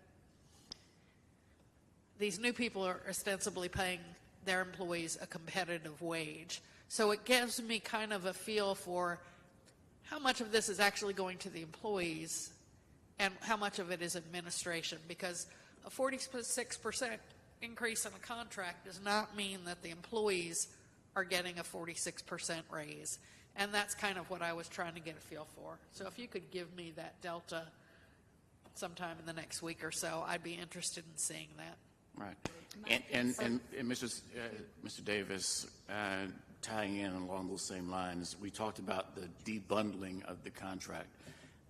First question I have there is, I think you mentioned that East Coast had been offered to bid on the MMOB building. They were extended. They were extended. Yeah, they extended. offered for What percent of the business was the MMOB compared to the whole?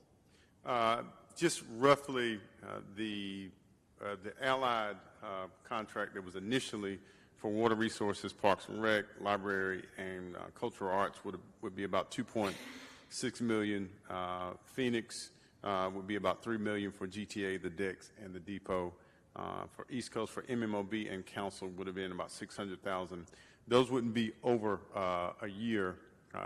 They would be extended over 3 years. Right. And the next, what would have been what is the benefit of debundling this? Because I think of what happens in general corporate life, that you think that bundling tends to save you money versus debundling, which, breaking up into different pieces tends to cost you more. So what was the rationale, or what are the benefits of us debundling this contract? Because I'm thinking that if I'm a security organization and I have 3 different sites, theoretically, that I can borrow from Peter to pay Paul if I need to, but if I'm just doing one, I don't really have the opportunity to do that. So there are a few different reasons, and I may miss some that may be more important to others, but I can just tell you off the top of my head. One is capacity. Historically, we had multiple contracts for our services. We have a number of different security services that we have. I mean, you talk about our parks and rec, our downtown areas, our cultural center, our libraries, our water resources. GTA has a number of different locations to include the depot, and also, of course, here, and then our council meetings. When we have a number of different things that if we activate white flag, then we utilize those services as well. So, the capacity was one thing, but then also, of course, to extend those contracts to multiple businesses does allow other partners to help with that. So we're saying that there was some analysis that showed that East Coast did not have the capacity to handle all? Absolutely. I just feel like a little more negotiation probably should have been done. Sometimes people don't know all of that. You all just unpacked the thing about the increase, and maybe somebody didn't understand everything. I don't know. If I could remind the council that the previous year we did the same thing. The company came back and said they needed more for staffing. We advised them that we had to call the contract, put it back out for bid, and they could rebid for it, and they were awarded. And so the same this year, and again, I have to remind, and we can't materially negotiate after the contract is closed. So we can't just award a competitive contract like this and say, okay, I'm going to give you this more of a percentage. It was in the contract originally when it was signed for a 5% increase, which we were going to award. So again, I want to remind you of that.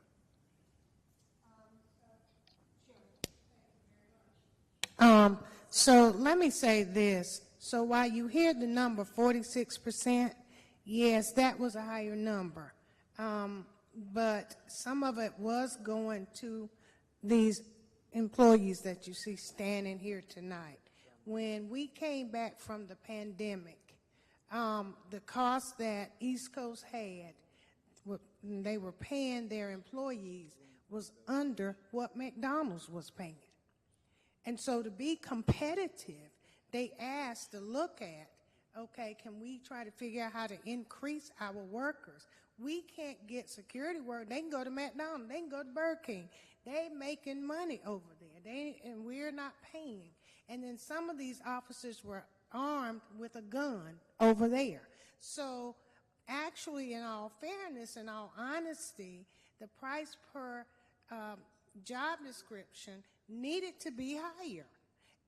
And still, in order for them to bid and be competitive, they still didn't reach the mark that they needed to reach to pay individuals. If you want good police, you got to pay them. I've heard this over and over and over and over and over. It's been beat down in my head. And so now they're the same way. If you want good security, you want have capacity. People aren't coming to a job where they're making $15, $17 an hour when they can go somewhere else. And so what they asked for this last time, yes, the initial price was a little more than I think, and Trey said something to me kind of at the last minute. I didn't know. I would have happily picked up the phone and talked and said, listen, how can we negotiate? Let's sit down with the manager. But by then, the RFP went out, and so it was kind of too late to have that discussion. We had to wait till the RFP was over. I did come back and ask them to debundle it. And let me say this to you, Mr. Holston. Debundling offers opportunity. So you may not have the capacity to do everything in one, but if you have an ability to debundle a package and allow some to bid on certain facets of the job, that's inclusion, that's opportunity. That's what debundling is designed to do. That's why it's listed in the MWBE program plan, because it is a way for people to be included and the opportunity to be there. Maybe you can't do 6 of the jobs, but you could do 2. So it's not always necessarily that debundling will cost you more. But if we are doing what we say we are, and that's to be equitable to people, when do we stop and say, what do we do to be equitable? I'm not asking anybody to pay millions of dollars over anything, but I'm saying to be fair is what I'm saying. And in this instance, I just think we have a relationship with this company that I think we could have fostered a little bit better.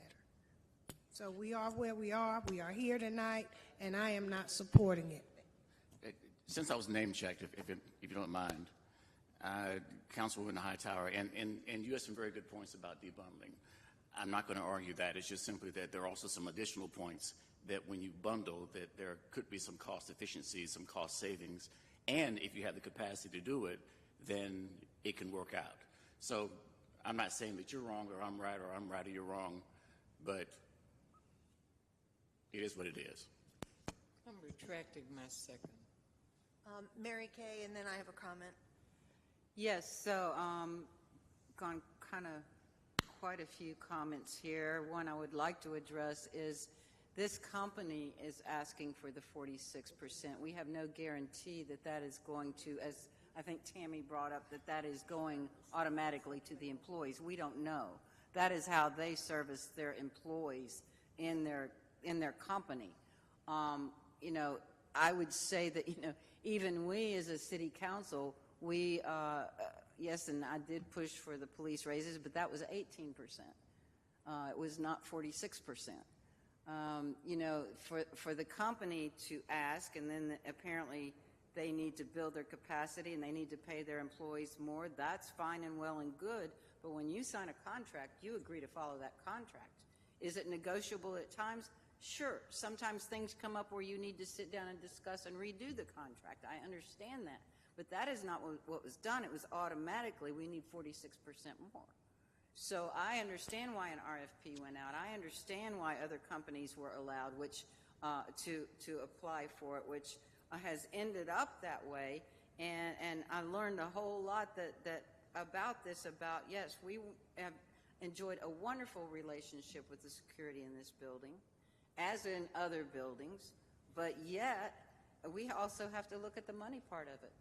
So that's kind of where I still stand on what I said earlier. Thank you. Mr. City Manager, what is the proposed starting pay for the new vendors? $23 an hour. $23 an hour.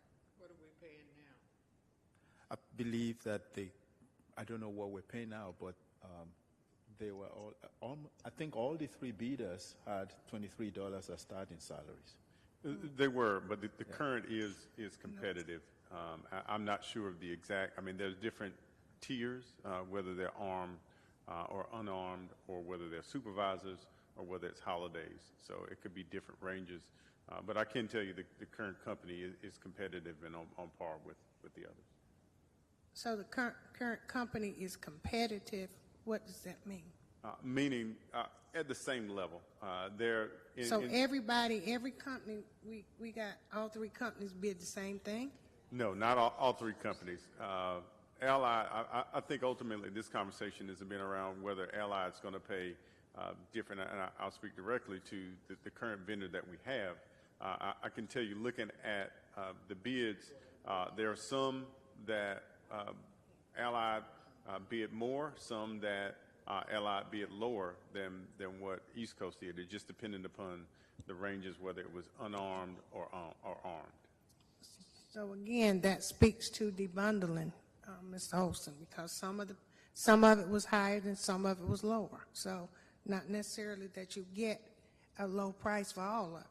So, Mr. City Manager, what was the pay range you told me?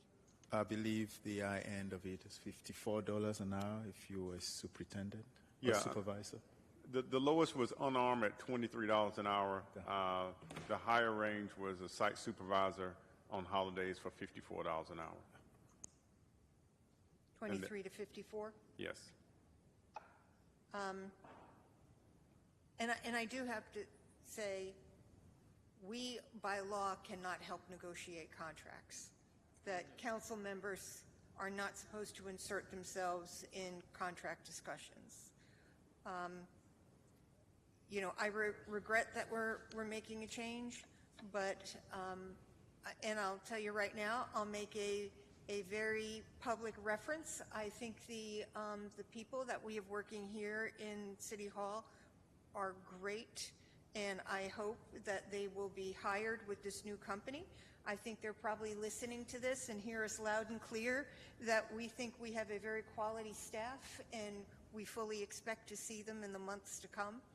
And if that doesn't happen, we would be disappointed, but I'm going to support the new contract. Yeah, we will be disappointed too. So we're working on that. Thank you. And so when I say I would have talked, I was talking to the city manager, not the company. So don't think that I respected what the city manager told me, because we had a conversation about it. The city manager, not the assistant city manager. So I know the process, but I'm still the GTA liaison. I'm still disappointed. So I don't remember who moved the item.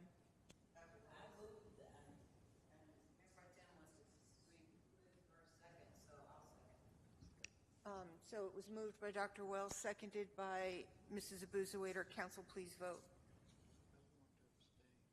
You can't. Councilmember Holston?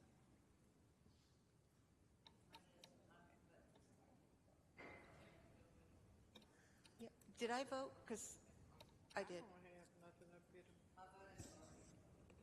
All right. Everyone has voted except for Councilmember Holston. Everybody voted? I don't have a vote screen. Or did I vote already? I can close the vote and reopen it again if you like. You want to do that? You can't. Sorry. And this is for I-6.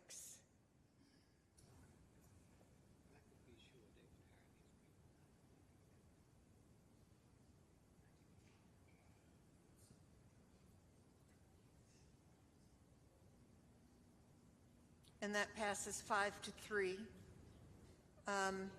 Now we need a motion and a second for I-7. Second. Moved by Mrs. Thurm, seconded by Mrs. Abuzawader. Council, please vote.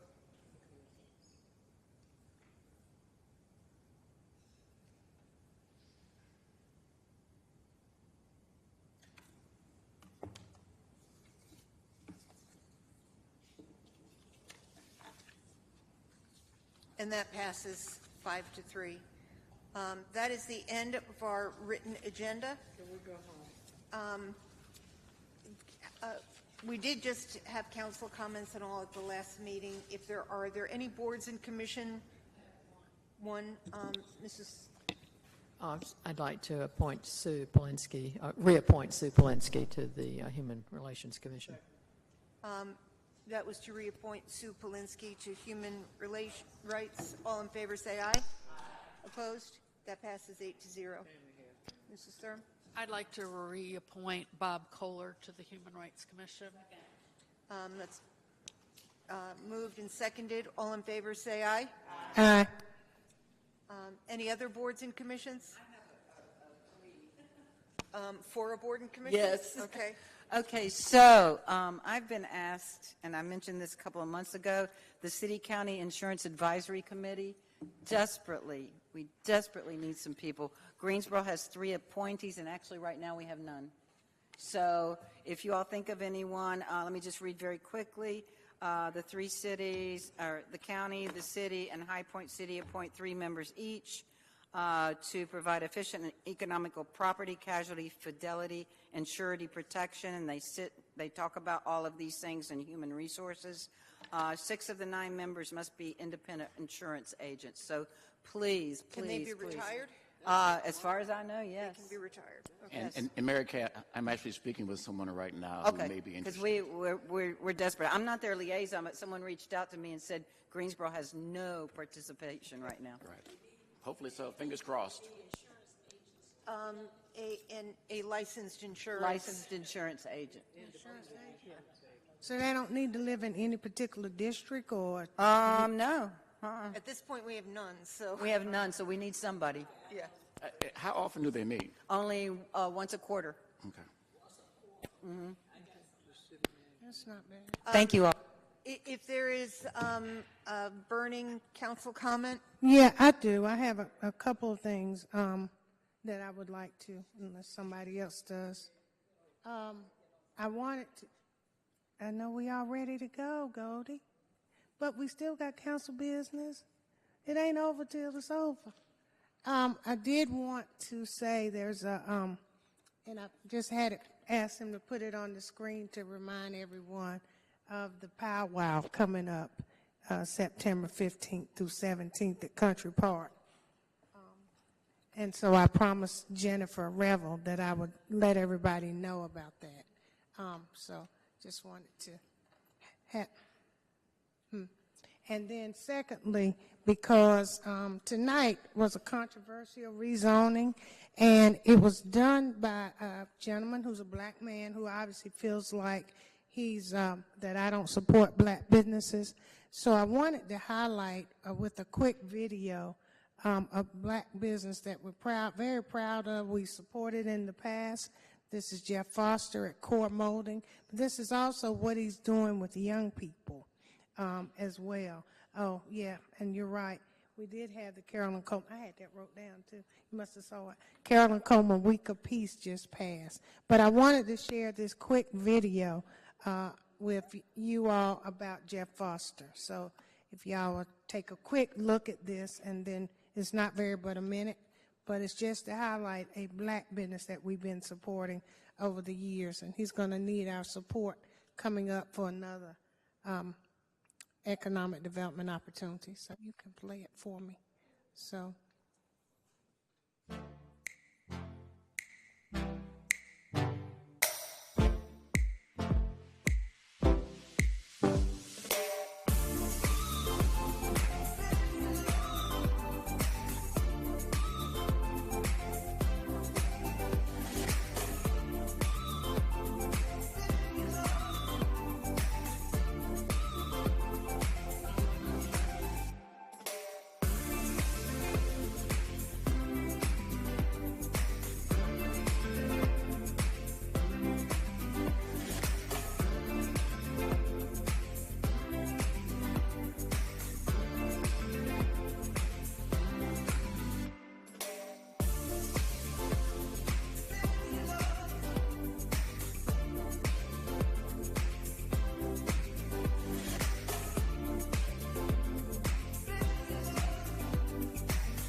Very nice video. This was sponsored by Jeff Foster, Core Molding Technology on Gate City Boulevard. This is the young youth group that he mentors and brings over high school students to learn about what he's doing there. So, And they are a global company. Oh, yeah. yes, they are, very I remember much when so. we took the tour, yeah. Yeah. So. Any other quick comments? I just want to remind everybody National Night Out is next Tuesday. Therefore, we will be meeting on Wednesday. Yes, the August the 1st National Night Out. Then Wednesday is our council meeting. The International Civil Rights Day, yes, is Tuesday. And I would like to welcome Destiny and Q to the City of Greensboro family. Mr. Manager? Nothing for me, thank you. Mr. City Attorney? I'm ready to go too. All in favor, say aye.